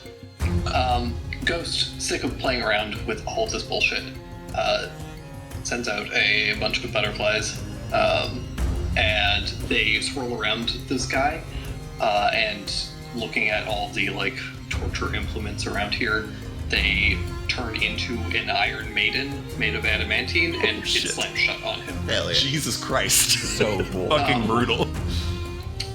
Alright, boss, if you don't mind moving your spell or turning it off, it'll be a lot less cooperative as a corpse. Oh, so this is an illusion. This is an illusion. He's an illusionist. Right. No, that makes sense. That makes total sense. This guy believes himself to be crushed in a Iron Maiden. Yeah. And he will start taking a little bit of damage should he attempt to move or anything like that. Makes sense. I think he'll just take it on his turn if he's being crushed by an Iron Maiden. I don't think even moving will matter. Yeah. Okay, that is your action and movement. Do you have a bonus? To be clear, I am, like, the purpose of this is to theoretically keep him alive, but immobile and unable to perceive us. Yep, understood. I am going to say that... Well, yeah, yes, that's totally fine. Absolutely fine. You can choose for the spell to not do damage, or because it's psychic, I would even into like illusory. I would allow you to deal non-lethal damage if you wish to with it. Beautiful. Love that. 3 All right. points of psychic damage, which he perceives as piercing damage as the spines and stuff start to stab and poke at him. Hell yes. He believes himself to be trapped in an Iron Maiden and pressed against sharp spines. All right, that is the end of your turn, I believe. Yes. Cadence, that brings it to you. Okay, use my movement to come down here and stand next to Bones. I will take my sneak. I'll attack the Quaggoth. Okay. 26. Absolutely. 35 points of piercing damage. 38 hit points is how many he had remaining. Barely still up. You fire the bullet into him right past Boss's shoulder. It goes right through his neck. He starts just profusely pouring blood out of his neck, just barely clinging to life. Amazing. Then I will... This might be a stretch. I'm going to cunning action just try to hide. And I'm going to try to move before whatever's coming around the corner gets here next. Okay, turn. I'm going to say unless you can move somewhere. Well, actually, you're hiding from something coming around the corner. Yes, give me a stealth check. Absolutely approved. The plan is to move to a spot where I can actually No, you're totally hide good. next I was about to say turn. that you can't hide from these things in this room while standing in the center of the room, but you can absolutely hide from something that is still coming. 21. Okay, cool. All right, that brings us to Mr. Robe Thrycreen. Well, Constitution save against. Did you drop Unless you can. So, boss, if you wish to, you can. Boss, drop it. Yeah, you can drop that at any time. There's no like restriction on when you drop a spell. It's up to you if you do or don't. Ghost tells you to. No, I dropped it. Okay, this guy begins to turn trapped in a Iron Maiden. Believes that he can't move or do anything without stabbing himself to death. Barely has hit points remaining to him. I think this guy's only instinct that he has, being like restrained and unable to move and unable to see any of you guys, is to try to break this cage. He's not going to try to break his way out by like pushing on it because that will fucking kill him. However, he's going to essentially make some like attack rolls. You guys can see through your own illusion, I believe. You see that in his hands he starts forming these black shadows and essentially just releasing them inside of there, trying to like break this cage open. He's going to make 2 attacks that I'm not even going to. Well, I guess I'll roll him to see if he susses something out about what happens. He's restrained, so this is disadvantage. Terrible. Okay. Yeah, you see him spend his turn trying to break this cage open. With the terrible attack rules, he does not perceive that the reason that it's not breaking is because it's not real. He thinks that it's not breaking because he can't like leverage the attack well enough. That is his action. That's the end of this fella's turn. That brings us to you guys hear flapping wings from a guy who is arriving just so late. Uses a full dash action. 10, 20, 30, 40, 50, 60. Let's see what his fly speed is. Left with his dash. Makes it all the way to Patches, but he took an action to get that far. Doesn't have any bonus action or anything, so that's the end of its turn. Go ahead, boss. So after the Thrycreen, the rope Thrycreen failed both of those attempts, I really want the last thing him to hear is me once again just yelling at him like, "And against your own people." Mm-hmm. I want him to die with that. Yeah, I understand. Yeah. I hope this was worth it. I guess I'll ask you. Is this like what is with the insights of your party and the insight of even this guy in this cage? What's the I don't know, the vibe of Boss's sort of outrage and anger at this guy? Is it just having betrayed the people? Is this personal for Boss in some way? Oh, it's quite personal. Going to say this has to do with Victor Adamonte a lot too. Yeah. It's not even like I understand like these things like races spread across the world and people have different needs and different issues, different desires. But like the true evil we're seeing here and some of the other evils that Boss has personally witnessed, I think a lot of this has to do with, I don't know if he knows why he's saying it. I think a lot of it has to do with his betrayal. Yeah, makes sense. Marble, as you hear Boss shouting at this Iron Maiden, it is your turn. I swing at the Quagoth. All right, go for it. A 16 to hit. That is its AC. You exactly hit. Can't shield again because it hasn't had another turn yet. Can you do 3 points of damage? I can do 5. Shit. That's enough. But non-lethal because I don't know if this thing is sentient. Yeah, you can non-lethal if you wish to. Yep, you Cadence puts a bullet in its neck and it's like pouring out this black smoking conk. blood that's like sizzling and smoking on the ground, and you just sort of conk it over the noggin. It falls down to the ground. And then I'm going to Tabaxi dash all the way over to Patches, and I'm going to attack the Psionic Devil. Incredible. I'm going to try moving up. Actually, can you move it over? I don't know. I can't really see the tunnels around him. 20, 30, 40. Just let me zoom out. 50 gets you to there. Yeah. I'm just trying to see if I'm going to go up or down. I just can't tell if there's a wall behind him that I can push him into, or if I should just... There is not one. Okay, there we go. I just couldn't see past that. Yep. Okay, I'm going to go diagonally up one more, and then I'm going to try to shove him away from Patches. Okay, got it. Give me your attack roll. 18 to hit? That will hit. Go ahead. Actually, you know what? Can I back up one and pull him instead so that the range people can see him? Does your thing allow you to pull? Pull or push 10 feet. Great, yeah. I want to go up still one more.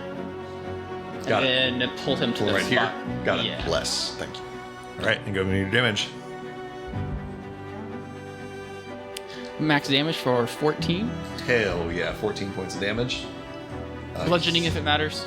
It's not in this case. Thank you for reminding me, though. You slam your big fist behind him and just reel him in. He gets caught up in the chain of it. Has to wriggle free once he gets to that space right there. All right, hell yeah. I believe that's the end of your turn. Yep. All right. This guy's dead. Patches, it is your turn. I mean, might as well just do the same thing. Okay. Another chaos bolt. That's a attack roll? Yeah, we'll have disadvantage attacking guy that's in your melee range. You could just wonder him. You could do spirit What's the- weapon plus. I mean, I could one-to-one. I'm even in the line, right behind him if you shoot That's true. one If of you them. want to right now, you And might just Ghost. hit Cadence. And just Shit, that. oh. Actually, you could hit like all of our friends. True. I've really dropped the ball this fight, so I would appreciate if you would want to wonder for me. Zeke's not feeling good. I mean, does this thing seem like really dangerous? Like it? Wonder? I did. I don't know. Give me an insight check. I mean, I just did 10 damage to it, and it lost a fair amount of health. 18. 18. I mean, it doesn't seem like it is a major threat. It seems to be more of a scout than anything else. However, it did come in here to fight. Yeah, So after presumably it at it least does has some capabilities. It has psionic abilities, clearly. Fair. It was just Have I seen it use a reaction? He's like, You have not seen it use a reaction, though.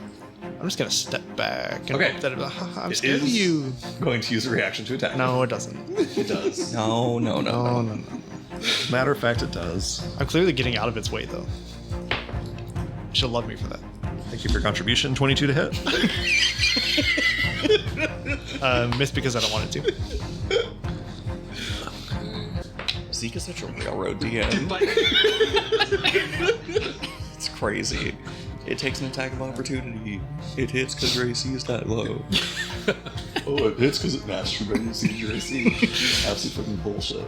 give us some agency back here, Zeke. Jesus. As you step away from it, it reaches a hand out towards you. It doesn't quite reach you, however, it then shoots the spines out of its hand towards you that are glowing with purple psionic energy. You take 9 points of piercing and psychic damage. That is my entire HP.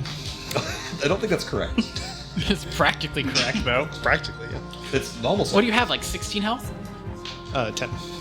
Oh, shit. Oh, were you not at max health? I thought you maxed I off. was, yeah. I was gonna say. I said I had you maxed off. Okay. However, that's just 5 feet of your movement. You got the rest of your turn now. I'm just trying to help you with railroading. It's Thank fine. you. Appreciate that.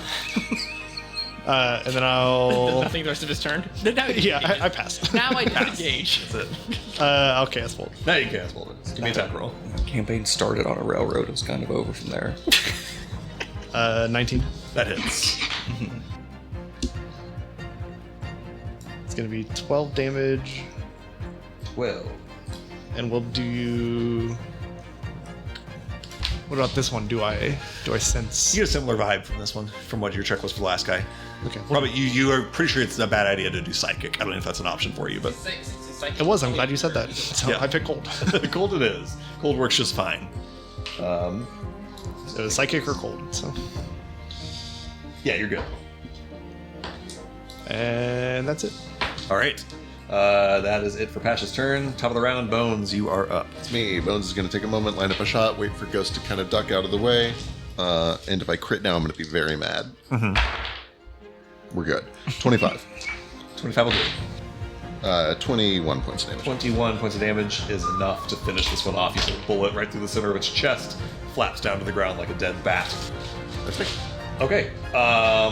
All that is left here is this Thrycreen in a cage. I guess we'll stay in initiative order for now just to conclude its existence. Or this fight, at least. Marisco, do you do anything in this moment? I guess I would look to Ghost and Bob. They seem to be wanting to do. As far as I'm concerned, it's a cultist and probably should just die, but... Yes, just be prepared to attack should things get out of hand, but I'd like to ask some questions first. Okay, I can wait, that's fine. So is it my turn? Yeah. Boss, go ahead. Actually, though. So with my unarmed strike, I want to stomp this Quagga's head in. Okay, it's already dead, but... Oh, is it, I thought he used non-lethal to put him down. Oh, yeah, no, I'm sorry. He was non-lethal. You can kill it if you wish to. Yeah, so I stomp his head in. Great. That's your attack action. You killed Yep. this Quaggoth. Glad you did it. You see that black blood splurts out to the ground, starts smoking. And then I look to Ghost and say, if you have questions, please ask. All right. Ghost, that brings it to your turn. Go ahead. I will step a little bit closer to it I think we've made it quite clear that we're more than capable of dealing with you. So if you could stop struggling, I just have a few questions and then you can go. Okay. Cadence, do you have anything?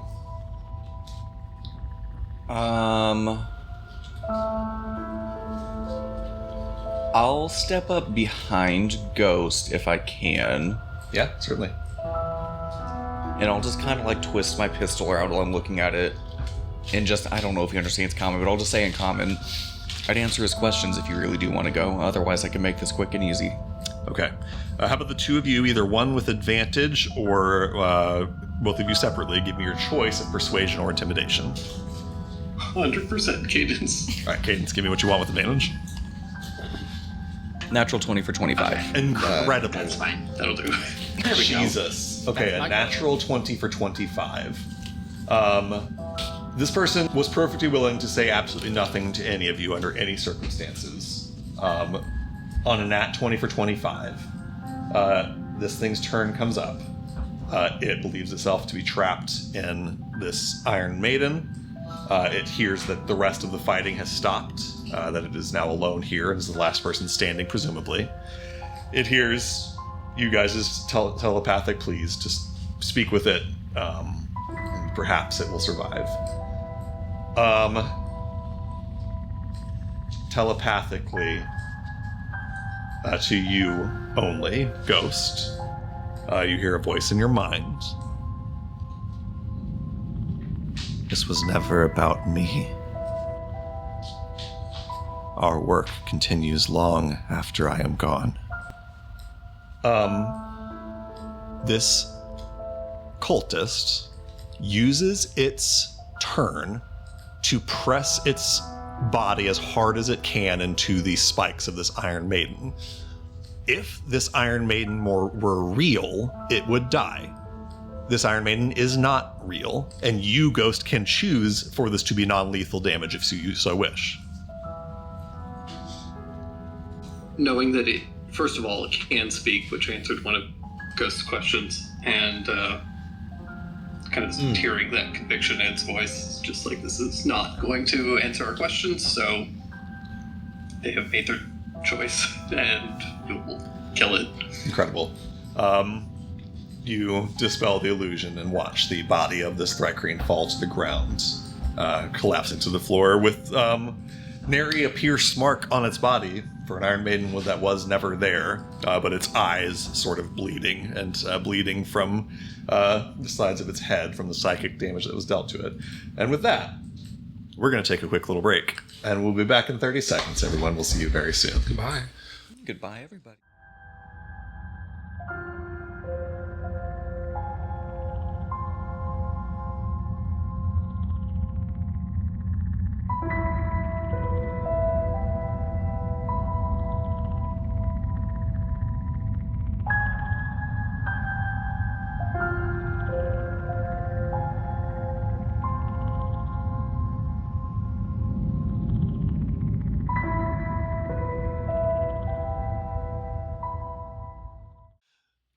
And welcome back, everybody.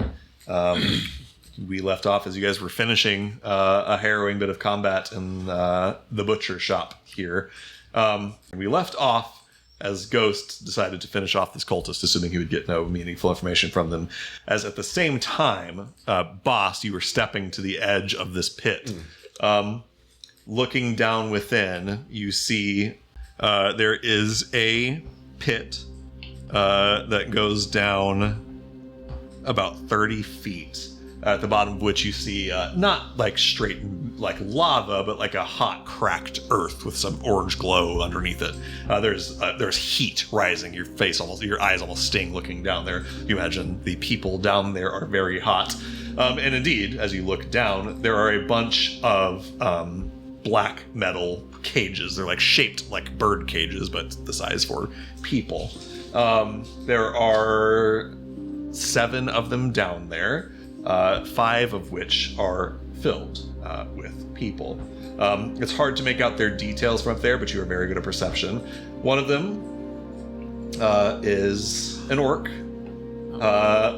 He is sort of brownish red skinned with black shaggy hair and a black sort of chin beard, tusks that stick up.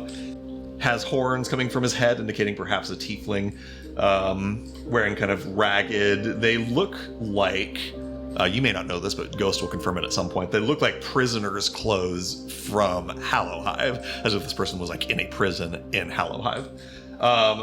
You see a couple of kind of nondescript-ish looking Thrycreens that are wearing sort of like beggars' robes, just kind of ratty brown robes.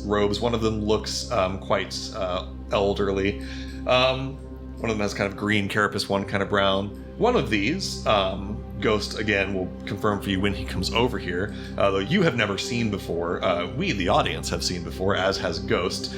Ghost, in your very opening scene of the campaign, when you were walking through the streets of Hallowhive and witnessed a sort of Devorator's cultist kind of preaching in the streets and then being sort of like clubbed by Xanthian priests and taken into custody. This is that individual.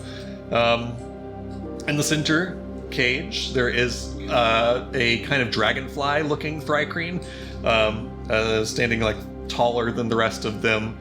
Green carapace, big, bulging, sort of orange eyes, dragonfly wings out of the back, long sort of dragonfly tail.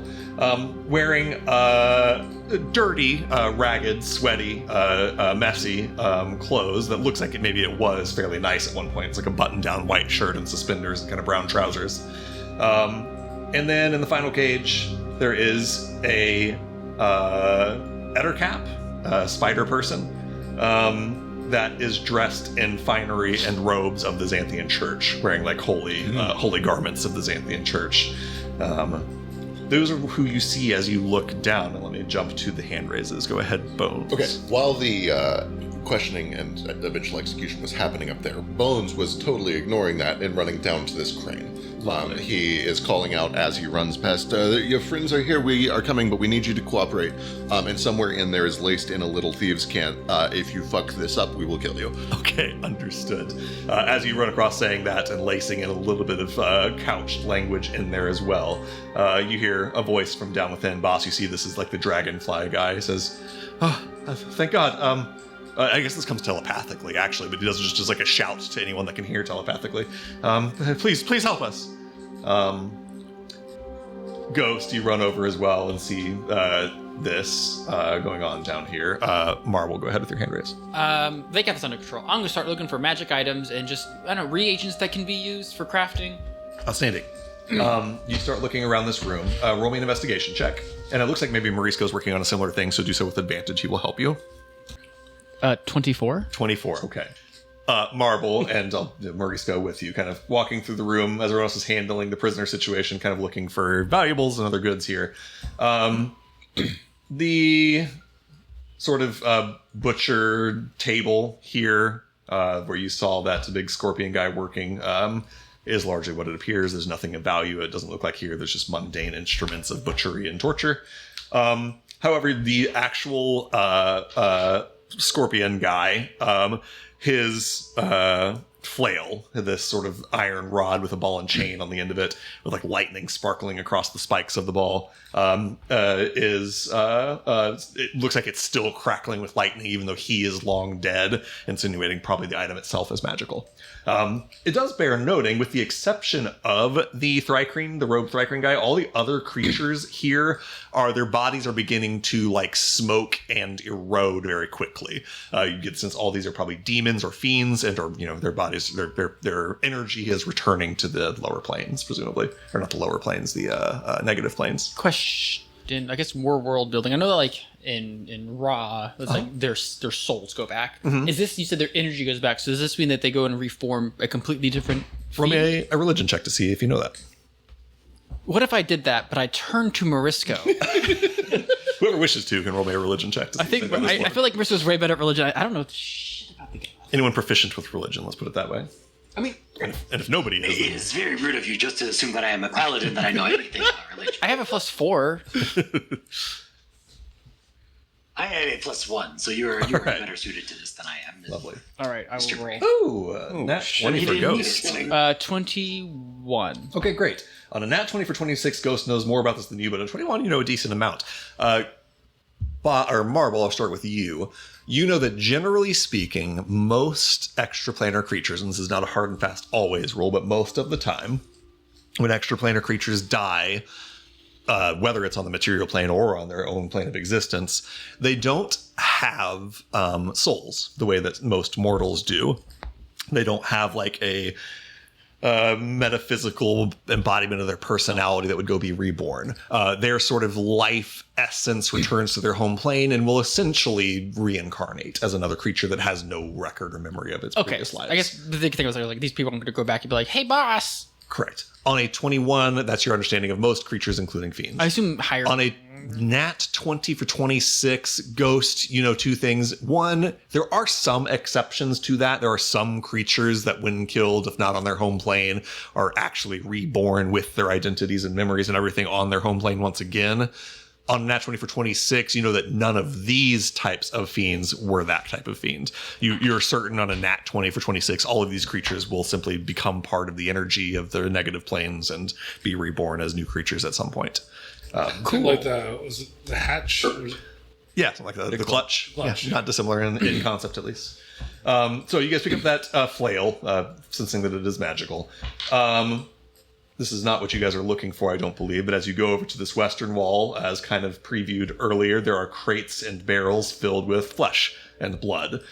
There are literally like wine bottles that have been filled with blood. There are crates of all humanoid. There's no beast or animal here. This is the flesh of people that has been butchered and placed into crates and boxes and barrels. Marvel's making whatever face I'm making. I don't know what it's called, but Yeah, there's a grimace and just a foul, foul, foul stink rising from this corner of the room. You see, as you walk past, your friends are dealing with the prisoners right now. We'll come back to that in just a moment. You guys head to probably the most interesting corner of the room for you. There are a couple of big, heavy iron chests down in the corner that you pop the lids open on, and inside seem to be the goods. Seems like this may be where they store perhaps like the belongings and items of people that come here before they are to be butchered and killed. There's a bunch of coinage in there. And some gems, but mostly it's just coinage.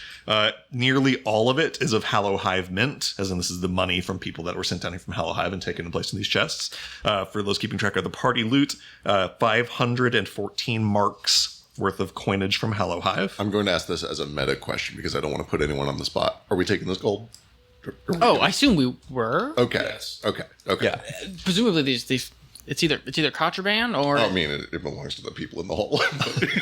why would they bring their money One here? of the corpses. Okay. I was going to say, fair enough. There's Yeah, probably that's a lot some of amount of this that belongs to the corpses in the hole, and then the other 99% of it belongs to the piles of bones Got it. scattered everywhere. Got it. None of these people are going to be allowed back in Hollow Hive anyway. That's The true. gold's worthless. I also presume that they wouldn't have let them bring gold with them. Why would they bring gold? confiscate it? Yeah. That's what this is. Sick. I think we're all in agreement. Just yeah, double take it. check. Yeah. But they would have confiscated that before they left Hollow Hive. Take it. Take it. Your question is not invalid.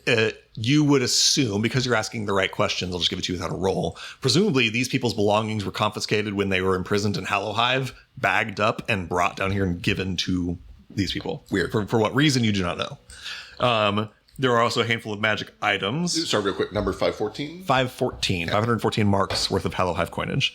There are a number of interesting items in here. There are a number of just like kind of mundane, uninteresting items, but most of those are kind of filtered out and tossed away by these people. The things that are left that are of interest to you. But mundane items can be turned into scrap, so Fair point. There's basically just two items that look interesting to you, one in each of these chests. One of them, you are digging through the coins, and amongst all the silver coins, you see another little glint of silver that's a little bit of a different color from the other ones. It's a little figurine, maybe the size of like a board game piece, of a raven. Just a little silver raven. But it's like perfectly clean, unblemished, presumably some kind of magical thing. I know what that is. Do I know what that is? And not without some kind of spell or something. You don't recognize it just by looking at it. And then at the bottom of one of these, kind of buried under both the coins, you have to kind of pull it out.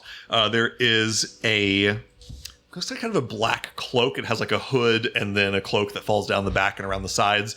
The outside of it is heavy black. The inside of it, there's like a shifting, almost like a fake decorative fireplace look. There's like a fiery sort of graphic on the inside of this cloak, and you can feel kind of like warmth coming from within it.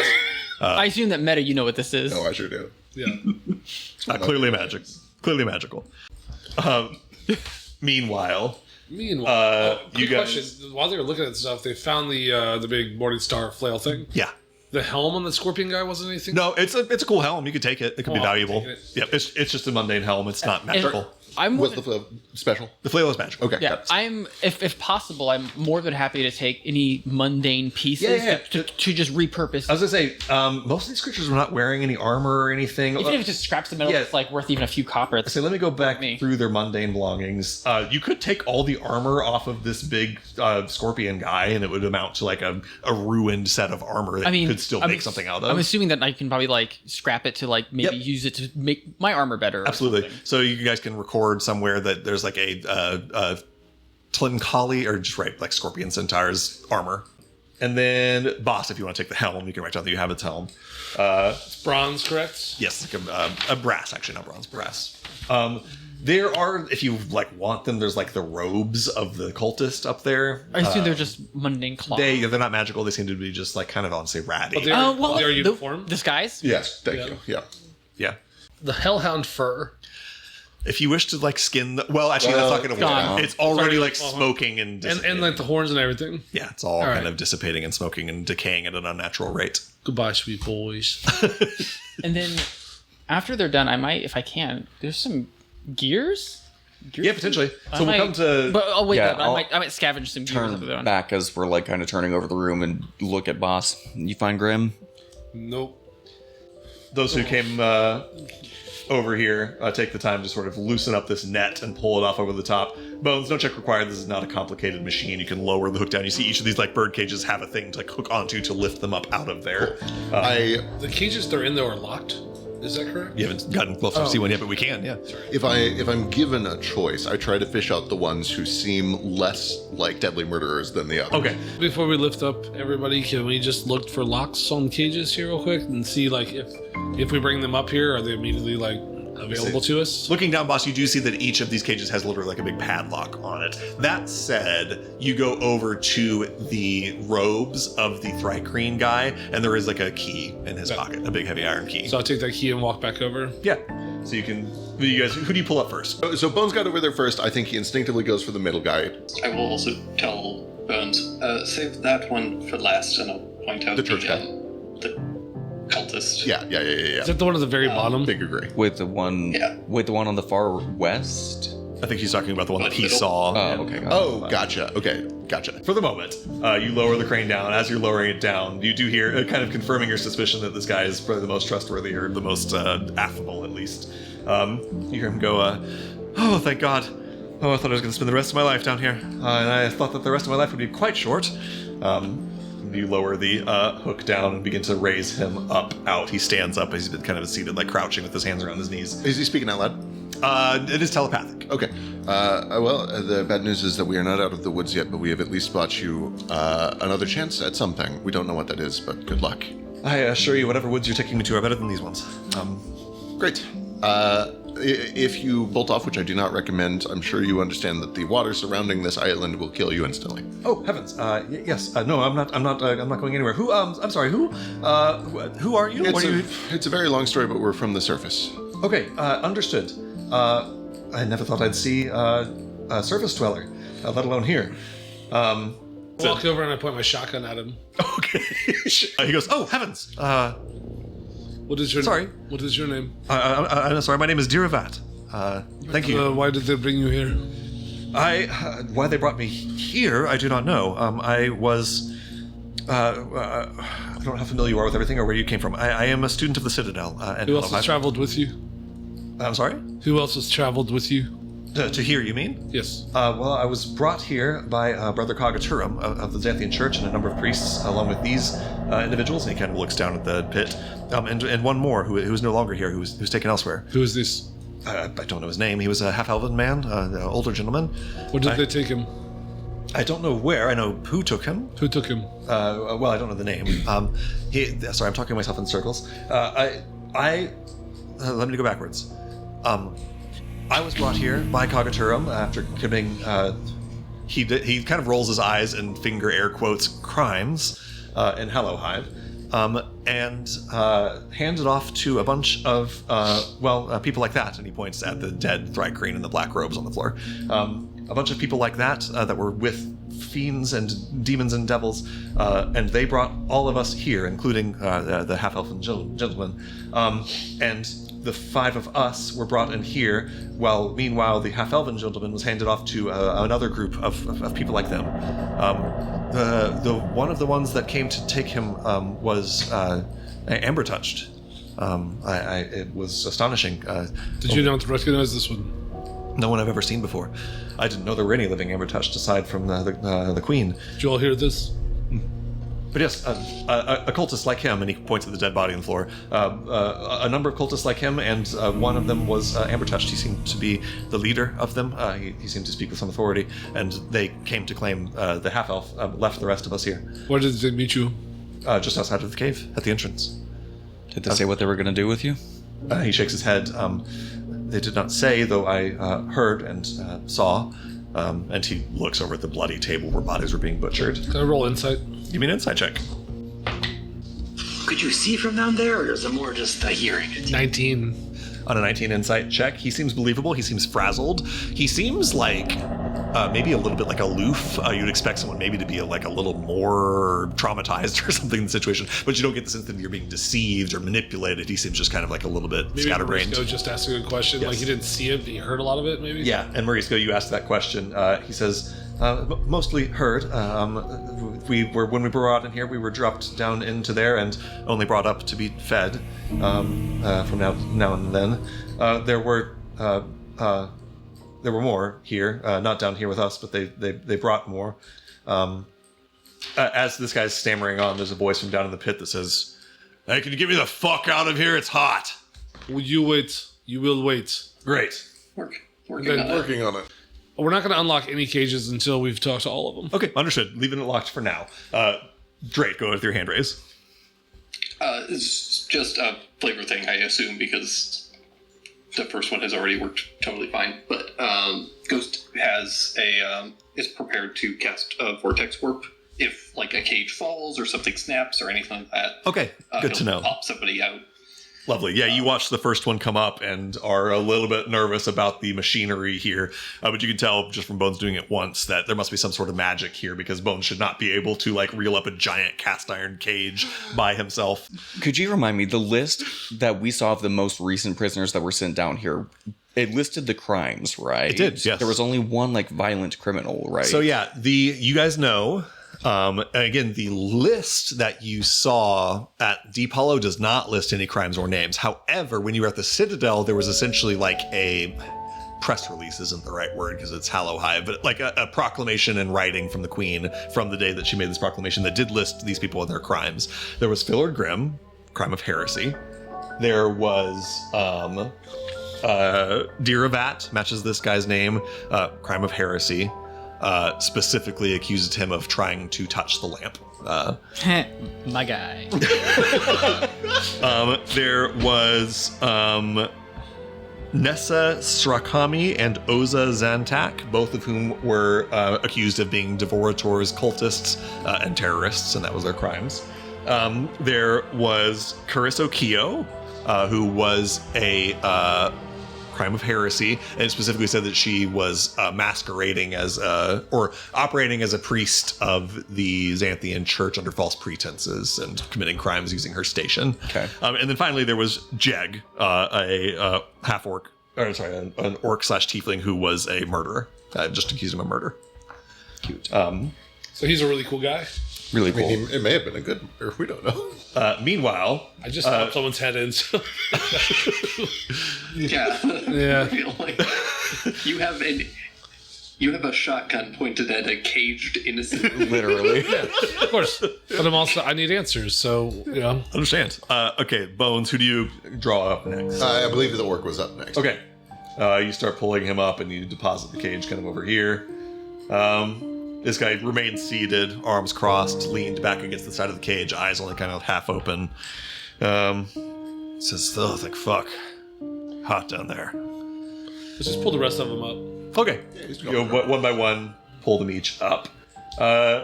These two don't really say anything. Actually, I don't think any of the remainder say anything immediately as you sort of pull their cages up and deposit them coming off to the side here.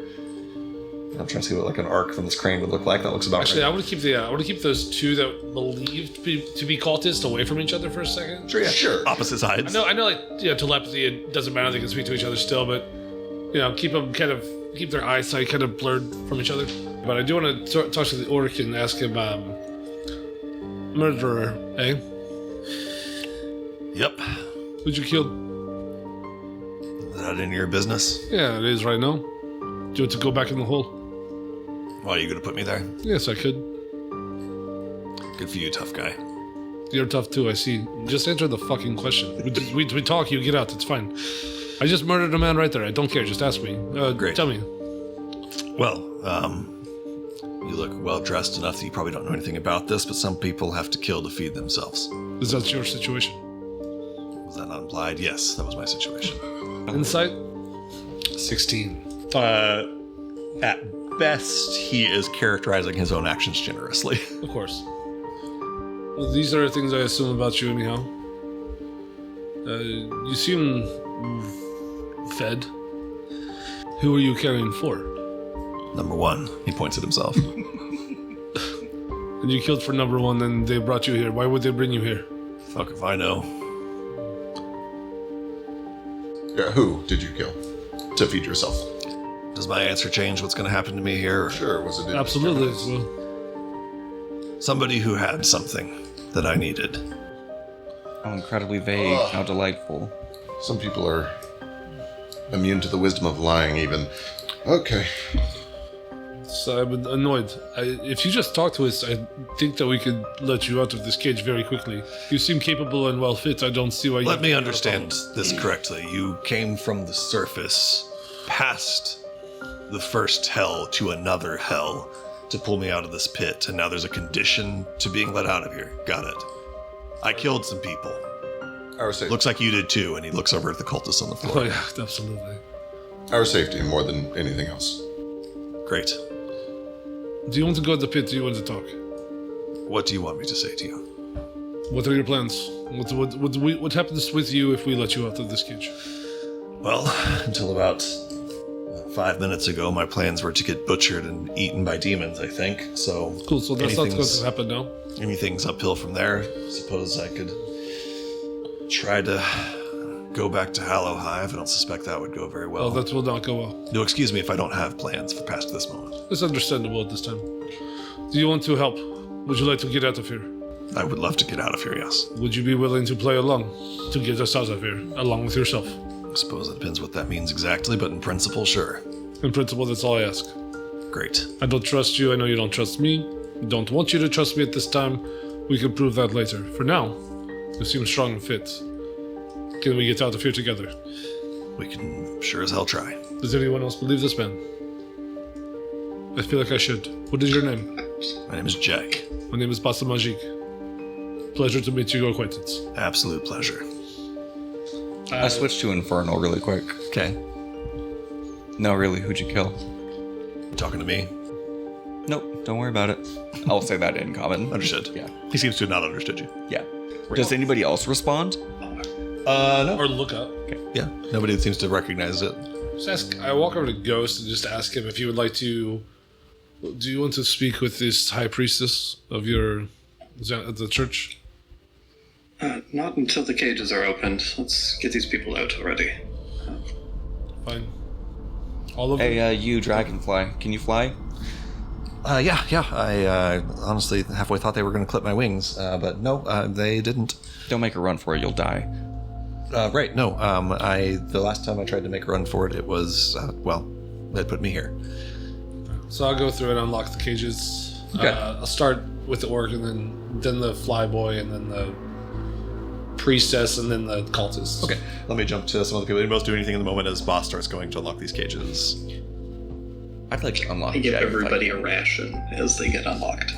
So, as Boss goes from cage to cage, the last one you come to, I think, is this, the one that we saw in Ghost's sort of opening sequence. This sort of older looking Thrycreen, looking a little bit almost like Snowblind in the eyes, clearly quite elderly.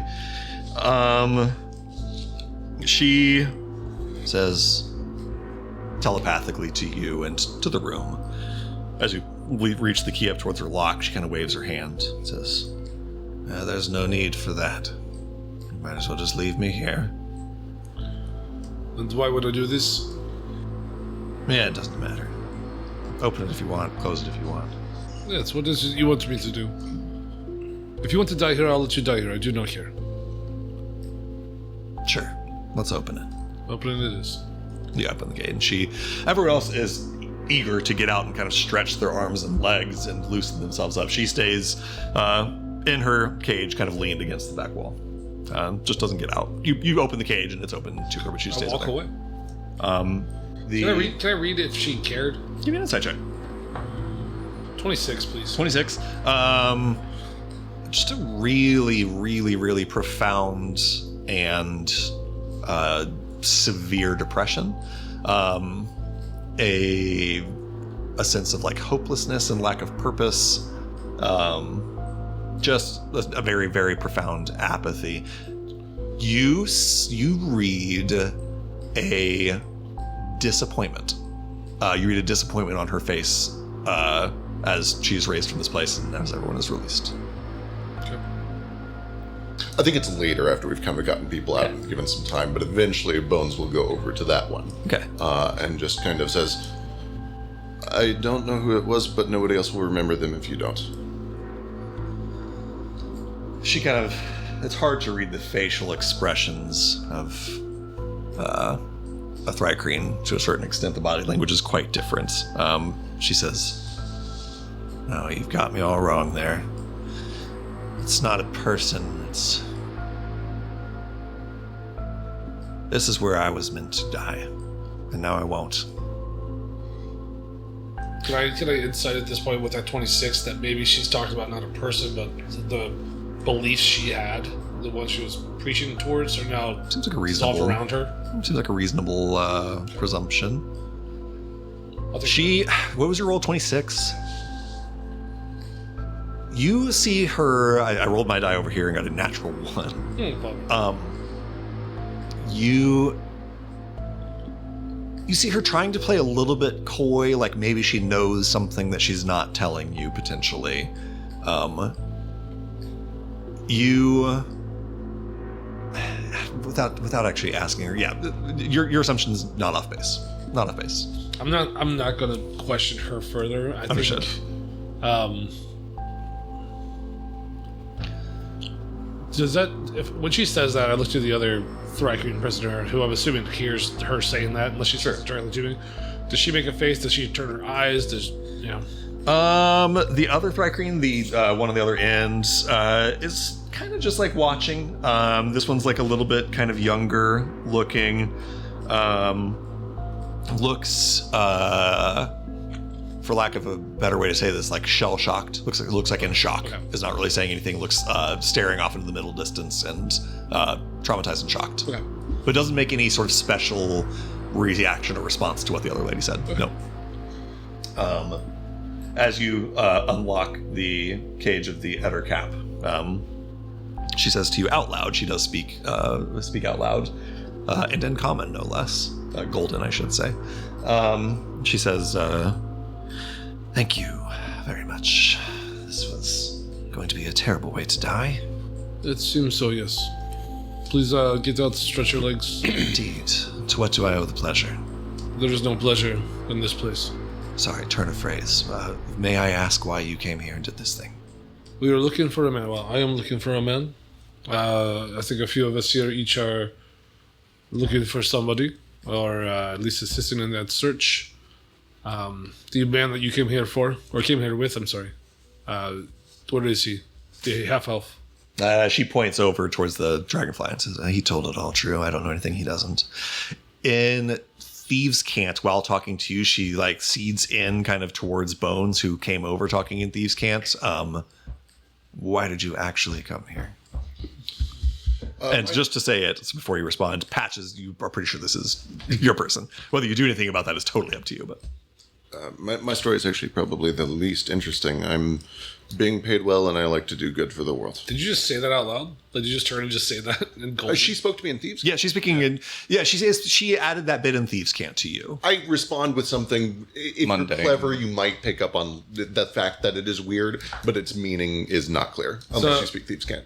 Can I take from that I talked to her, she spoke to me, and then he just started speaking? She does like she looks to both okay. of you, but she like in couch language separately asks both. Right, I got the Are you guys impression she really turned to here? me and talked. Yeah, Correct. Yeah, okay. this is kind of to the room. Can I keep an eye when they go back and forth in Thieves' Cant? Does anybody other than those two respond? And the people in the party I know can speak Thieves' Cant.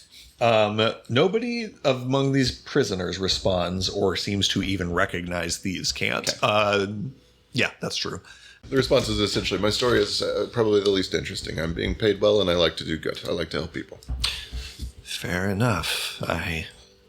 She kind of looks around all of you, like you see her eyes come to you, Patches, but she doesn't recognize you. She doesn't know who you are. Can I just wave at her? Yeah, absolutely. She kind of waves. He's to you over a there little with like his awkwardly. bloody list. Like, okay, step one, done. Yes. Yeah, I pull my list out. But she is like, well, good enough. I'm happy to take any help I could from some altruistic strangers. Go ahead, Marble. So the moment that the last person gets out of the hole, not when the last person's unlocked, Yeah. and Bones gets out of that, I'm going to take the net. I'm just scrapping. Because like, first off, this thing shouldn't be, I don't want this thing to be used anyways. And also, like, gears are useful, pulleys are useful, this Yeah. metal is useful. Yeah, give Just take me all of it. I'm poor. I have 3 marks to my, I have Yeah. 0.3 marks to my name. give me a machinist's tools check to disassemble as much as you can and get some scrap. I am an expert at machinist Absolutely. tools. This is also a really awesome, heavy-duty net. Yeah. Yeah. You guys are talking, you just do like, So if we never have to cut Wait. this net, that's still extremely useful. I'm going to use the ring of puzzles, but to give myself advantage, Okay. because I want as much as possible. It's only a 23. 23 is... Unless I can do Arcanotech, which I don't think this is. Nah, that's more machinist. Or 23 is... vehicles, which I mean, it is technically a vehicle. if No, you think no, about no, it. no. He drove it. No. We have had this No, it does conversation. not move. An elevator is, but only the cart. I'm not going to go down that level. 23 is enough to like disassemble some stuff. Roll me 2d20s. Let's make it 3d20s. 34? Okay, 34 marks worth of No. essentially 44? 44. Okay, 44 marks worth of essentially like Wait, no, hold on. 54, maybe 64. It was 19, 18, and 7. 19, 18, and 7. Yeah, you're right, 44. So yeah, you can write down that you got 44 marks worth of essentially like crafting materials for crafting. Meanwhile, as you guys get these cages unlocked, anybody else doing anything or? So, correct me if I'm wrong. DeCrouch told us he had a smuggler friend who was sent down here. Yes, Carissa Not Peel. Patches didn't. You sure it's not Correct. She right? just spoke Thieves' Cant. I'm going to shoot my shot. And Thieves' Cant. We're here for a payday. DeCrouch sent us. She says in Thieves' Cant. That makes more sense. You'll excuse me for being a little bit... I don't expect people to come just do a thing out of the goodness of their hearts. Good to know why you're actually here. She then switches to just normal speech and says, so then, do you have a plan, an exit strategy? How do we get back to Hallowhive? Unfortunately, I think our exit strategy involves freeing some more prisoners. So, The orc guy, for fuck's sake. You want to go in the pit, boy? If they took your friend somewhere, he's dead. Let's just like you, right? Dead? You're dead? I'm here. He's not. That's That man is yeah. fucking dead. He's there, you're not. You're fucking dead too. I don't know what you're trying to say. We have confirmed by magic that he was alive not too long ago. And if he's dead, we have no way back. So Great. might as well buckle up. We better hope that he is And I'm alive. going to take the cleaver and I'll hand it to Jack. He takes it in his hand, kind of spins it a little bit. Says, very well. Let's get this over with. Got a plan for finding your friend, or are we just going to stumble around on this island until we're all dead? I assume they're deeper in. That's where the tracks go. I'll start looking for tracks. Actually, we can't escape. they're Can at we them. see? Are there other passages in this cave? No, They're it's right here. They're at the volcano, aren't they? That's where they took the other prisoners from the tracks at the start. That might be right. I could have sworn that I saw their tracks specifically going towards the. What I you might saw, have- yeah. So we didn't go back into the tracks because you were like sneaking into the cave. Yeah.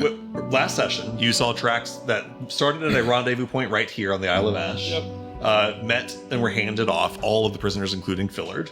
They were brought this way to the settlement, and then you see, as you sort of go back to the entrance of the cave now and look around, you see that at the entrance to this cave, the 6 exiles, including Fillard, were brought here by a group of presumably devorators and fiends. And Fillard himself was handed off to another group of devorators. Go ahead and roll me a survival check to suss out the details. Advantage, you're tracking humanoids, and I know it's just a minimum of information you get as well. 14. You see that Fillard was essentially like exchanged with another group of fiends and humanoids here. Specifically, you find the tracks of 3 humanoids along with like 5 fiends. Come here, meet with where the exiles were brought, take just Fillard, and kind of walk off back through the settlement. Got it. And you have now a trail that you can continue following. And then you do know that there is, towards the center of the island, that like dig site that was seen last time. So it's at least like kind of in that direction, at least for now. I have a lead. They went this way. I believe that this way is our next step. Does anyone need healing before we continue? I'm down a little bit, but if somebody needs it more than me, let them have it. I'm down 8. I'm down Potion of 11. healing I will take for myself. I'm sorry, everyone. I feel confident that I'm good. Take 5 and 5 each. I'm down 9, so. Okay. I have enough to do 10 points. That is all my mana is good for, but that's Okay. all I can do. So 5 points to Patches. Yes. You can take mine. I don't need it. Full 10 points to Patches. Well, or Cadence. Okay, 5 okay, and 5. okay. Yep. I'm at 22 right now. That brings us. No. And then, I will save mine just in case someone gets poisoned or something like that. and then, Boss, you said you're using a potion of healing. Yeah, I have 2 of them. So let me know what your new health is after that. What is that again? Oh, It's, if it's just a basic potion of healing, it's 1d4 plus 2d4 plus 2. 2d4 plus 2. Exactly, tops you off. Yep, exactly. Okay. You guys do a couple quick little healings and potions and stuff. Bones, what's your health at? 21. Okay, cool. I don't know if you healed yourself there. Great. As you guys are sort of doing this preparation and talking about like hunting for this guy, Dira says, I'm sorry, I'm happy to go with you. Obviously, I have very little other choice. I would be remiss not to say that I may be a liability in any sort of... I would simply pose, do we maybe wait for you in hiding somewhere? I will go with you if you...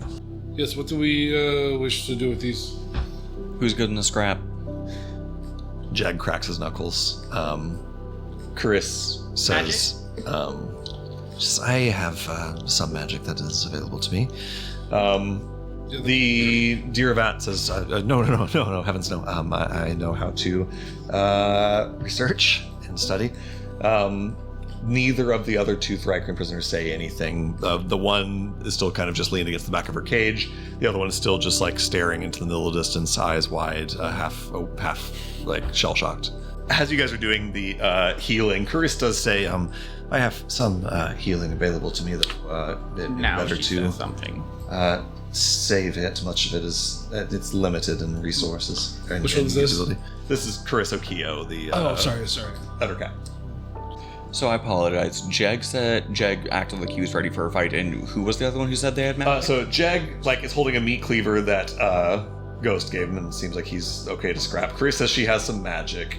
Dira says, "Fuck no, I don't know how to fight. I'm a nerd." Yeah. The other 2 respond not at all. Okay. The one down here seems like still just kind of dejected and not interested in anything that you guys are talking about. And this one has not said a word yet, but the energy is very different. It's like shock, trauma, shell shock, like doesn't seem to totally be processing what's happening around them yet. Could I make both the 3 Koreans some sugar water? Yes, Marisco, you can make some little. You can, doll up the rations that Ghost is giving and make them a little bit better with some sugary drinks. Just some sipping You hand one to the one down to the southwest, and she reaches out and takes it and takes a sip. Doesn't really say anything in response. You bring it up to this one, and you go to hand it to her, and she does not even meet your gaze to recognize what's happening.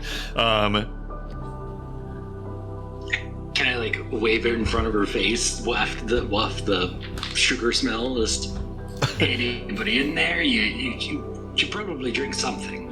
She blinks for the first time and almost startles a little bit as you put something in her face.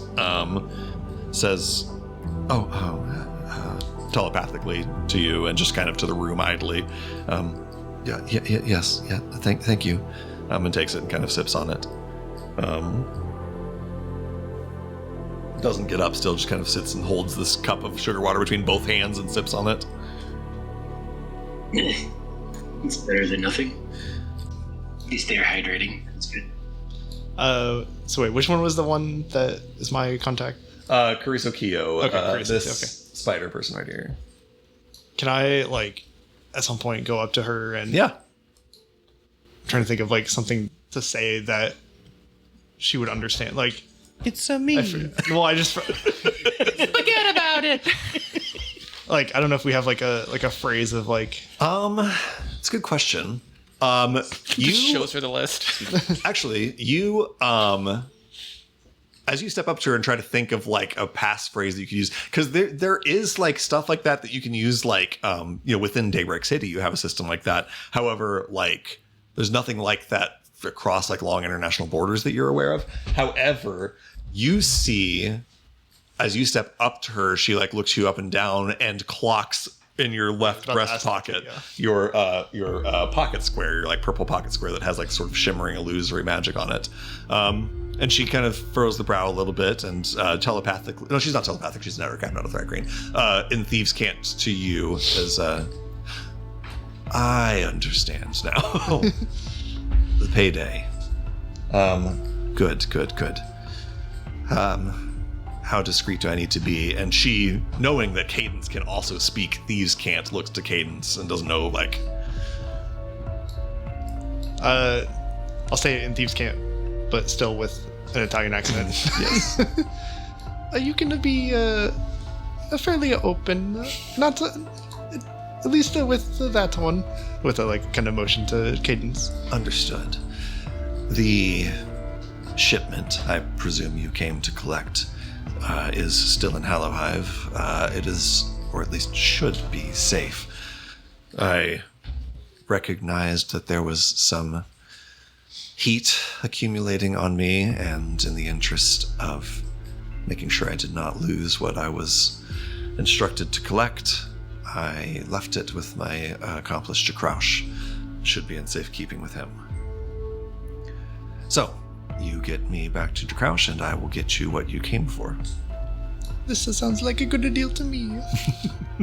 Those who speak Thieves' Cant, which I think is Cadence and Bones, understand all of that. But I guess first step is get out of here alive. I don't think there'll be too much issue with that. I think we are pretty good. I'll do my best to keep you and I alive, at least. I mean, they wouldn't send to someone higher ranked like me if they weren't. No, I assume. This has been years in the making. I assume it must be very important to Don Vittorio. Yes, it is very important that this all works out. She kind of smiles at you. Now I just need to find myself a new line of work. When she says need to find a new line of work, can I just real quick? I wouldn't give up on that quite yet. And that's it. Understood. She kind of nods at you a little bit. Boss woman. Boss, go ahead.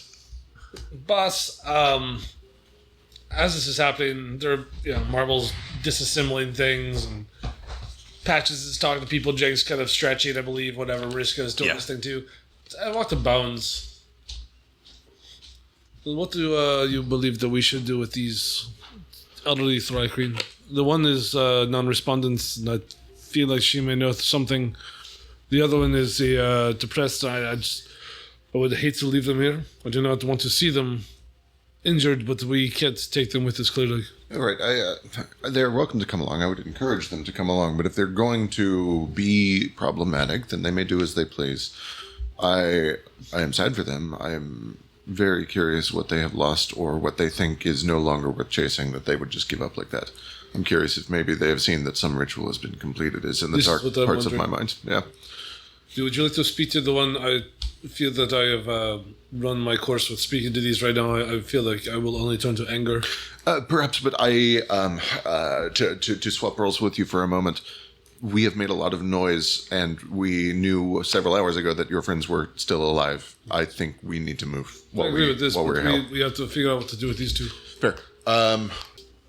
Good first step. I mean, Cadence is all for cut these three loose, and if they want to go and risk their lives, let them go. I think the big question is, do we allow them to tail along with us? We are their best way out, for sure. I see what you're saying. If they want to sit outside of the mouth of whatever cave, presumably, we're going to find over there. I don't care if they want to sit outside. Right. Or, NPC travel 100 feet behind and be safe, but technically with us. They can't stay here. The second shipment shows up and no one's there to receive it, they're going to investigate. Nobody can stay here. We have to do what we can to destroy this place and leave. Yes, leaving, I think, is number one priority. I think that destroying it is... it's too big a problem for us to deal with right now. Number one, we are surviving. Dismantle the crane, dismantle items. Yeah. Just shovel. On it. True. Yeah, I close think, to done with that at this point. I think Bones will just turn all the prisoners and essentially be, okay, friends. The bad news is that there is not a great plan for us to get out of here, and even if there was, it's not likely you would be welcome back to your home anyway.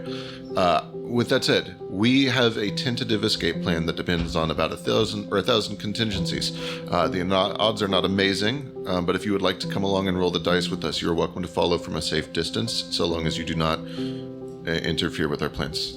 We'll ask that you stay behind us, so that if we are caught, you are not caught, and vice versa. We may drop you off at a building in the abandoned town for safety. We're still deciding for sure what to do. If you stay here, you will starve or be killed, one or the other. If that's what you would like to do, we are not here to tell you you can't do that. But if you'd like to come roll the dice with us, we are leaving, and we're going to do it quickly before we are caught. Bones, please roll me a persuasion check with advantage.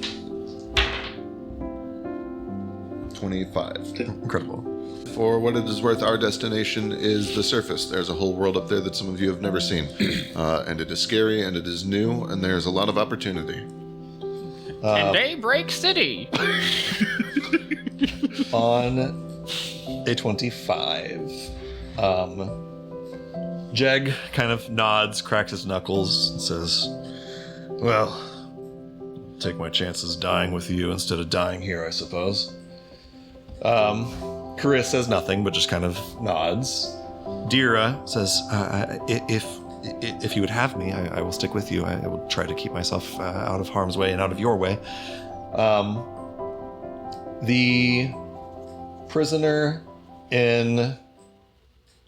with the green carapace, the younger one that looks kind of like almost teenage-ish, the kind of far away look, sort of shell-shocked looking one, for the first time speaks, except for what she briefly said to Morisco. Telepathically speaking out loud for all of you to hear. She has tears forming in the corner of her eyes and says, I can't ever go back to Hallowhive, can I? No, you cannot. But you are young. Your life is just starting. I'm sorry. I'm sorry. And she kind of looks around to all the other prisoners and to all of you guys and kind of just starts saying I'm sorry over and over in decreasingly coherent manner. It occurs to me that some of you may have not heard the news, depending on how long you've been down there. Your queen has essentially locked down. She's giving 30 days for people to leave if they wish. Some are taking her up on that offer, and then they are sealing the doors forever. It is not just you that is going to be locked out of the city. They are sealing their fates. You are not the only person who will be turning over a new leaf this month. The kind of teenage young one, after a moment of just kind of like rocking with her hands in her arms, the older one, the one from Ghost Flashback down in the bottom corner, says, "If it's all the same to you, I will go to pray." And she stands up and starts to walk out of this place. Sure. I don't know if you guys allow her to. Yeah, that's Let her go. Fuck it. This is the one that was not getting out of the cage initially? Correct. Yeah, sure. That was not what? That was not getting out of the cage initially. She saw more than. I think Boss will say this out loud. I believe she saw more than she spoke to. Oh, I'd let her go the same. We're here for a reason. certainly go pray with her. I just watch her go. Does she start heading towards the church? She does. Okay. She does, yes. Which is the one that was like the young one who's having a hard time? Right. I like how I pointed at Zeke. Like, that would narrow it down. You know, all the I can- NPCs is right there. Yeah, it's that one. There he is! It's me, the world, and everyone in it. I'm gonna go up to them. Okay. And I'm gonna pull out a business card, hand it to them. Let them cook. Let them cook. If you need help getting on your feet, come find me. She takes it and looks at it and says, she kind of wipes her eyes, gets her composure. It's such a jarring gesture that it kind of like shocks her into reality, and she says, I'm sorry, what is this? My address in Daybreak City. What's that? Big city on the surface. There's a place called Little Hallow Hive, where a lot of Three Green are. Is it true that it gets dark there the way that it is here? Not in Little Hallow Hive. She looks at this card. It's loud, Okay. different. My name's Nessa. Marble. Thank you. I'm sorry. This is all my fault. What do you mean?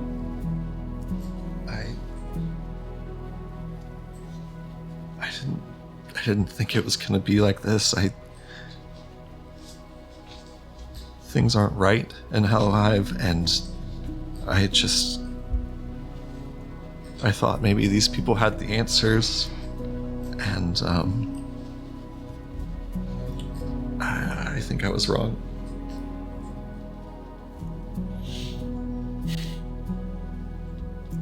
Marble is going to like kind of take one of their hands, reach into his pocket, pour out the little amber bead, and just place it in their hand.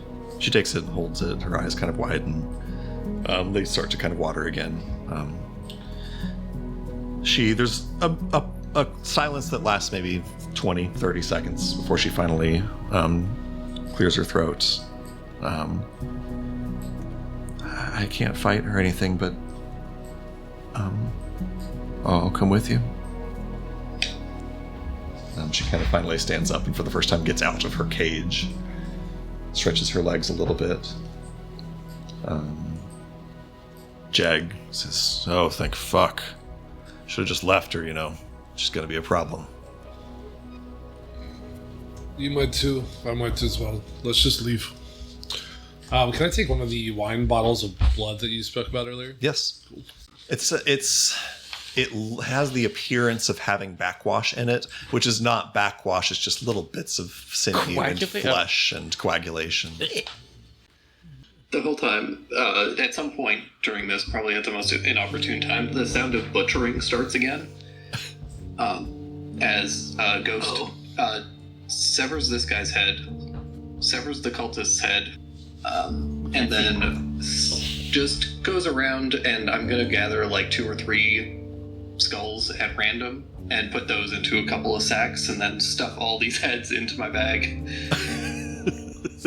dead. Yeah, I assume you plan for a future date when these people could be communicated with.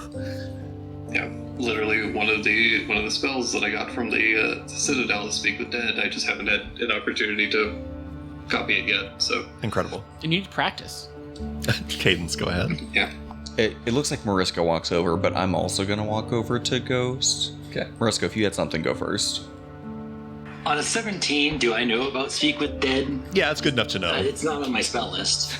Okay. See, I think that 17 might be actually exactly the DC, and that would be to like recognize it in combat. Certainly, you've heard of the spell on a 17. This is kind of like a weird lore tangent, but like this world doesn't have like a compendium of spells that exist, but like you've heard of people using magic to speak with the corpses of the dead, and stands to reason you would need a head to speak to the corpse of a dead person, or else they wouldn't be able to speak. So.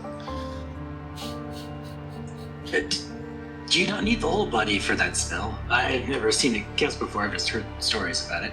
I sure hope not. I haven't actually done it before, but if the cursory glance that I got of the scrolls that I have, and he'll pull out the notes, which are probably like several pages deep, and there's diagrams of different like spell sigils and phrases and other things, all written in 3 cranes that I'm sure Mariska can't read.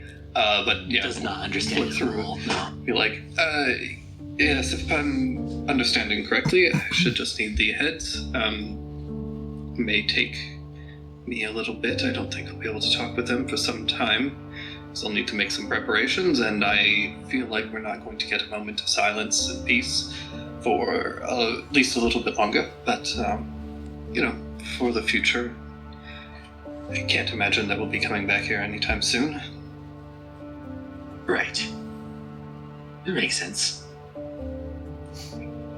I guess the magic gives them lungs again? I'm sorry, I just... Yeah, I don't really understand why they need the mouth, but they also don't need a tongue, so that's strange. It also works on Thrycreen, and we can speak Thrycreen, but normally we speak telepathically, so it'll be an interesting experiment. Are you good, Ghost? I know you kind of hoping to see your friend here. Honestly, no. Quite terrible. But there isn't much to do about it other than keep moving forward. Yeah, that's my guy. Yeah, let's go save him, okay? Yes, let's go get everybody out that we can, at least. Boss, go ahead.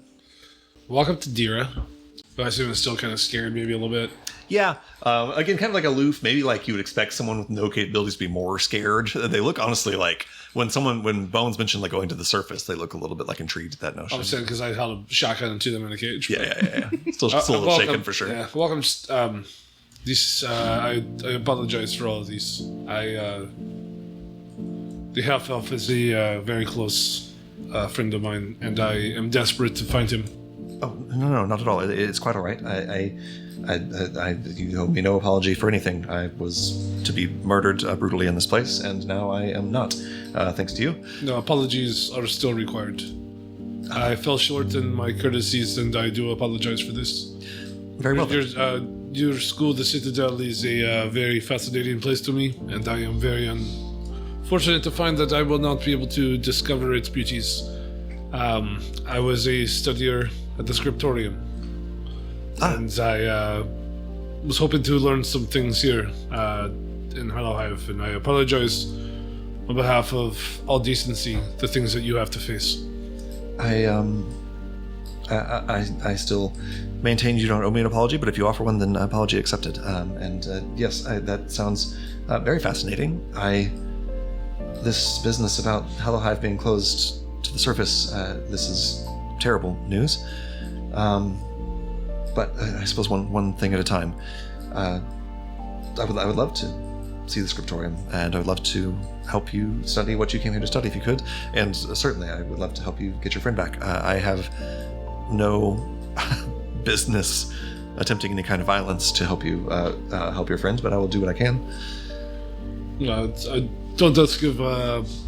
Don't you? Sorry, I do not ask much of you. I ask that you keep yourself safe, and I hope that you can do this in order to share with me as much of the knowledge of the Citadel as possible once this is done. Well, I have done an exceedingly poor job keeping myself safe lately, but I will try to turn another leaf. So you are coming with us?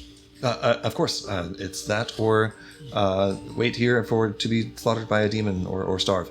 I believe that if you will have me, if I will not be too much of a burden, you're certainly my best avenue towards survival. Do you know this place, the Isle of Ash, in your studies? No, not at all. This is all new to me. Okay. We'll stay close. We will do our best to keep you safe, but if you need anything, please let me know. Once again, I do apologize for the shotgun. I was scared. Oh, that's what that is. Yes. Oh, you've never seen one? Oh, okay. So that's a firearm. I guess mine also looks weird with the pickaxe. And Yeah, this guy had no idea what that I was. forgot I put a pickaxe on it. it's a whole pickaxe axe situation. Yeah. I assumed it was some sort of spellcasting focus or something. That's a firearm. Yes, I could have shut your head straight off your body. Understood. Okay. Well, then I will now accept your apology. If you want to look at it closer, I can teach you how to use it. Oh, no, heavens no. Look He directly looks into the barrel. scared. Okay, well, in case that you might die, it might be nice to know how to use it. Right. Yes. Yes. I will take whatever lessons you're willing to offer. Let's leave. You begin to show him that he's a shotgun. No, You I guys want- don't. Not yet. I just Just leave for now. Are there any like weapons or anything that even just mundane weapons that they could use that are in here? Just so they have something. Yeah, Jag has been handed like the big meat cleaver that the Tinquali had. Let's see. Boy, nobody really had weapons. You can get like a dagger off of the table if you want to. Yeah. Still- Yes. There's It'll probably just make them feel better to have a weapon. You hand some like knives and daggers off of the like butchering table to some people, so they at least have like something. Was anyone carrying a shield by chance that we could give to the cleric? I don't think so. No. I could give them mine. Just might help him survive. There's But... a pelvic bone. True. Oh shit! Grab one Okay, of we're them good. bones. Wait. There's just get a lid. Grab a lid. That's what Link would do. Do full link shit. You guys make your way out of this cave. As you guys are, before you leave this cave, as you're walking out, you walk past where the like spined flying devil was when it had been like a scout. And its body is gone now. There's just kind of like a smoking sort of heap on the floor. But there's like a little satchel bag that's left behind. This thing is like carrying a little bag. And inside that bag, you see kind of a dim purple glow. You like flip it open a little bit, and inside are some mushrooms. Some very bright glowing purple mushrooms. Mushy. You guys know that Ral and Talania supposedly came down here to the Isle of Ash in search of a fungus called Nimawort that Ral believed could have like psionic properties because it grew on the ruined remains of elder brains. You have noticed a bunch of like fiends and demons down here having psionic abilities that don't quite track for their creature types. So you get the sense that probably this demon is like carrying around some Nimawort to share with other demons. And, you know, presumably, unless, you know, who knows, you know that what this demon has in its bag is like what Ral and Talania came here for. So do with that information what you will. But you can grab some of them if you wish to. I'm taking all of them. What do you mean? Yeah, sorry, that's what I meant. You can grab them if you wish to. You can have one. Sorry, One is a treat. Morisco, may I see one of those closely, please? Yes, be careful with them, though. I think they are. The reason these guys have psionic powers, that weird This is- telepathy, or are they using? This is beautiful. Is this from here? Yes, or well, nearby-ish, I guess. No, from the Isle of Ash? Remains of elder brains. So if there's a dead elder brain nearby, I will keep my eyes open for these then. So that remains an open question. You have not yet seen like Illithid here or signs of Illithid or any kind of Illithid colony, so that's sort of an open question. we did see a psionic- golden Lithid statue. That True. Was a mimic. It was actually a mimic though, yeah. But But yes, the mimic turned into a Lithid. Which means it saw I something. would say it mimicked something it saw. right, so that's not nothing. That means that Yeah. presumably the mimic Yeah. turned itself into something that people come here looking for. Okay, so this thing, does we believe it grows around here? Yes, I will keep my eye open through my scope, through my lens, and see if we can find more. Is this valuable? Yes, they're very valuable. That is why Raoul came down here to begin with, was for these. So I would definitely like to take them so he can have those if he's not already valuable. Let's see if I can find more while I'm here. Yeah. Does it have a distinct smell? Yes, you do smell a quite distinct smell coming from them. Yeah. Yes, you could pick up that smell, no problem. It smells like elder brain. Cool. Nice. And for what it's worth, Marisco, you can write down in your notes that you have 1 serving worth of Nemawort for your cooking purposes. Okay, cool. So whenever that comes up, you don't quite yet know what to do with it or how it works. But Sick. Right, but... so you guys are kind of counting through those mushrooms and looking around as you walk out of this cave and back out into this settlement. For what it's worth, you see that last prisoner, the older lady that we saw on Ghost sort of flashback, is like stepping into the front door of the church at the moment. Netherwort. Netherwort. Yeah, that's all I hear every time too. Yeah. Nimawort. It's like mnemonic. M-N-E-M. Oh, P-N-E-U-M. Yeah. Should we let her know that Mom. church is not what she thinks it is? I think she is quite well aware of what that church is. Okay. All right. You guys began now following the tracks that Bones found of Philord and the other people? Yes. Okay. Begin pressing your way through. Go ahead, Marble. As we walk through the city, I am eyeing every piece of amber I see. But if it's like, if one is literally not just within like reaching distance, I will not go after it. But if there's like one conveniently placed, I'm not going to like climb a pole for it. But like every time he walks past one, you can just see him like looking at them again. Yes, he once again has none. Roll me just a luck check to see if you like walk directly past one along your route. It's pretty low DC. That would be along the road you're walking on. 15. Great. Yeah. You can get 2 more if you want to. Okay. It feels so sacrilegious.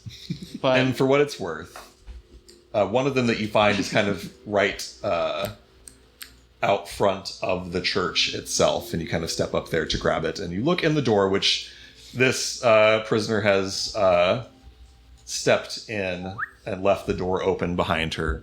And you see her step behind the pulpit and go down the stairs. And I think from the door you probably can't quite see, and unless you go into watch or anything, that's up to you. I but- will, just to kind of confirm it. Okay. You step up and you see her just kind of standing at the edge of the pit for a moment. What are you doing? She kind of shakes her head. Oh, that feels obvious, doesn't it? Why? In telepathic speech to you. That should give me a persuasion check. 14? 14. There's a silence. She never turns to face you. She eventually says, I spent my life building a future that I will never see. And that's all right. I still damn well built it.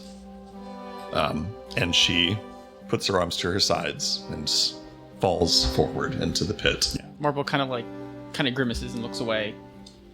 She falls far enough into darkness that you never quite hear the sound of her body sundering against the stones below. Marble will come outside with, I don't know, kind of probably like a bit of a long stare on his face. Kind of. So that is that. She jumped. Yes. You okay?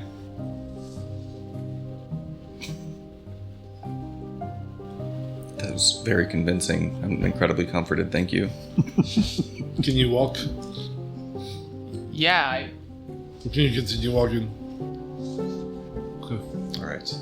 You guys continue to follow the trail with Bones leading the way with his ability to track without issue.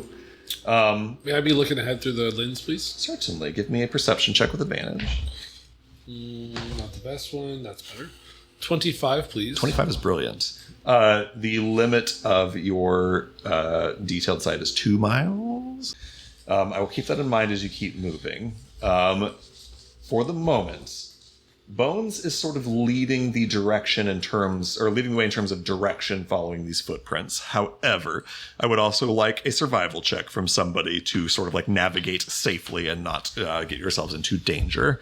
I will allow Bones to be essentially providing a help action to that check. Not action, but adding help to whoever has the best survival modifier. I know Marisco's is pretty good. Does Ghost's map that he made help? It's basically just a bunch of recurring Marisco's good? advantages. I think Marisco is the only one with proficiency in survival. You have proficiency, right, Marisco? I think so. Ghost has. Yeah, let me check. You do too, Ghost? Yeah. Who knew? Ghost knew. The whole time. Kind of. He said, I think. Just new. All right. Yeah, I do have it. Yeah. For doing archaeological stuff. That makes perfect sense. So whichever one of you wants to, presumably whoever's mod is better, give me a survival with advantage with help from several sources. I only have I'm only up plus 2. Okay, you're better. Well, I have it for flavor, not because I'm good at it. 13. so why do you think they left the boats here? This is something I've wondered myself. I think that these may be extra. Do not know. Ghost, as you're leading the way and you're conversing with Boss, you find a spot where the ground kind of starts to gently slope down and the mist starts to get a little bit thicker. And before you even quite realize what has happened on a 13 survival check, you realize that you can't quite tell which way you came from and which way you are now going. The mist has gotten so very, very thick that you can't quite see where you were headed. And also, the mist becomes more thick and heavy, like a fog, and becomes sort of... Several people in the party begin to start coughing. Specifically, Ghost... I have a pocket square, so I can just cover my mouth. Perfect, great. Ghost, Bones, and Patches. I need Constitution saving throws from you 3. And he auto succeeds because of the pocket square. He does not gain any benefit of any kind. Am I able to pocket give square. one of Thanks them for asking. resistance? Or is this like... It's kind of a long-term thing. That's where- okay. Yeah. Uh-oh, Ghost. 14. 14, and Patches is going to spend an inspiration. It's gotta be it. 13. 13, okay. A 4 from Ghost, a 13 from Bones, and a 14 from Patches. 14, got it. The 3 of you, Ghost, Patches, and Bones, each take... Ooh, that's a lot. 8 points of poison damage. As essentially the fog grows so thick around you that you can't see you're going, and the inhales that you're taking are burning the back of your throat. And by the time that Ghost sort of leads you out of it, you've inhaled it several times. Your chest feels heavy with smoke and with fog. You guys are poisoned for the next 4 hours. Awesome. 4 hours? Would it help if I just every time I took a breath, I just blew into someone's mouth, just like... Everyone just gets in a line of... Jeez. Thank you so much for asking. Did I not need one? You did not need one, no. As you guys managed to get out of this depression in the ground filled with this noxious poisonous smoke and find some higher ground, you sort of go up onto a bit of a hillside. Boss, with his 25 perception check, takes the opportunity now that you're at sort of higher ground to scout out a little bit, and sees up ahead this sort of essentially a hellscape of volcanically active terrain with sort of dig sites dotting it and various ruins. However, as you scan, Boss, sort of looking across the horizon in all directions, especially keeping an eye out for the sort of purplish glow of that Nemawart. Off in the distance, to the north of the volcanic area, you see some ruins that stand out like an absolute sore thumb from the rest of the ruins of this place. The architecture is completely different. It is tall, steepled, black, sort of metal constructs instead of blocky brutalist stone that you have been seeing. Utterly and completely different architecture. I don't know that I've now put on the map Illithid ruins. I don't know that you immediately know what it is, but you do see like different ruins, and you see kind of a dim purplish glow from that direction. So you've kind of reached the point where you can now see that off in the distance. And I leave you guys to decide like which way you proceed. I assume you're still going the same way you were, but that is up to you guys. I believe that we should still move forward. I do express this to everybody. North of here appears to be another ruin. Very different architecture, and lots of the same purple glow as the mushroom. As you guys are having this conversation, Bones gets down to the ground and looks towards where the tracks are taken. It takes him a second to find them again, as you guys had to kind of move out of this noxious, poisonous fog. But the tracks of the Devorators and of Philord do lead towards the dig sites south of the central volcano. Does that look familiar to you, Ghost? That ruins over there? If you pointed out to us. I did, yes. Yeah. Yes, if you hand your gem over so the ghost can like look through it. Oh, right. It's super far away. Ghost, you can roll me let's see, let's call this history and apply your archaeology, Laura. Okay. Oh, I have a +10.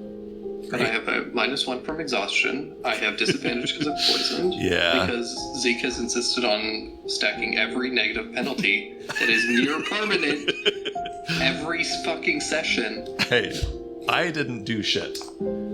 This place is supposed to be bad. 15. I'm glad it feels bad to be here. That's the goal. Austin's actually a pretty good time. However, 15 is not a bad roll. It sucks ass. It's truly terrible here.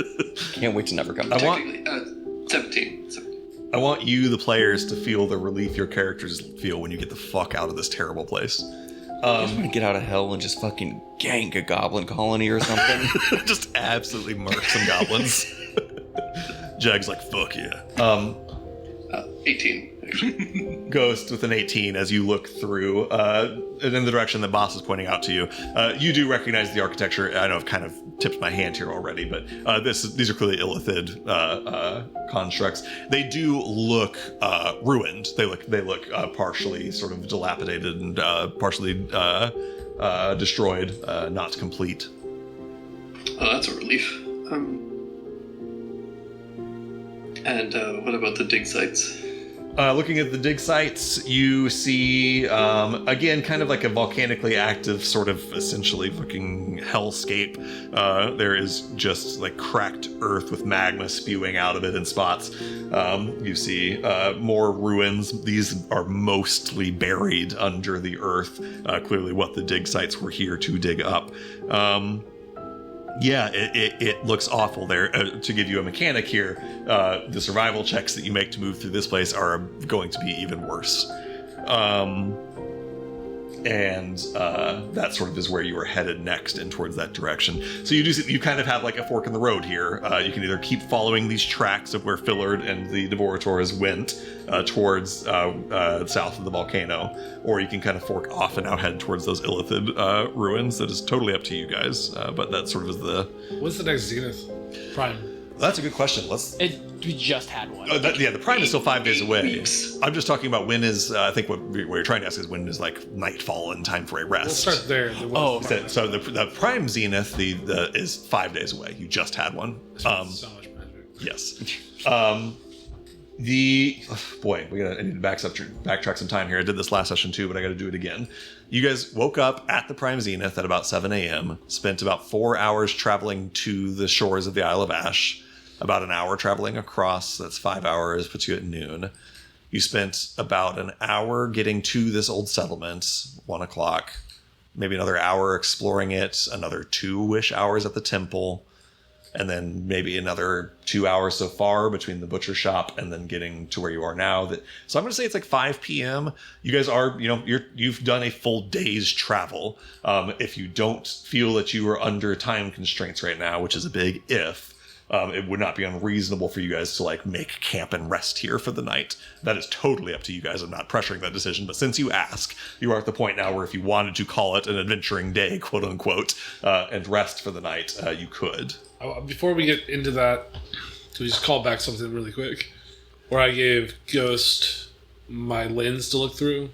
I want to paint that picture really fast because that lens is affixed to the front of my hat. Oh, right, yeah. So, like, Ghost takes it, and he's looking out at the Illithid colony Ronins. So, like, I'm just kind of standing there, like, leaning forward while he does this. And then he turns and was like, well, what about the dig sites? And he just turns quickly, so, like, I have to turn my whole head with him. Snaps your neck to the And side. I just thought that was a really funny image. That is a really funny image, yes. So, going back to this, Boss would say, I am fairly well drained at this point, and I don't know how useful I could be without a little bit of mana. So, as much as I want to find Field Lord at this time, I also believe that I would do more damage to the group if I went forward. If nothing else, at least Fillard and theoretically Talania and Ral, because they were afflicted by the same thing, are away from the sacrificial temple. So, Yeah, there's a sacrificial volcano. Jeg chimes in and says, hold on. It's hard to keep track of time down here.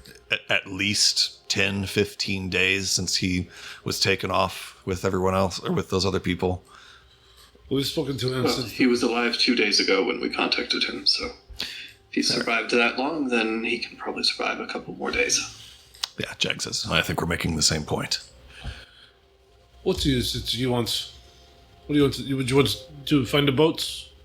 If you can find a boat, please leave. It's fine. Would be ideal, but I like my chances with you better. Okay, so what are you saying? I'm saying I agree with you. You're welcome. I think that we should make camp.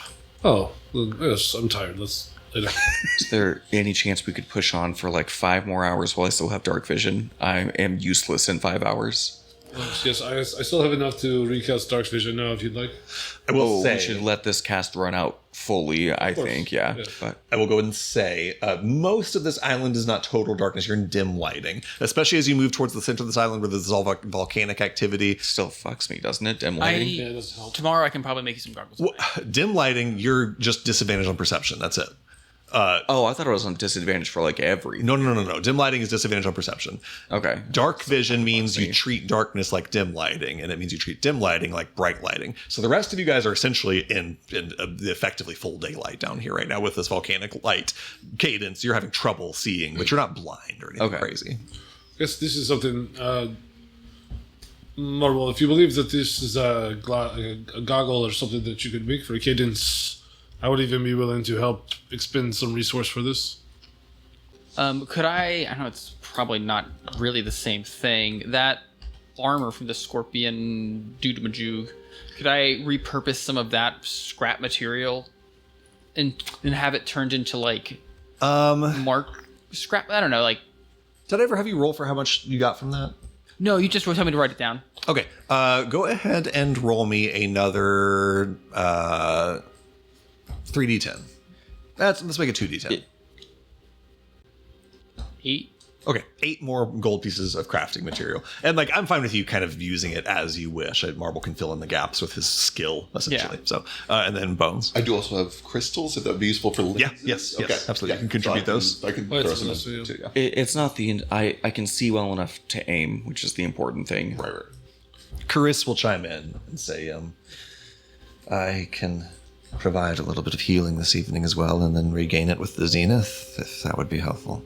If we are considering making camp.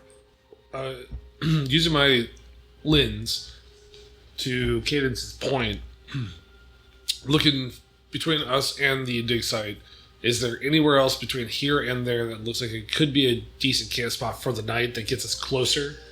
Or should we just err on the side of caution and stay further away? Looking through, the closer you get, the worse it's going to be.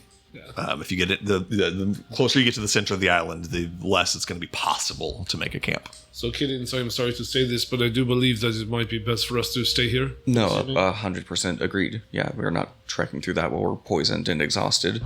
Let's get some rest, wear this poison off, and then in the morning, if need be, you tell me, and I can give you dark vision once again.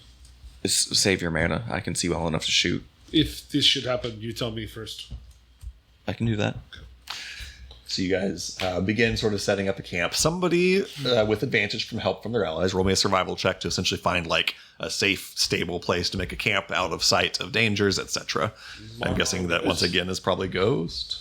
We found a bunch of gemstones in the temple, right? Yeah. Yep. Yeah. Would you all be opposed to me using 1 gold piece worth to make a tower again? It's an option. To make How many people could Tower like can Galder's fit? Tower. Oh, that, yes. That sounds great. How many people can fit in it? It'll fit your party, Yeah, including your sounds- NPCs. If I make Sorry. both floors bedrooms, I can fit all of us, unless somebody has any other requirements. Makes sense.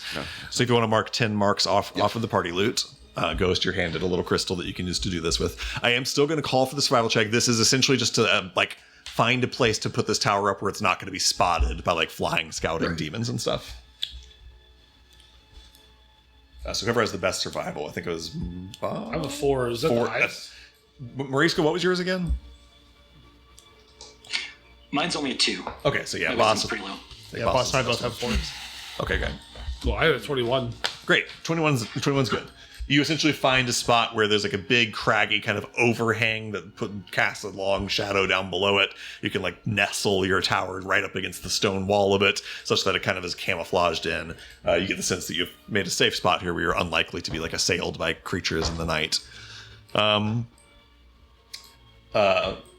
As you guys are sort of putting up this castle or putting up this tower and settling in for the night, Cariso Kyo will throw out a handful of just healing words to top people off so they don't have to spend their hit dice.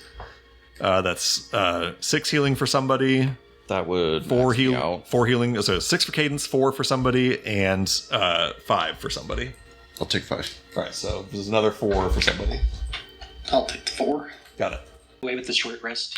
That'll go away with the short rest. Honestly, by the time you make your camp and settle in for the night, they you get those of you who got poisoned are still coughing and hacking, and there's nasty bile coming up. Not bile, but black sort of mucus. But about an hour into trying to fall asleep with this awful cough, it finally wears off, and you are able to sleep the rest of the night just fine.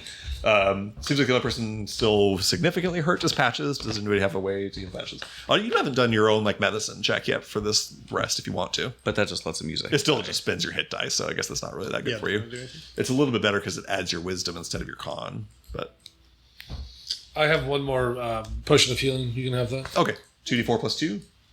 So if Boss pours the potion of healing on his sickle and then drips it into your mouth, do you get the extra one? Under no circumstances. The But thank you for extra asking. plus Yeah, I like it. I love the hustle. It's I'm like a never body. gonna It's like a knock body shot, right? But off a weapon. Yeah, it's Yeah. like the hustle. All right. I like it. I will sort of give you guys above the board. There's no need for a watch order. Your survival check has found you a safe place to sleep for the night. Does anyone have conversations or anything they want to do over the course of the night? I'll go to Cadence first. This first little night, I want to keep an eye on Jeg just through the night. Okay. I'd like to do an insight check. What I'm trying to get at is, he's obviously kind of a loose cannon. Is he more of a liability with us? He's gonna run off and he's gonna get us killed and he's too reckless and we need some subtlety and tact in this mission? Sure. Or Yeah, give me an insight check. and then since we're up to short rest, I'm going to use tactical assessment and add a Yeah. superiority. Have to get it back Is that anyway. Katie's nice way of saying do I have to pop a cap in this guy's head? Yes, that's correct. 24. 24. This is not a surprise to you, I am sure. This guy is 100% self-interested, will absolutely turn on you in the first opportunity if it looks like it's going to benefit him. However, he's not stupid.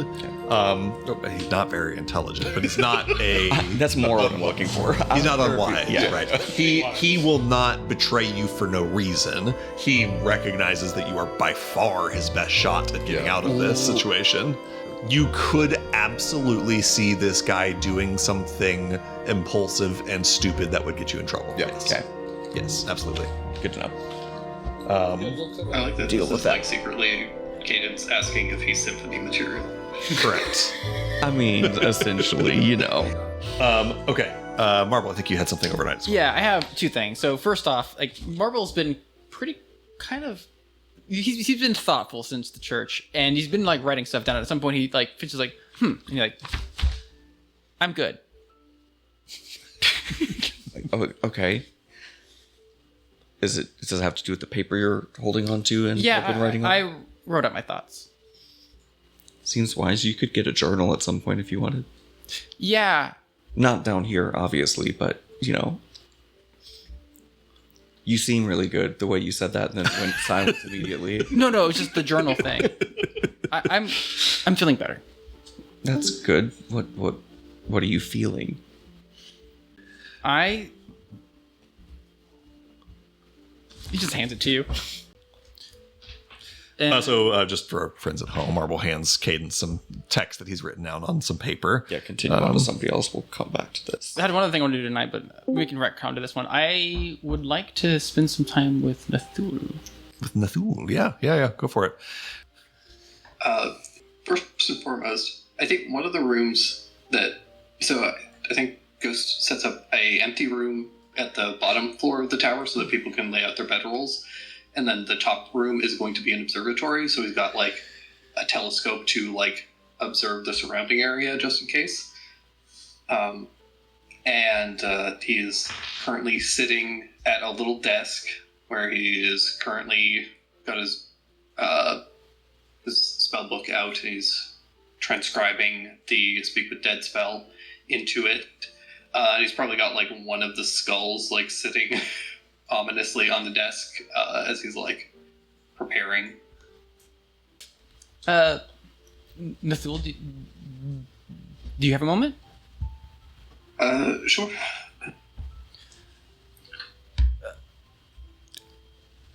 Could I study your telepathy? Sure. I don't see why not. How could I help? Just using it, and he'll like kind of pull out some communication tools. He's just really just going to like study how his telepathy works and see if he can reproduce that. Sure, makes sense. Go ahead and roll me a Arcana check. You can apply your Arcana check lower, or Comms tools if you prefer. I think it's all the same for you. Comms tools, I'm an expert in that. That'll be a 25. Okay. Ghost's telepathy doesn't interact essentially at all with your communications tools as they currently are. You're like, radios, essentially.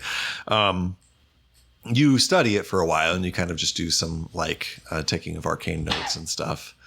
I'm using it to study because it's the only thing I think of that would be able to pick up a signal. I'm not trying to reproduce it for radio technology. Just reproduce it so Marble could have telepathy. I see what you're saying. Yes. Yeah, you start to sort of lay the groundwork of potentially being able to create yourself some sort of telepathic communication device. I do know there was like a psi crystal or something. I think right. Yeah, there are for sure some magic items. You kind of you start to run into some roadblocks. 25 is a very good roll. It's not intuitive to you how to do this crystal based. This would not be too big of a deal for you as you get higher level, at least, to do it with old fashioned fishery, like making permanent magic items. Yeah. It's a very different thing than making a radio. So you could do it with crystals, but it might be a little bit. Yeah. I mean, he's willing to use whatever tool he can. It's just me as a person thinking it's a signal. Yeah. But yeah. Yeah. It doesn't have to be crystal based at all. Makes sense. Yep. You spend some time sort of studying that and start laying the groundwork for what I presume eventually you will create some sort of telepathic machine. Yeah. I like it. The whole time, Ghost is just kind of making idle conversation. And partway through, he's using one hand to just scribe his scroll and stuff, and then will reach over with one of his other hands and just turn the skull to face away from Marble. Sorry. No, it's fine. What kind of information do you think they have? I honestly have no idea, but I imagine they may be able to, if nothing else, describe who took them, if they knew for what purpose, if they heard anything, especially understanding the state of that place at the time of their execution. I tried to grab a few skulls, so hopefully they will have some less recent information, possibly something a bit more historical. It's just to assess how this city had changed over the years, and possibly see if any of them knew what prompted their sudden exodus. Right. That makes sense. Could you think louder?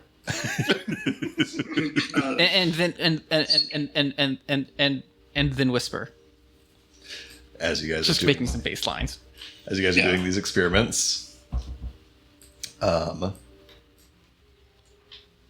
Patches, Carissa Keo at one point in the evening comes over to you and just kind of sits down next to wherever you're kind of resting at the time and says, so, I apologize, I don't think I ever asked your name earlier. I'm Carissa Keo, in case that didn't come out yet. It's nice to meet you, Chris. My name is Patches. Very nice to meet you as well.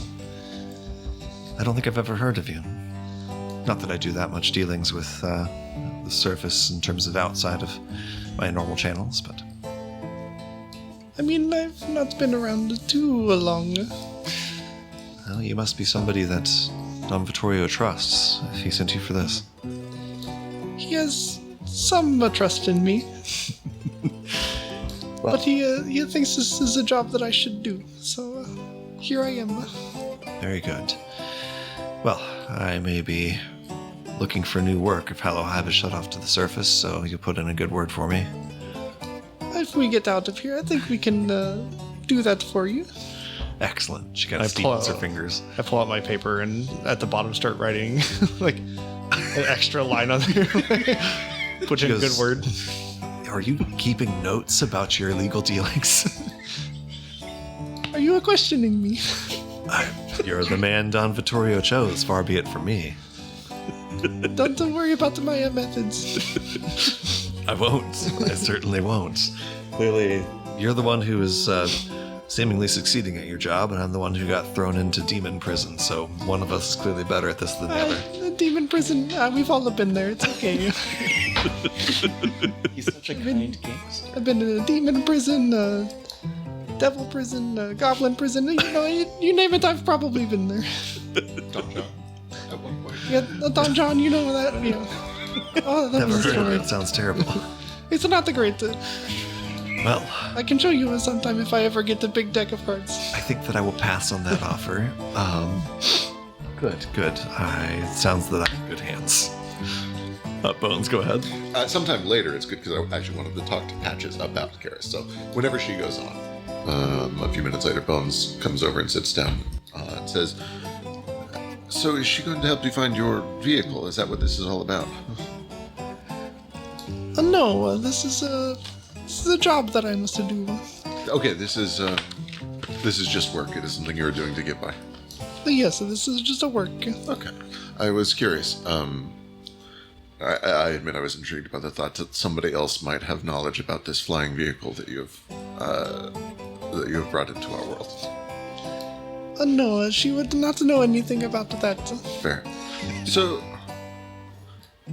in the visions that we've seen, because you've cast this spell for the first time, and I've seen this vehicle with my own eyes, or at least an illusion or a projection of it. It has neither balloons nor wings, and yet it flies. How does that happen? I mean, I was like, What you recall, Patches, is like... I don't know if you ever remember it necessarily flying. Is it flying when, in the infinite void of black and purple space, you move your Honda Odyssey along paths carved of starlight? Right? Is it flying or is it... Not right. Not right. Right. So it was driven along infinite webs of starlight pathways through space, and then when you recall how when you arrived at this universe doing sort of like a atmospheric re-entry thing where you were just plunging down towards the planet and then just kind of skidded over the water eventually and smashed into something in Daybreak City. And you survived, yes.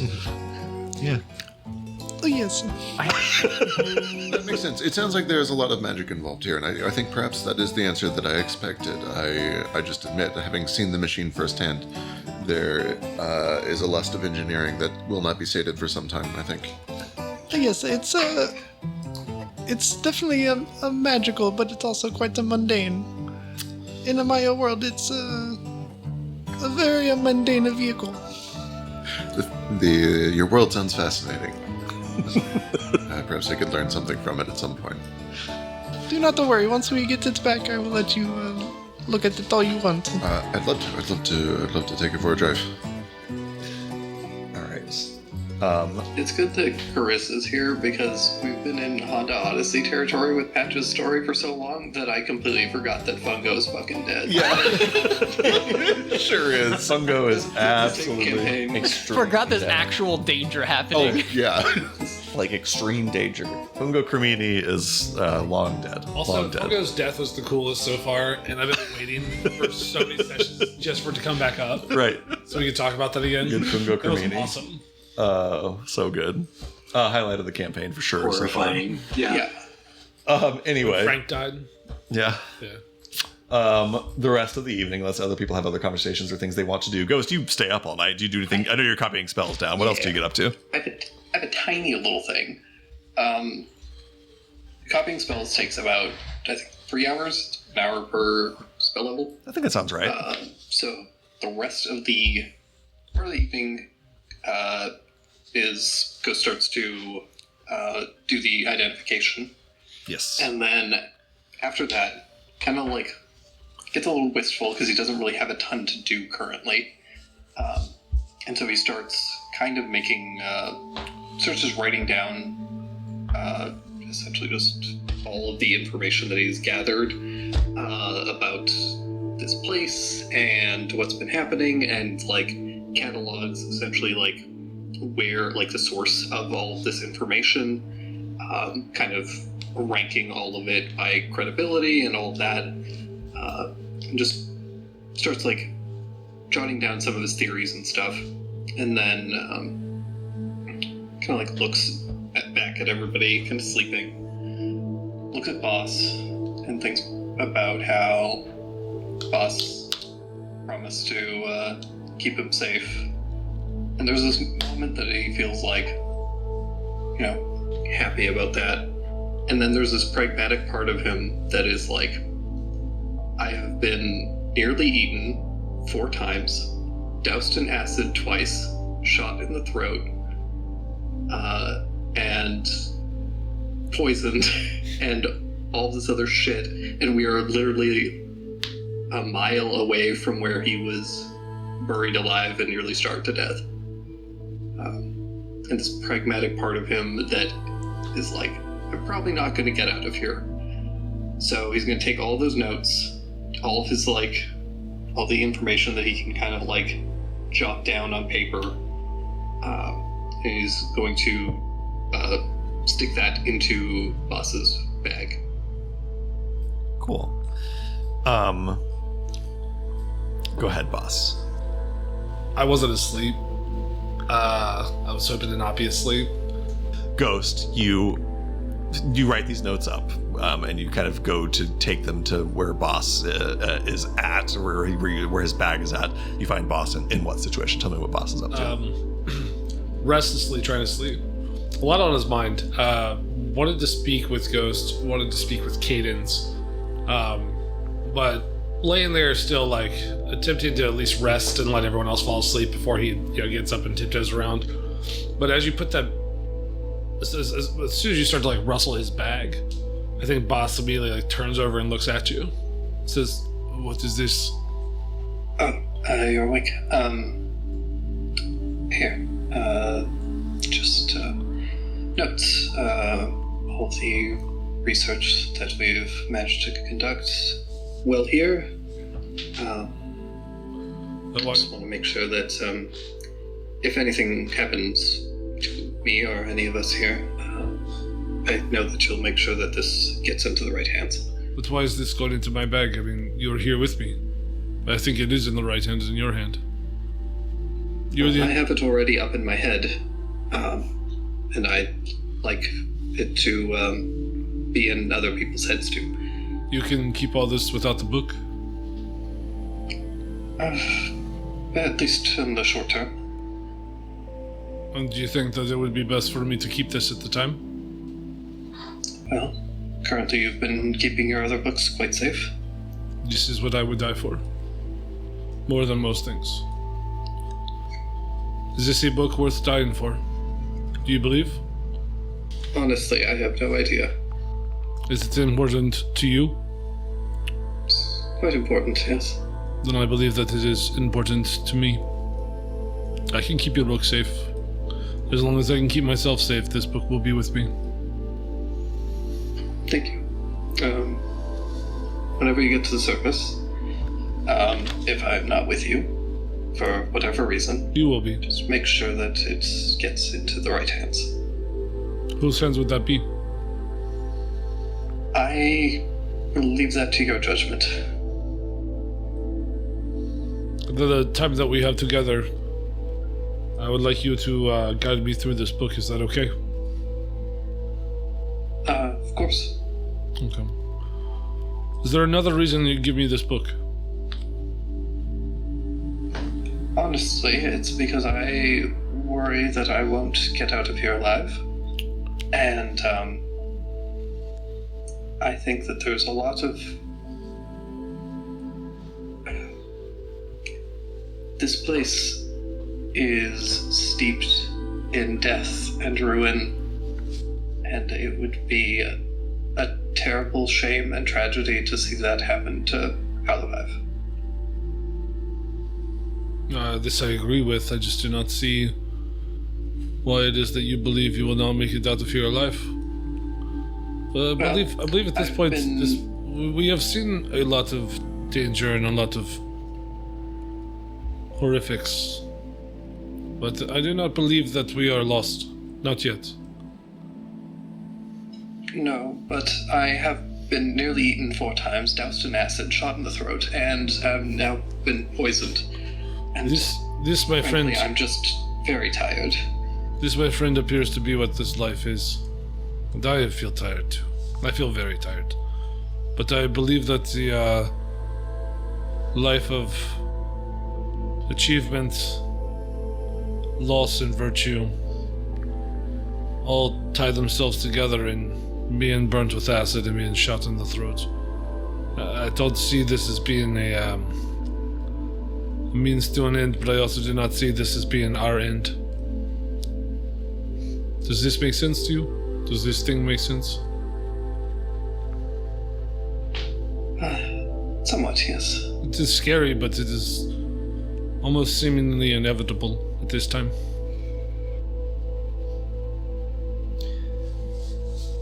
I'm still here for now. Thank you for this. And with that, I will keep your book. If you need it back, you please say those words to me. Yes. Of course. Go ahead, Bones. Small thing as he's falling asleep. Bones does pull out Pablo's gun.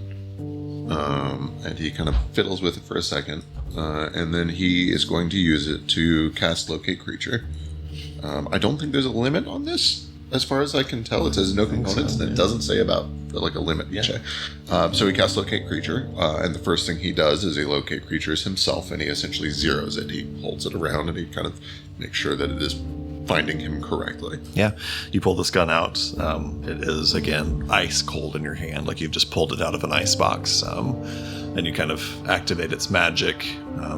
In your head, you hear the voice of Pablo. Victor Aramante, just repeating 5 names. And you tune it to yourself, and it is functioning. You sense that it is picking up your location. I tested for a minute or two, and then I put it down, and then I recast, moving on to Katernia Shevchenko. I assume nothing in 5 miles. Nothing within 5 miles. I move on to the next name, Datlov, and then Maria, and then Victor Adamante. None of those names are within 5 miles of you. He spins it up, cleans it, puts it away. Okay. As you clean that gun and put it away,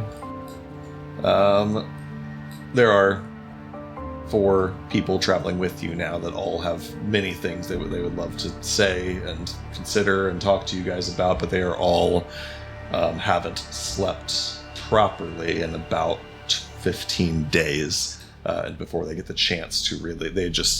they accept the unbelievable mercy of a warm, soft bed and are unconscious within minutes, and all sleep soundly. Even Nessa, who has said very little other than to just clutch onto Marble's business card and keep looking down on it every once in a while, falls asleep with it like in her hand. I really hope someone's at the shop when she goes there. She's not going to survive. Don't worry about it. The rest of the night, I believe, is uneventful. Ghost, you do take the time to identify some items. The big flail thing is called a Covalt Star. It is a morning star that deals an extra 1d6 lightning damage when you hit with it. And you can also use an action to do a big 20-foot lightning AoE all around you once per long rest. That is not attunement. The little silver raven figurine is a silver raven figurine. Whoa! That's very good. Yep, you can toss it, turn it into a real raven, and you can cast Animal Messenger on it at will while it's active, and essentially send like a raven to go talk to people for you. Boss furiously raising his hand. I was going to say, that feels like a good party resource. I don't think there's... Also, we can pass it around as needed, I think. Equally not attunement, so it could just be on hand for you guys. Yep. And then the black sort of cloak that has fire on the inside is not the item you guys all thought it was. It's called a Hearthfire Mantle. It essentially, while wearing it, you can tolerate temperatures as low as negative 50 degrees without any additional protection. You can lay it on the ground open, and it gives as much warmth as a campfire. You can use an action to ignite a flammable object that you're holding, or to provide 2d6 temporary hit points to all creatures of your choice within 10 feet of you. All creatures? You create a little fire with it, and you can essentially give everyone sitting around this fire each 2d6 temporary hit points. That is once per long rest. But the rest of your night goes uneventfully. Ghost, it does occur to you, I will just say, in the couple of hours that you have left before the zenith comes, you do still have in your possession a bunch of notes about this arcane ritual used to create the lamp that you were like not quite able to parse yet. But I think being like poisoned and shot and exhausted and in terrible shape, you probably are like not in the condition to start that research right now all over again. So I assume you keep that for now. Yeah, that's going to be once we have an actual proper inn, I can sit for a couple days. Makes sense. You guys do all receive the benefits of a zenith, a short rest as the morning comes eventually. Your sort of mana replenished, your health replenished, your wounds from the grueling previous day sort of stitching themselves closed. Your new compatriots, these NPCs, likewise look rejuvenated. They are suffering several levels of exhaustion each, but they are doing a little bit better now. And you have a new day before you and a decision in terms of which direction you wish to go. Go ahead, Marble. I just went ahead and posted the letter that he wrote, mostly because one of the big things, like his last thing was like, it was talking about dying for a cause. So then whenever you started saying like, I would die for this, it just really tied well into this. Yeah. Earlier in the evening, Marble had handed a letter over to Cadence, which says, I built a future I will never see, which is in quotation marks from the lady earlier. Don't we all? Is there something I would die for? I do put my life in danger often. But why? Is it because I see myself as invincible? Is there something I would willingly die for? Is there something so important that dying for it is more important than what I can do alive? What is belief? What do I believe? There are facts, things that are universal truths, magic, formulas, mathematics, all governed by rules. But people, we are very complex. What do I believe? Peace is a construct, never ensured. Suffering will always be, but that doesn't mean we can't do what we can. I build to make life easier for people, but what are the consequences? The salt? It must be mined. What are the consequences of that? How many have died? These large companies bully, they kill for profit. How can one make a big difference on a grand scale like a corporation, but with compassion? I think I can do more good not dying for a cause. With that, you guys sort of gather your things, and which way do you proceed? Towards the Illithid colony ruins or towards Xerxes Keep after Filord? Xerxes Keep. I'm going for Right. it. I'm going for it, Grim. Towards the dig sites. Yep. Before we go wandering off looking for somebody who isn't there, perhaps, boss, maybe you use this and I will hand the silver raven. Yes, good call. I was. Yep. Yes. So to give you the specifics of this, when you turn this raven into a real raven, it is friendly to you and your allies. It understands your languages and obeys your commands, taking its turn immediately after you on your initiative count. While in raven form, you can cast Animal Messenger on it on it at will. I think the point Ghost is making is that the Animal Messenger spell would allow you to essentially send this raven to Fillard or to Ral, whoever you're going to send it to, in order to sort of confirm that they're alive and that you have a direction to go. I think is the idea you're insinuating. Don't put words in your mouth, but that's what the atom does. Wouldn't that also Tip them off that we're coming. Ravens always this year. alien? Can you make the raven invisible? Then we can't see it.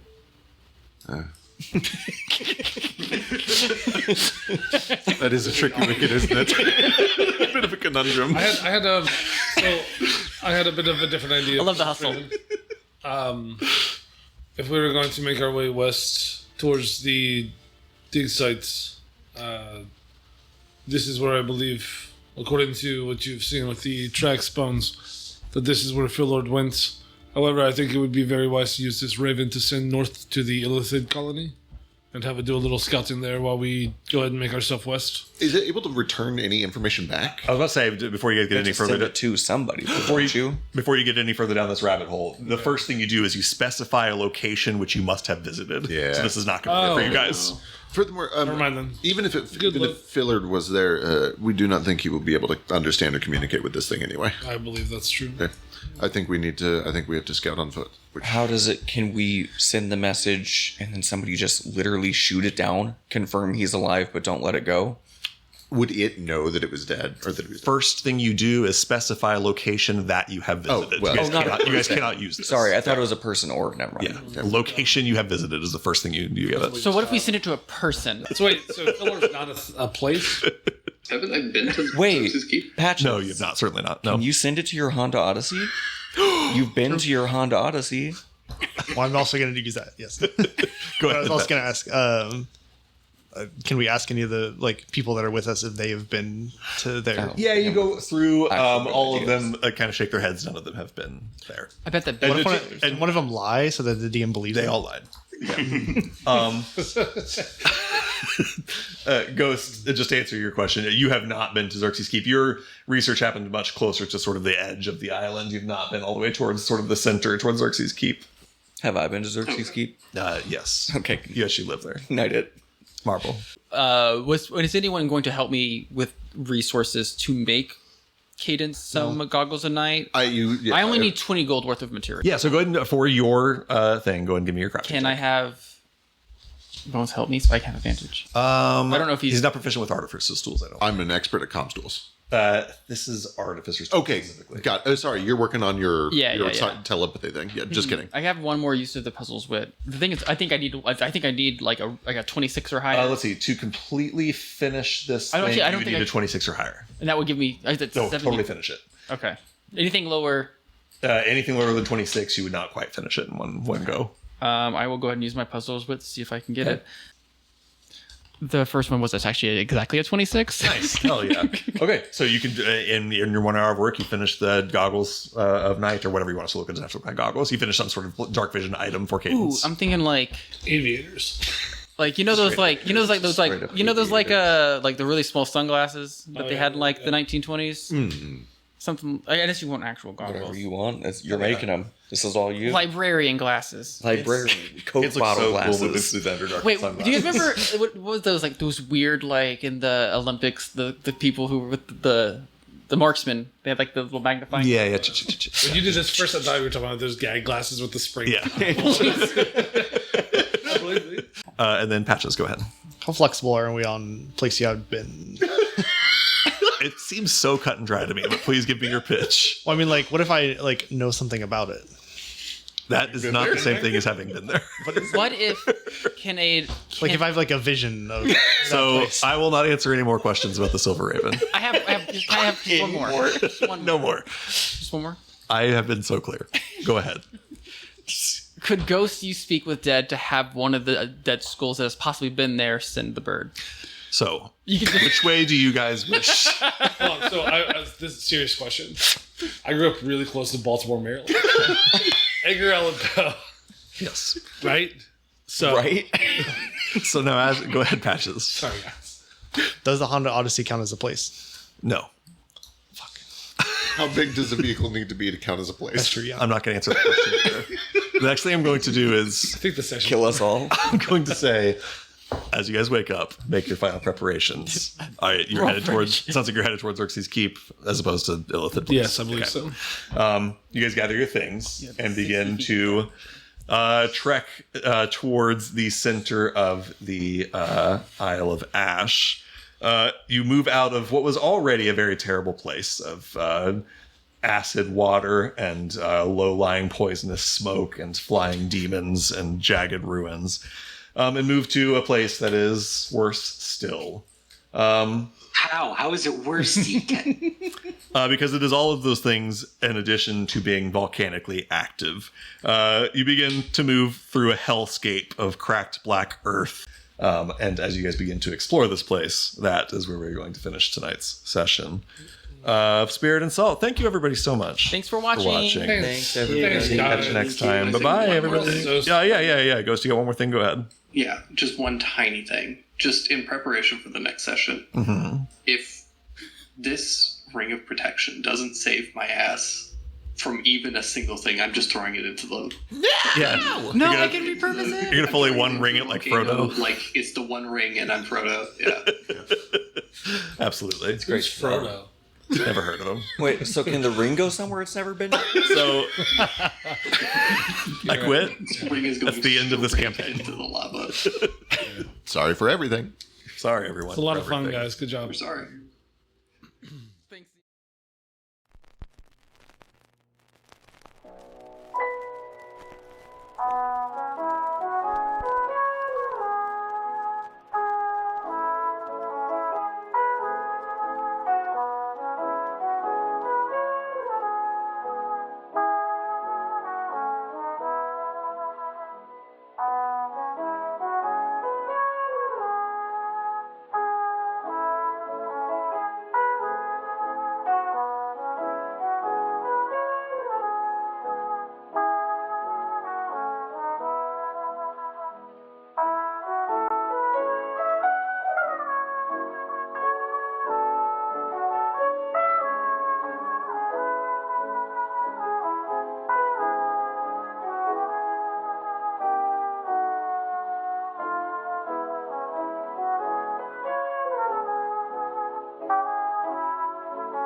Thank you.